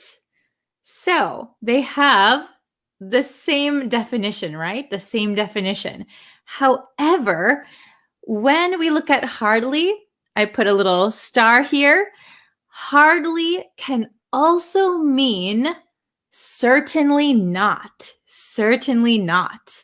Okay, so be careful of that one because sometimes when we use hardly, we cannot use barely. Okay, very good. So I have some example sentences here, and I have hardly, barely. So I'm going to circle the correct answer. Sometimes it'll be both. Sometimes it will be only one of them. Okay, so I want you to go over it with me. So does everyone understand the definitions? Only, just, almost not. So for example, if I said, I hardly ate anything. I hardly ate anything. I could also say, I barely ate anything. So when you say, I barely ate, I hardly ate, that means almost nothing. You ate almost nothing. Okay? Or if I give the sentence,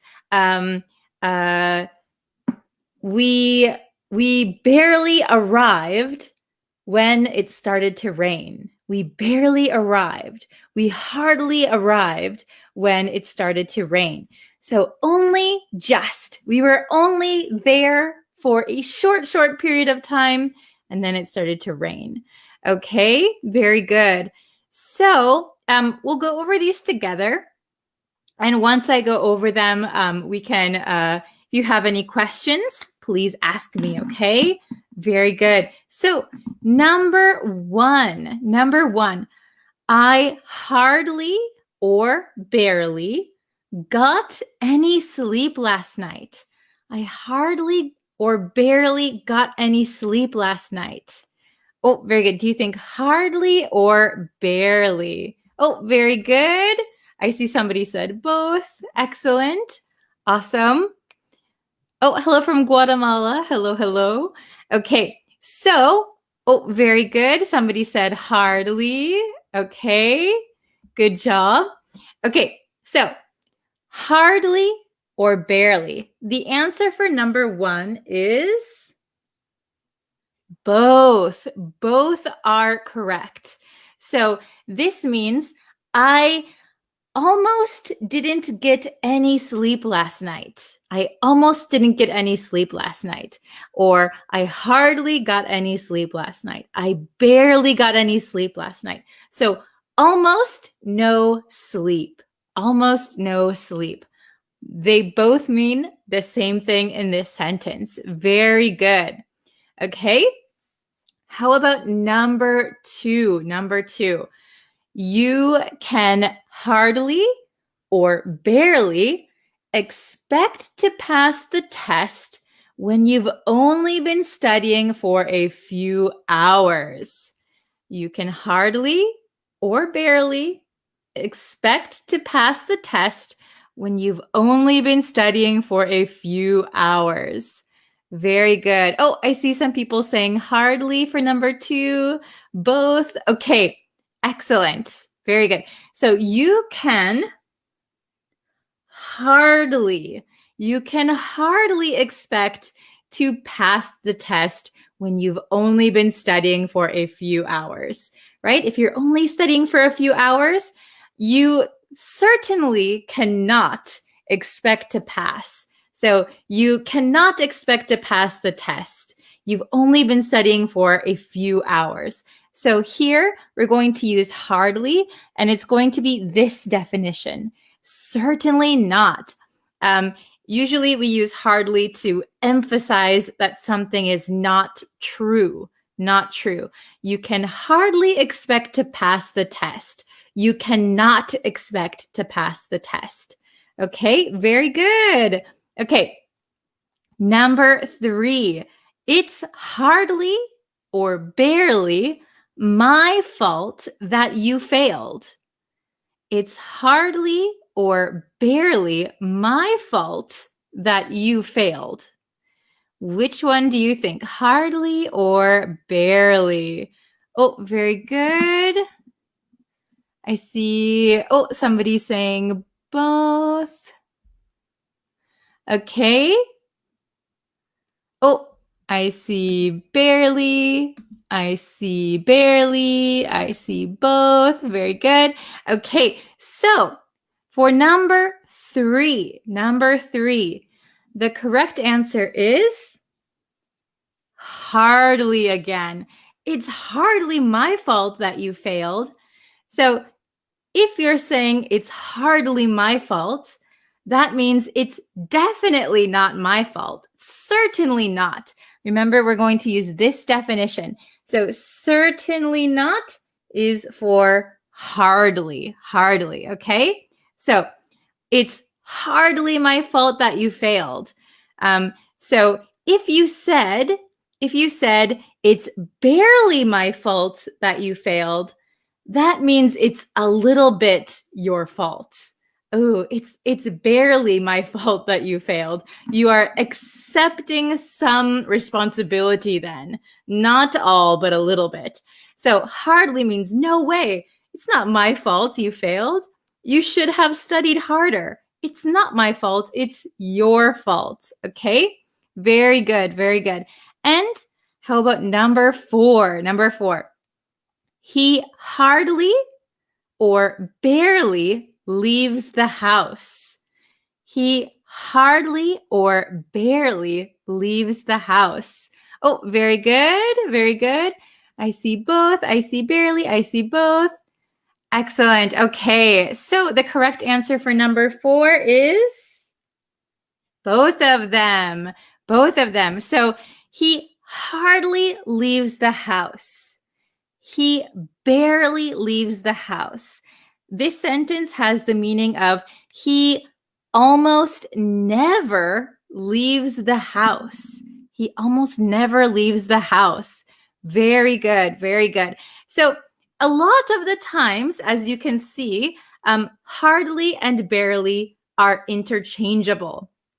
However, when we want to emphasize that something is not true, certainly not, we can use hardly. Hardly. Okay. Sometimes we use hardly as an interjection. So here I made a sentence. You can hardly expect to pass. It's hardly my fault. Sometimes we can just say hardly. Hardly. Okay. So for example, if someone said, it's your fault. If somebody talks to me, it's your fault, Bree, that it's snowing outside. It's your fault. I could say hardly. Sometimes native speakers will just say hardly. Sometimes we don't even need the sentence. We can just say hardly, hardly. Ugh. So that means no way, certainly not. Okay. Or if somebody says, I think you are the reason that the car broke down. Hardly, hardly, certainly not. It is not my fault. Okay. So remember that hardly has that extra meaning of certainly not or no way. Okay. Very, very good. Can you try and make some sentences? And I'll put them on the screen. So you can write in the comments, the chat, and I will pick out some that we can look at. Okay. So let's see. Very good. Okay. So I hardly prohibited him from drinking wines. So be careful with you have a and then wines. Wines would be multiple maybe bottles of wine. So wine you can just leave without the s, and you don't need an here. So I hardly prohibited him from drinking wine. So that means you certainly did not prohibit him from drinking wine. So he can drink wine. I hardly prohibited him. I certainly did not prohibit him. Okay, very good. Let's see. This is a good one. I could barely talk to her due to my shyness. Greetings from El Salvador. Hello from El Salvador. Very good. I could barely talk to her. I could hardly talk to her. So you almost couldn't talk to her. Very, very good. Excellent. Let's see. Oh, very good. I hardly go to work on Sundays. Excellent. So that means usually you don't work on Sundays. You rarely work on Sundays. Excellent. Okay. Oh no, I'm late for the session. I almost missed it. Glad to see you again, recovered and teaching. Oh, thank you so much. Yeah, I'm feeling much better. I was sick for a little bit, but I'm back. I'm so sorry that you missed it. I'm going to try and schedule my lessons regularly so that you'll know when they're coming, okay? I hardly force my children to do what they don't like. Excellent. Very good. So it means that I certainly do not force my children to do what they don't like. I hardly force my children. Very good. Everyone hardly take medication every day in their house. Okay. So if you say everyone hardly takes medication every day in their house, maybe you mean like not many people take medication in their house. Is that what you mean? Very good. Let's see. Oh, this is a good one. I hardly know Chinese. Very good. So maybe you know very, very little. I hardly know Chinese. I barely can speak French, for example. Good. And remember that hardly and barely are both adverbs. Very good. Oh, this is a good one. I hardly leave my house on Friday. Excellent, excellent. You could also say, I barely leave my house on Friday. Good. Okay. Let's see. Oh, okay. Let me get this one. Oh no, my brother struggles to breathe due to his asthma. Oh no. Sometimes he can barely breathe. Very good. So he has a hard time breathing. He can barely breathe. Very good. Okay. Let's see. Okay, very good. Very good. We'll do one more. Let's see. Oh, I just saw one. Okay, this one. Dear teacher, you hardly give me a reply. Sorry, just a joke. Very good. Okay, so you hardly reply to me. You barely reply to me means you don't reply very often. Okay, very good. We'll do one more. I hardly send emails to colleagues on the weekend. Very good. Excellent. A lot of the times with hardly and barely, we can also put ever. I hardly ever send emails, or I barely ever leave my house. So a lot of the times we use ever or any. I hardly had any lunch.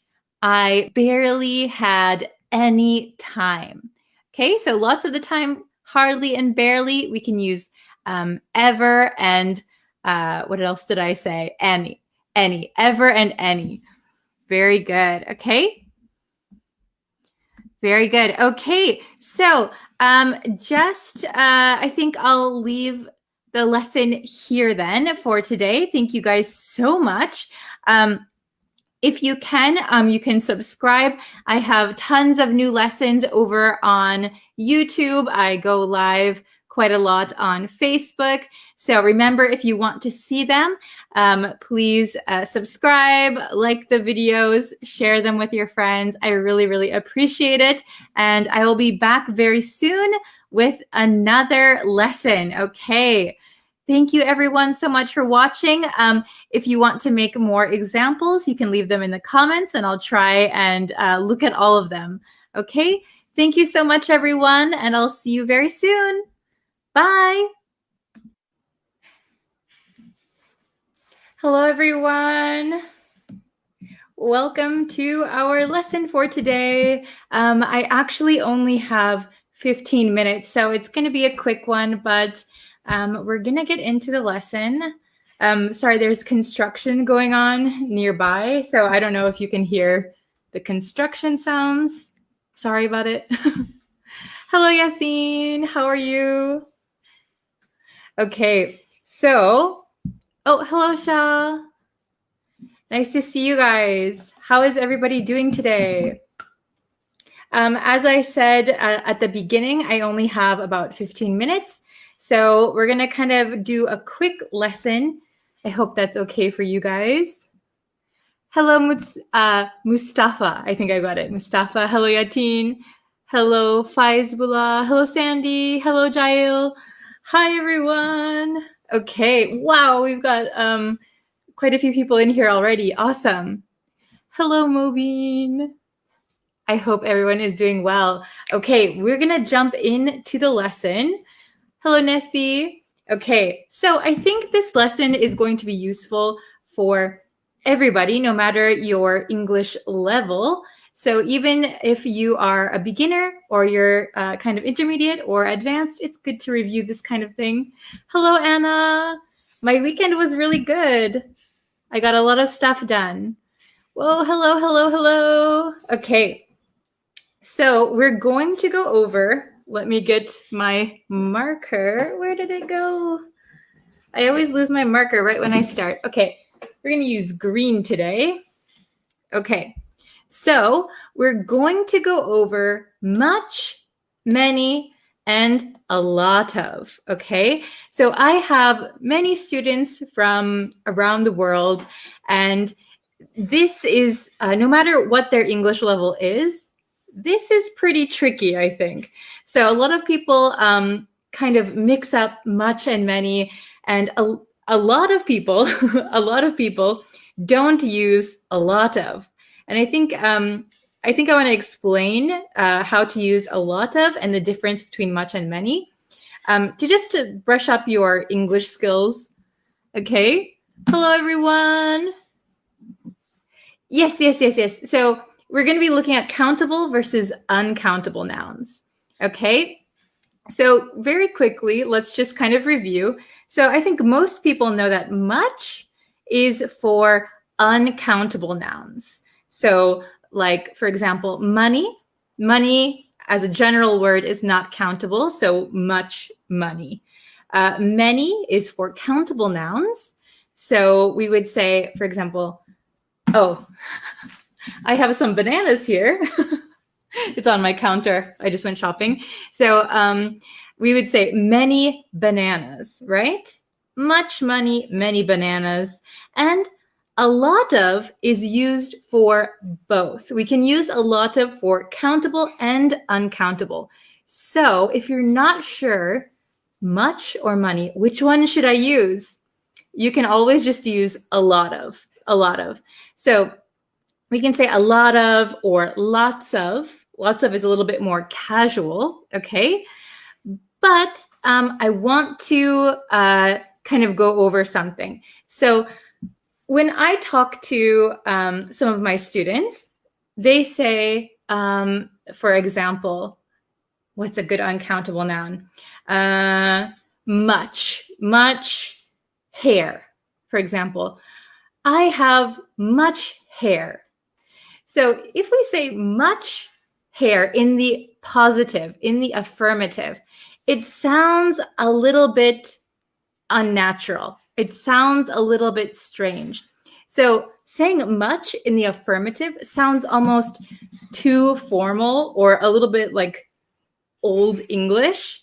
So usually if you want to use an uncountable noun in the affirmative, it's better to say a lot of. I have a lot of hair. Okay, a lot of. So much we usually use in questions or in the negative. Okay, so do you have much homework? I don't have much time. Okay, those are when we use much. That is the best time to use much, is in a question or in the negative. Okay. Many can be used in all of them. Affirmative, questions, negative, anytime you have a countable noun. And then a lot of is the same. It can be uncountable or countable, okay? Let's see, what is more formal between many and a lot of? Oh, okay, good question. So Jalil, I hope I pronounced it right, asks, what is more formal between many and a lot of for countable nouns? So I would say if you are writing like an essay or if you're writing for like a newspaper, maybe many is better. But in conversation, both are okay. Both are acceptable. And I think I say a lot of the time. But if you say lots Lots, lots of. Maybe that is more casual, I think, than a lot of. Good question. Okay, so let's go over our exercises. Oh, that's a good one. Orlando said, okay, I'm going to put that on the screen. Good example. How many cars do you have? Very good. Very good question. Very good example. So many is for countable, and it can be in the question form. Yes. How many cars do you have? Good example. Okay. So I have this up here. Let me just check the time real quick. Okay, I have 10 more minutes. Oh my gosh. Okay, we're going to do this.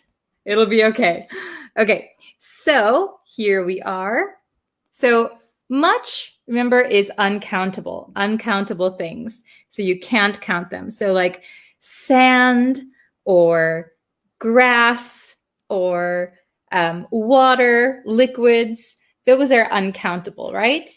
And then we're going to use much for questions or negative sentences, okay? Many is for countable. So countable is things that you can count. So for example, I have 5 bananas. I have 2 cans of juice, okay? And then we can use many in the affirmative, so in the positive, the negative, or in, questions or in the negative, okay? Very good. And a lot of can basically be used for all of these, right? We can replace anything with a lot of. So countable or uncountable, negative, affirmative questions. Okay, so let's try and do these together. Okay, can you hear the construction sounds outside of my window? So distracting. Okay, so number 1. I don't have time. I don't have time.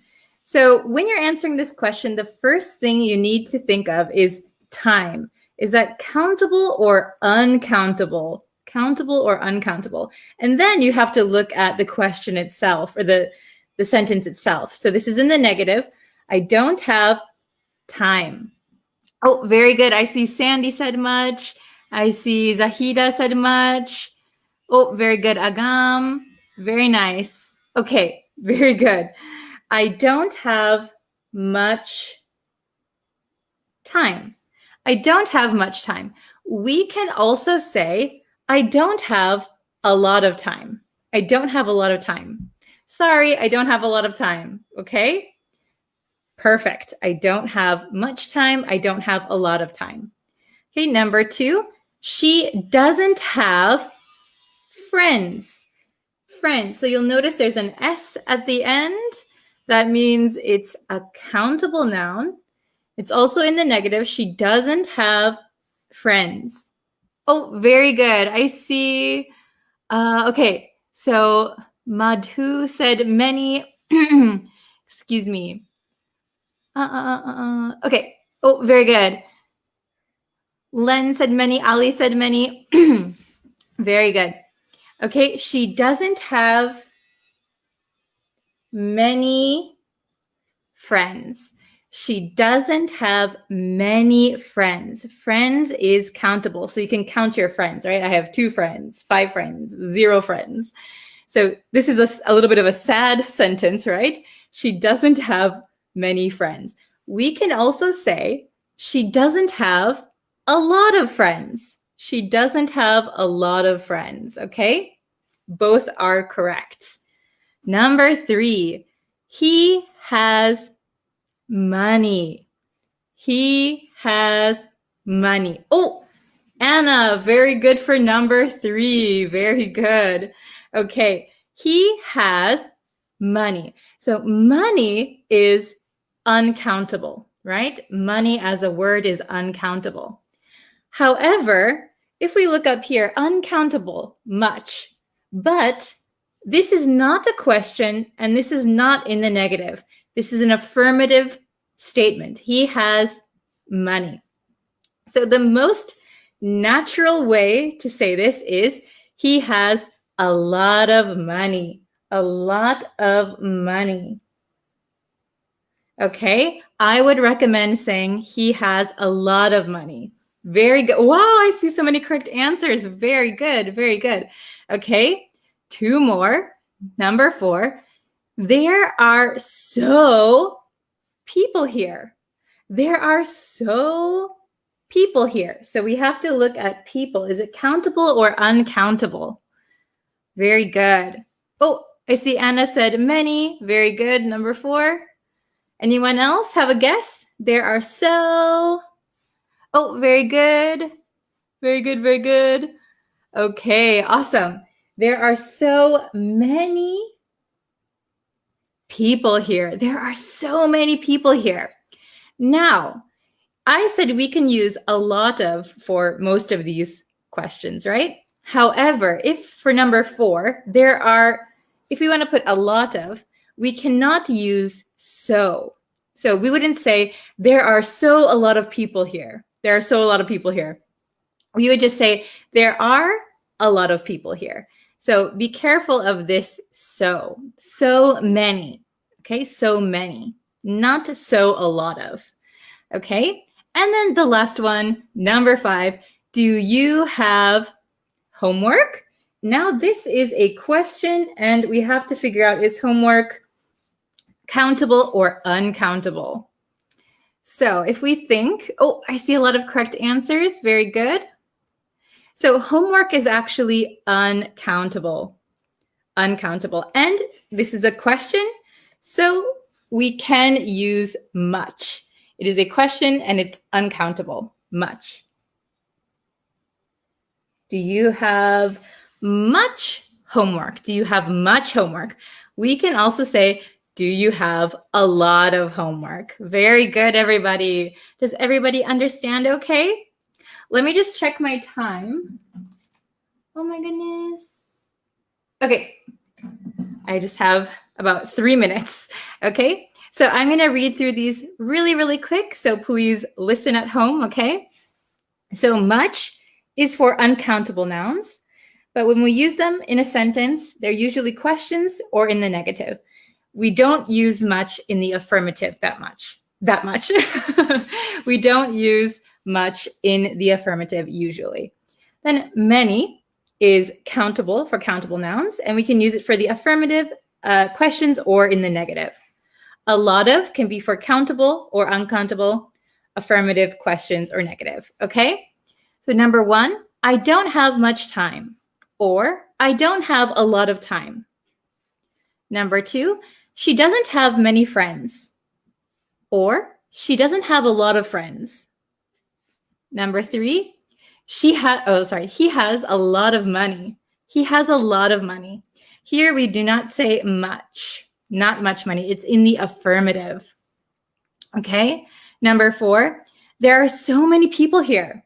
There are so many people here. We cannot say a lot of because we have the word so. But if we take out so many, there are a lot of people here. And then number 5, do you have much homework? Do you have much homework? So homework is uncountable. It is a question, so we can use much. Do you have much homework? Very good, everybody. Okay. Very good. Oh, thank you so much, Mahmoud. Okay, thank you for sharing the live stream for those of you guys who did. I hope that it was understandable, and I hope that you guys can kind of brush up and remember that you can always use a lot of if you're unsure. So if you don't know, is it much or is it many? Don't worry, because we have this very useful word, a lot of, okay? Sometimes we shorten it when we speak to a lotta. I have a lot of friends. I have a lot of money, okay? Oh, okay. I saw a good question here. What is the difference between many and money in pronunciation? Okay, so really quick, I think that's the only question I can take for today. Oh, I only have 1 minute. Oh my gosh. Okay, so very, very quickly, many has an A, right? Me. You can look at the way my mouth is shaped. many, many.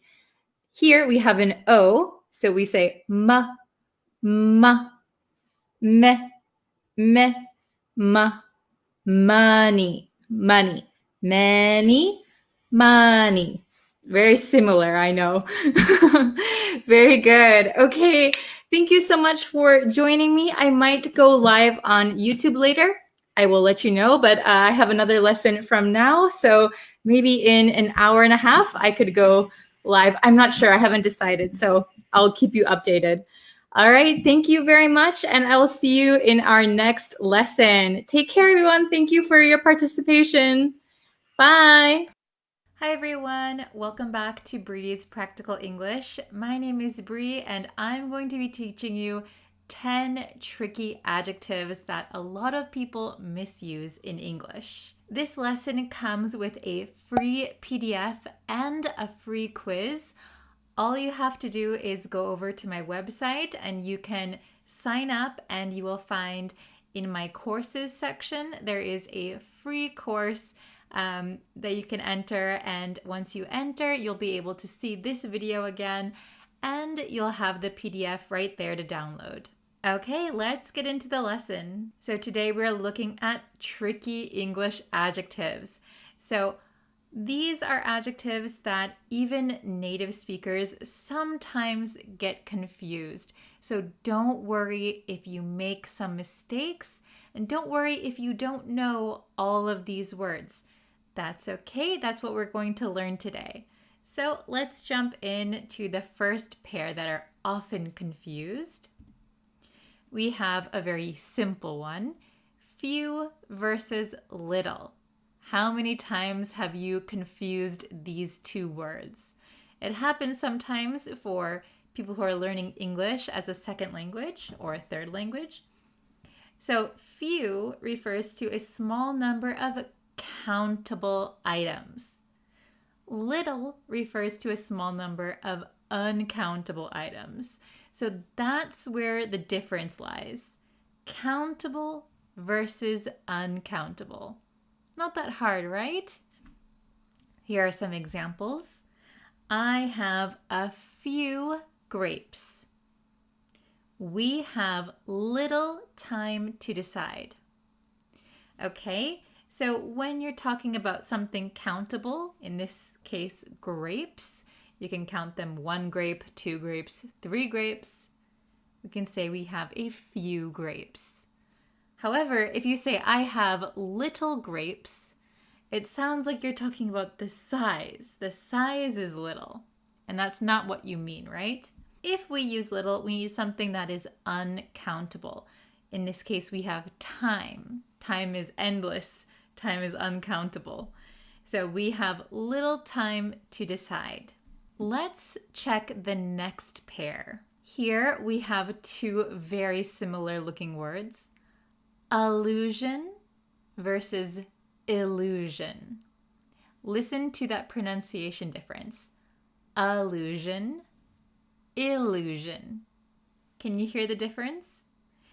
So lots of people confuse these two words, even native speakers. So don't worry if you get these confused. Allusion, with an A, allusion, is a reference to something. Illusion, with an I, refers to something that is not real. Here are some examples. The film is full of allusions to Hitchcock. Hitchcock was a very famous filmmaker. So if a film is full of allusions to Hitchcock, maybe that means the film has many references to Hitchcock. Okay? They used paint to create the illusion of metal. So metal is not actually there. They didn't use metal, but the paint makes it look like metal. That is an illusion. It's not real. Okay, you got it? Let's go to our next pair. Eminent versus imminent. Again, very, very similar looking words, very similar pronunciation. Eminent, imminent. Okay? Eminent with an E refers to a person who is famous or respected. So we're talking about a person when we use eminent. Imminent with an I refers to something that is about to happen. About to happen. Let's take a look at those examples. She is one of the world's most eminent professors. So that means she is very famous, she is very respected, she is eminent. Can you think of some other eminent people? If you can, write it in the comments. That's your homework for today. Let's look at the next example. He was in imminent danger of being swept away. So in this case, something is about to happen. He was in imminent danger of being swept away. So if you imagine sitting on the beach when there's a typhoon coming through, you might get swept away by the waves. You are in imminent danger. The danger is coming. Are those two understandable? Let me know. These two words are easily confused. They are homophones. That means they have the same pronunciation. Discreet versus discreet. Oh my gosh, why does English do that, right? So the first one, discreet with two E's before the T, discreet, means careful and tactful in order to keep something confidential.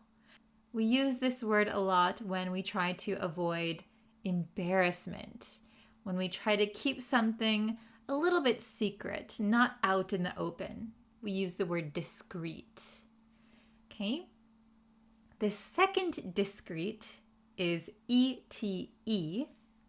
This means distinct or unconnected, so not connected. So these two words have very different meanings. Take a look at the examples again. She hung up her laundry in a discreet corner of the yard. So she hung up her laundry in a place where maybe not many people go, not many people are looking. So she hung up her laundry in a kind of secretive, not obvious place in the yard. The second example, the companies have their own discrete identities. Perhaps these companies are owned by one big company, but actually the companies have their own individual, separate identities, discrete identities. So independent of each other, they're not connected. On to the next. Enormity versus enormous. Now, I sometimes hear people use enormity to mean enormous, but that is not correct. Enormity means something serious or morally wrong. So we use enormity to describe something that is gravely serious, very, very serious, and perhaps something not good, something not right. Enormous is very simple. It just means very, very large. Okay? Let's look at our examples. A thorough search revealed the enormity of the crime. So that means the seriousness, the wrongness, the evilness of the crime. Something very serious and bad. Our second example, the buildings in New York are enormous. That just means the buildings are very, very big in New York. The next one, I hear native English speakers sometimes confusing these words as well. We have appraise and apprise. Appraise, apprise. These are two different meaning words. Appraise means to assess the value of something, the value or the quality of something. Apprise means to notify or inform someone, to let someone know some information. We had the house appraised before we bought it. So that means we had someone, an expert, check the value and the quality of the house before we bought it. The second example, I was apprised of the incident. That means someone informed me of the incident. Someone told me what happened. Pretty easy, right? Next, we have two very similar words again. You can see how easy it is to confuse these words. Continual versus continuous. You might be thinking, don't they mean the same thing? No, there is a nuance that is different for each word. Continual means happening frequently with breaks in between. Continuous means happening without interruption. Okay, so continual means frequently, but sometimes there are breaks in between. Continuous means it is happening. There are no breaks. It just keeps happening. Okay, let's look at the examples and see if we can understand them a little bit better. The plane went down after continual attacks. So if you think maybe this plane was in war or something, and the plane is getting attacked frequently, but we know the plane is not being attacked non-stop. Maybe it's being shot at, then another plane comes and shoots at it, and then another plane comes and shoots at it, and then finally that plane goes down. The plane went down after continual, frequent attacks. The second example, he is in continuous pain. Continuous, this means like unending, no breaks. In our example, this poor man, whoever he is in continuous, constant pain. He doesn't get a break. All right, let's check the next pair. Here we have credible versus creditable. Again, very similar. Credible means able to be believed. Creditable means deserving credit or praise. Examples. Few people found his story credible. So that means few people believed his story. If someone is credible, it means we believe them. If someone is not credible, it means they can't be trusted. So credible means being able to be believed. Second example, our team came in a creditable third place. So that means they did a good job. They came in third place. It's not something super great or super amazing, but they did a good job. It's creditable. They deserve some praise. Good job, good job. The next pair, hone versus home. I included these because I thought they are super, super tricky. Only one letter difference, hone and home.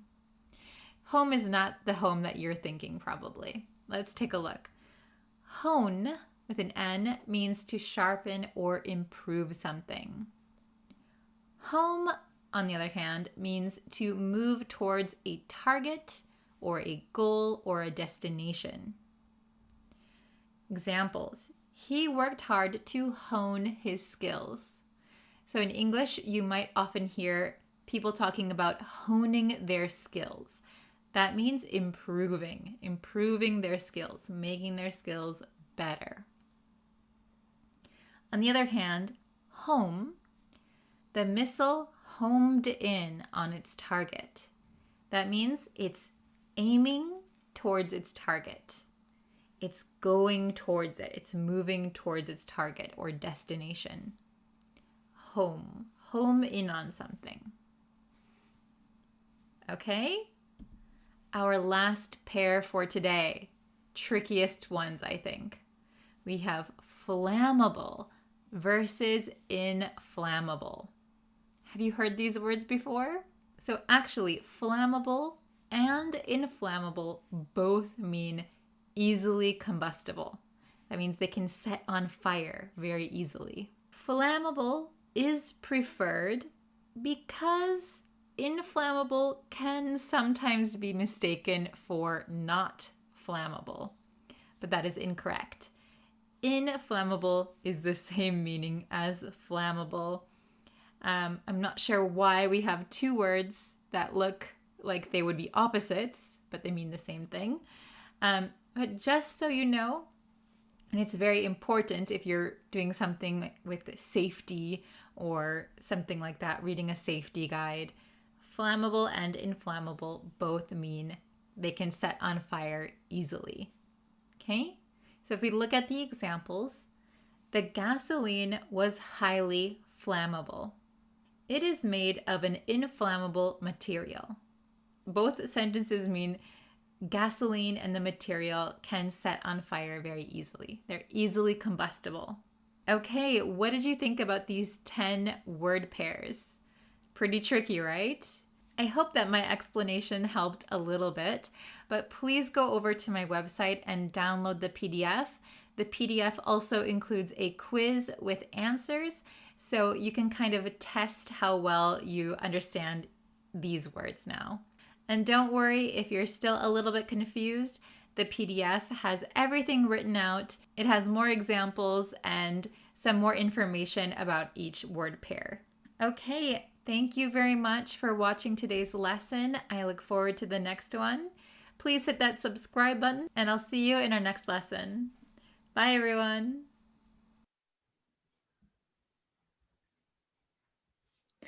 Hello, everyone. Thank you for joining today's lesson. By the way, if you guys haven't yet and you want to know when I go live, when I have new lessons available, please subscribe to the YouTube channel. You can also like and follow the Facebook page. So I do lessons on both YouTube and Facebook. So I hope you join me for both of those if you can.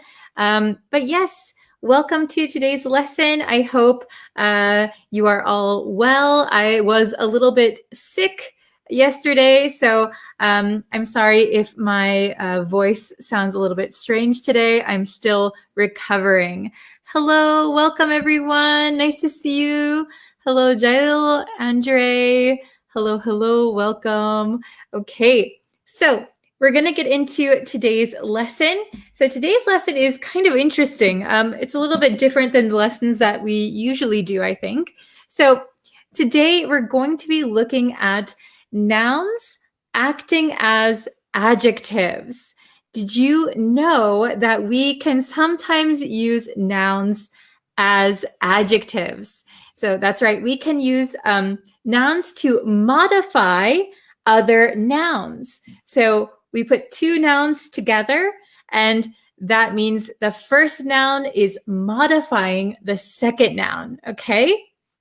So I have some sentences for you, and I'd like you to pick out where you see the nouns acting as adjectives, okay? So a little bit different than our usual lesson style, but I think this is very helpful. Okay, so here are some 6 examples of nouns acting as adjectives. So we're going to go through each sentence, and I want you to tell me where you see the noun acting as an adjective, okay? So number 1, very simple sentence, right? Why are fuel prices increasing? Why are fuel prices increasing? Where do you see a noun acting like an adjective? Can you tell me which word is a noun acting as an adjective? You can write it in the comments. Okay, I'll give you a second and then I will show you. So, oh, very good. I see someone has the correct answer. Awesome. So, here is our noun acting like an adjective. Fuel. Why are fuel? Let me get my second marker. Fuel is modifying the other noun, prices.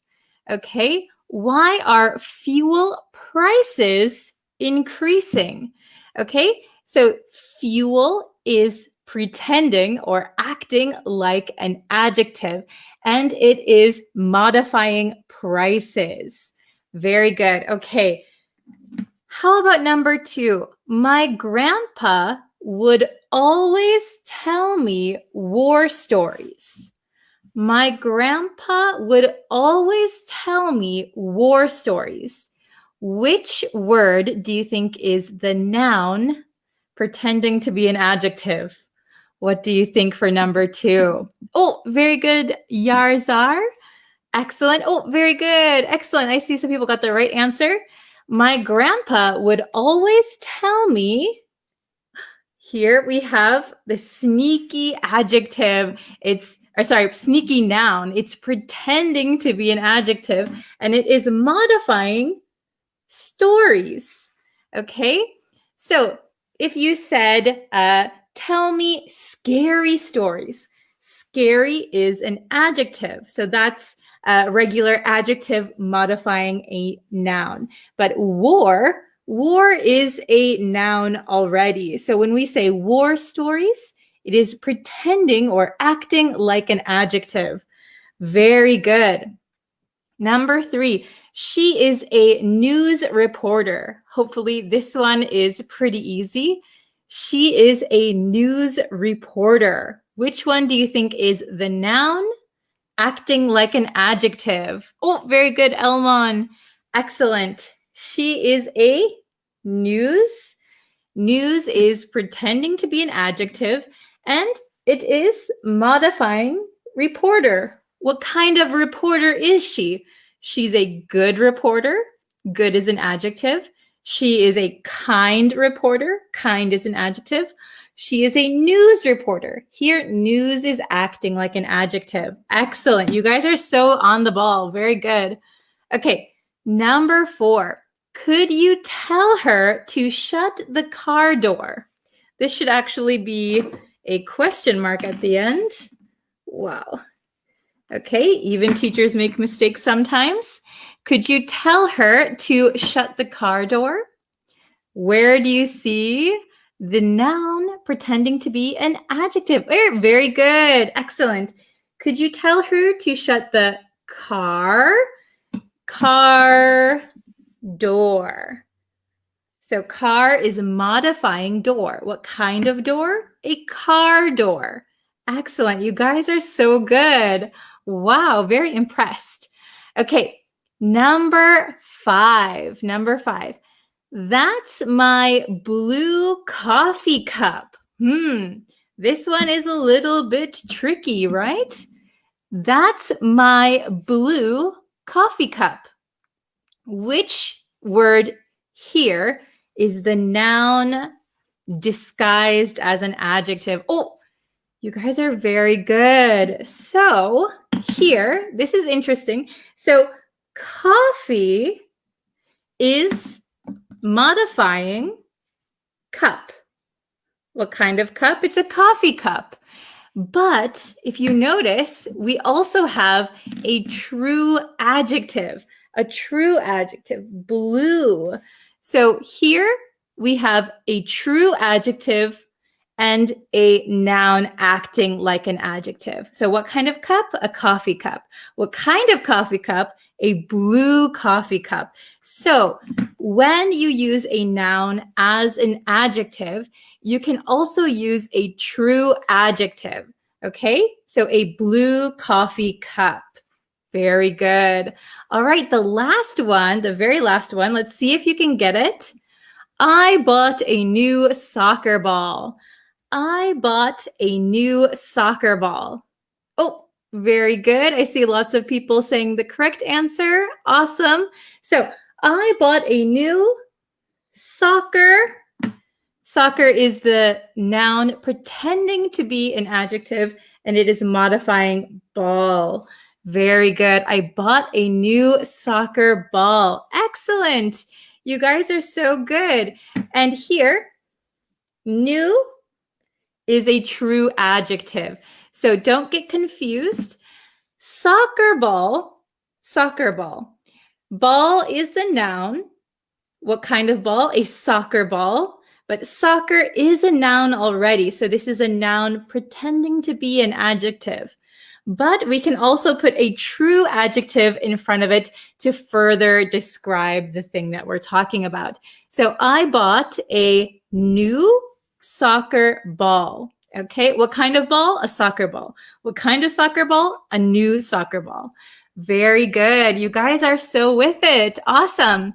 Okay, so now that we know that we can use nouns like adjectives, I want you to try and think of some nouns that you can use as adjectives. All right, do you have any ideas? Can you make a sentence using a noun as an adjective? I would love to see that, okay, as I close up all my markers. Very good. Okay. Oh, hello from Myanmar. You're so welcome. Thank you. Thank you. Okay. So if you guys can make some sentences. So for example, let's see. Is a good one. So we talked about fuel prices. You could say something prices. Is there any category for those nouns? Can I use any noun as an adjective? Thank you for your patience. So I would say that, oops, hello from Cambodia. So I would say there's not really a set group of nouns that can be used as adjectives. It just so happens that some are used as adjectives. So let's see. Oh, very good. Okay. So if I can think of, let's see, I had a whole list of them earlier. For example, school teacher. School is a noun. Teacher is also a noun. School teacher. Or we could say history teacher. History is a noun. Teacher is also a noun. Okay. So I see. White cow. White cow. So white is a true adjective. White is an adjective. So a white cow would be an adjective plus a noun.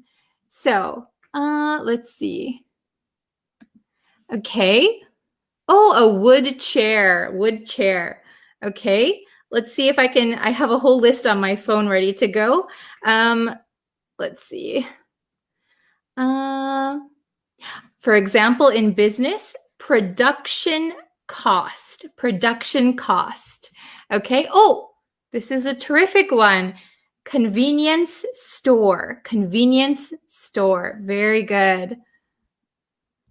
So for example, a clothing store, a sports gym. Those are two nouns, but one of them acts like an adjective. Okay. Can you illustrate the difference between adjectives and nouns? So an adjective is something that describes something. So and a noun is usually a person, place, or thing. So if we talk about the sky outside, the sky, sky is a thing, right? It's a thing. So sky is a noun. If I say beautiful sky, beautiful is describing the noun, a beautiful sky, okay? Or blue sky. Blue is describing the sky. Very good. Okay. Ah, very good. Oh, excellent. Grocery store. Very good. I'm going to the grocery store. Excellent. Okay. Oh, this is a good one. A wedding ring. Yes, very good. Wedding is a noun. Usually it's an event, right? A wedding. But what kind of ring do you have? I'm wearing a wedding ring. Excellent. Very, very good. Okay. So, let's see. It is a beautiful, scary film. Okay, so both beautiful and scary are true adjectives. True adjectives. If you said it is a horror film, horror can be a noun, so horror film. But beautiful and scary are both adjectives. Okay. Oh, okay, wait, I saw a really good one that I wanted to point out. I am working at so you'd say, I am working at a shoe factory or the shoe factory. So it's important to note that we do not need an apostrophe S when a noun is describing another noun. So I am working at a shoe factory. Okay, very good. Oh, yes, cow milk. Yes, very good. Cow milk. What kind of milk? Cow milk. Both are nouns. Excellent. Can you make a lesson about the word suppose? So I made a lesson about suppose on the YouTube channel already. So if you can go over there and search for suppose, let me see if I can do it right now really quick. Suppose. Yes, I did. Let me just mute this really quick and I can share the link with you. Okay, hold on one second, guys. So you can always, if you have a question, you can always search on YouTube with the search bar and see if I've made a lesson on it already. But I'm putting the link to the suppose video in the comments for you. Very good. Oh, this is a great one. Maple syrup. I've been eating pancakes on Saturday mornings recently, and I love to put some maple syrup on them. Very good. Okay. Oh, this is another good one. Lemon juice. Perfect. Lemon juice. Excellent. Okay. Teacup. Nice one. Okay. So let's see. So I'm going to end the lesson here for you guys today. I will be posting another lesson on YouTube. So please subscribe. I hope you're waiting for that lesson. And yes, I will see you guys very soon. Let me put the link in the chat really quick. Okay. Very good. Thank you guys so much for watching today. I hope you share this lesson with your friends who are also learning English, and let's grow our community. Thank you guys so much. Sorry if my voice is a little bit scratchy today. Hopefully I'll be 100% better by tomorrow. Okay, thank you guys so much for watching. I will see you later. Bye, everyone.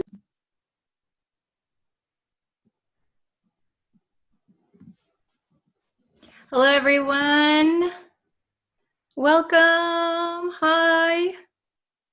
So what we're going to do today, I'm using a different software actually. So I'm not sure if my mic is working or if I'm using my computer audio. We will see, I guess. We will see. So yes, today we're going to look at two idioms. We're going to look at two idioms. They have a similar word. They have the same word actually in them, and we're going to look at how we can use these. And I thought it's good to join idioms in at least pairs or kind of similar groups so that they're easier to remember, okay? So I have my whiteboard here as usual, so you can see which ones we're going to learn today. We are going to learn 2 idioms today. Okay, so the 2 idioms that we're learning are, ta-da! Cut to the chase, cut to the chase, and cut it out, cut it out, cut it out. Okay, so cut to the chase. Let's listen to the pronunciation first, okay? Get used to the pronunciation. So we are going to say cut to the chase, right? If we say it very, very slowly. But when we speak quickly, like a native speaker would, this T is going to kind of be erased and join with this T. So we're going to say cut, cut. Okay, and you might know by now, I say it in a lot of lessons, but this two, when we say ooh, we need a lot of muscle power, right? Ooh, two. However, when we talk fast, we're not going to use that much power. So it's going to become cut, t. Do you see how my mouth looks? Compared to cut to, cut to the chase. See how my mouth barely opens, right? Cut to the chase, cut to the chase, cut to the chase. Okay, please try and repeat it after me. Ready? Cut to the chase, cut to the chase, cut to the chase. Okay, what does cut to the chase mean? Well, cut to the chase means hurry up, get to your point. So if someone is talking and they're talking about something totally off topic, so you asked, hey, how is business? Tell me about business. And then the person starts talking about business, but then they kind of go into a story about their parents. You could say, hey, I don't have time, cut to the chase. So we use cut to the chase when we are maybe a little bit impatient, okay? So when we don't have a lot of time, or somebody's talking and talking and talking, we feel a little bit irritated, a little bit annoyed. Can you hurry up, please? What are you trying to say?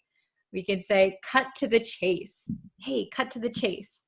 So, or if you want to be polite, if you realize somebody doesn't have a lot of time, you could say, oh, I see that you are very busy, so I'll cut to the chase. Here's my point, okay? The second one is cut it out. Cut it out. Now let's listen to the pronunciation, okay? When we say it very, very slowly, we say cut it out.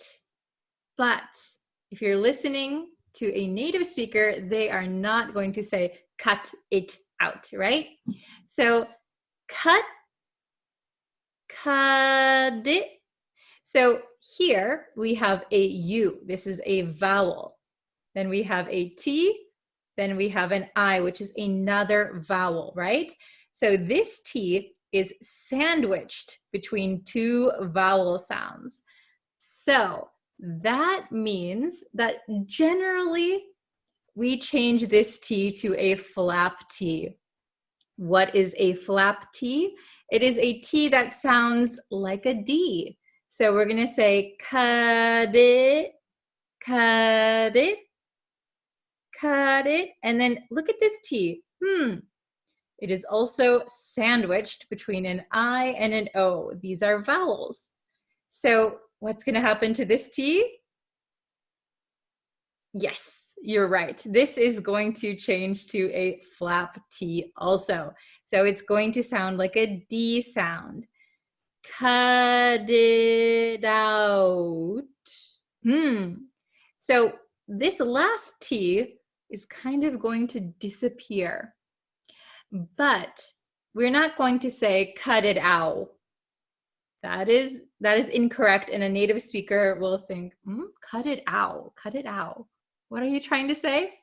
So when a T disappears at the end of a word, we're going to still put our tongue in the position of the T, but we're going to hold it there. So if you say ta, ta, ta, your tongue, ta, ta, ta. But for the end of a word like this, where it disappears, our tongue is going to go. So out is going to turn into out. My tongue is up, out, out, out.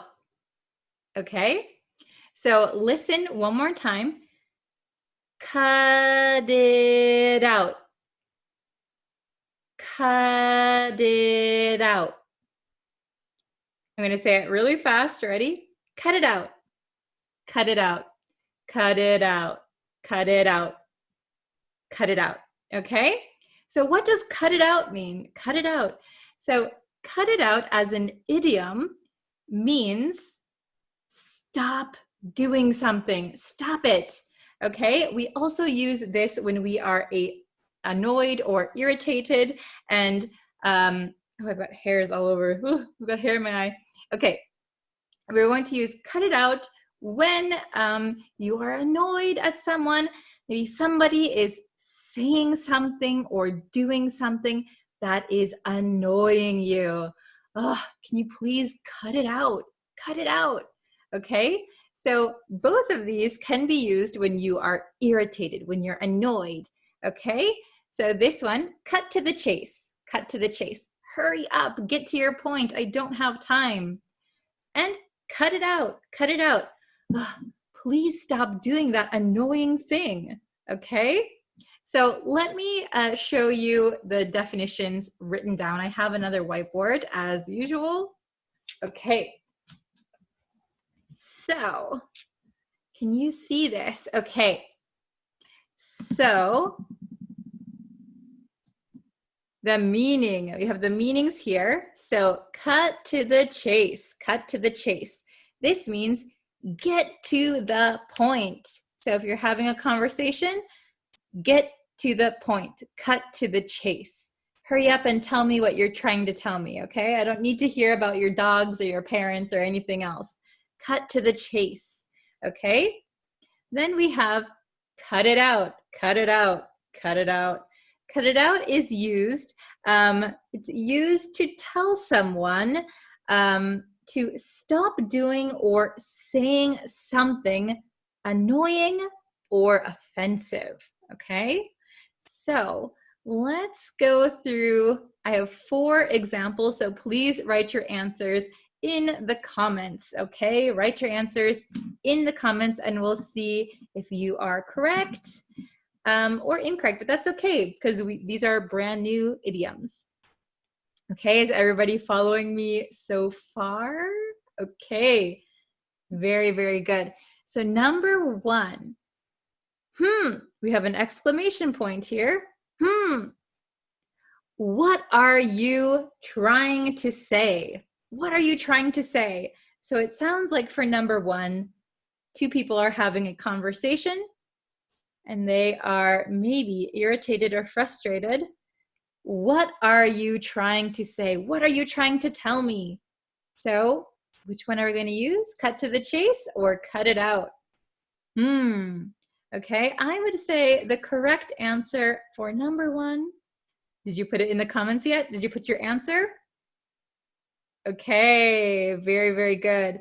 So the correct answer would be I'll write it down here.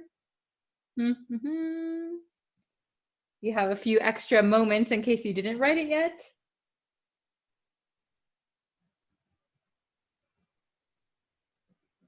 Okay, the correct answer is going to be cut to the chase. Cut to the chase.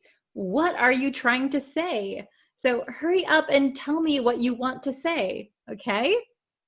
Very, very good. Number 2, ooh, another exclamation point. So we're saying it as kind of an expletive. I don't want to listen to you fight. I don't want to listen to you fight. What is the correct answer?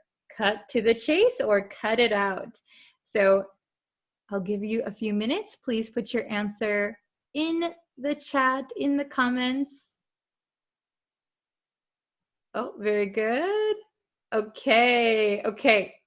So the correct answer is going to be cut it out. Cut it out, okay? Cut it out. I don't want to listen to you fight. So maybe, not maybe, actually, my mother used to say this all the time to me and my little sister. So if we were in the back seat of my mother's car, maybe my sister and I would start fighting. Hey, she took my toy. My mother would say, cut it out. So stop fighting, right? Stop fighting. You're annoying me. You're being too noisy. Cut it out. Stop it. I don't want to listen to you fight. Okay. Very good. Very good. Let's try number 3 together, okay? I'm sick of your jokes. I'm sick of your jokes. So sick of something doesn't mean sick. Sick of your jokes means I'm tired of your jokes. I don't like your jokes. They're not funny. I'm sick of your jokes. Okay. Number 3, I'm sick of your jokes. Okay. What is the correct answer? Okay, please write it down. You guys are doing very, very well so far, so good job. I'm sick of your, okay. The correct answer is, cut it out. Cut it out. Cut it out, cut it out, cut it out. I'm sick of your jokes. Cut it out, okay? Stop telling me your jokes. I don't like them. They're not funny. Sounds very, very annoyed, irritated. Cut it out, okay? You might also, if you've ever watched Full House, it's an American TV show from the 90s. I used to watch it growing up. There's a character, Joey, who says, cut it out. So that's kind of his catchphrase. If you ever watched Full House, you might know cut it out, okay? Last one, number 4. I know you don't have time. I know you don't have time, so I'll... I know you don't have time, so I'll... In this case, nobody is irritated, nobody is annoyed, but the speaker, I know that you are busy. I know that you don't have a lot of time. So I'm going to be polite and, okay, did you write your answer? Okay, the correct answer is, I know you don't have time, so I'll cut. Both words have cut. Cut to the chase. Okay, very good. I know you don't have time, so I'll cut to the chase. Very good. Okay, is it easy? Are you guys understanding it? Feel free to ask questions in the comments. Okay, so let's go over these one more time. Okay, so listening to the pronunciation. Cut to the chase. to the, cut to the chase, cut to the chase. So that means get to the point, get to the point, hurry up. Cut it out, cut it out, cut it out means, so stop saying something annoying or doing something annoying or offensive, right? Stop saying or doing something annoying or offensive, okay? So number one, cut to the chase. What are you trying to say? Cut to the chase. What are you trying to say? Okay, number two, cut it out. Cut it out. I don't want to listen to your fight. To you fight. Cut it out. I don't want to listen to you fight. Number three, I'm sick of your jokes. Cut it out, okay?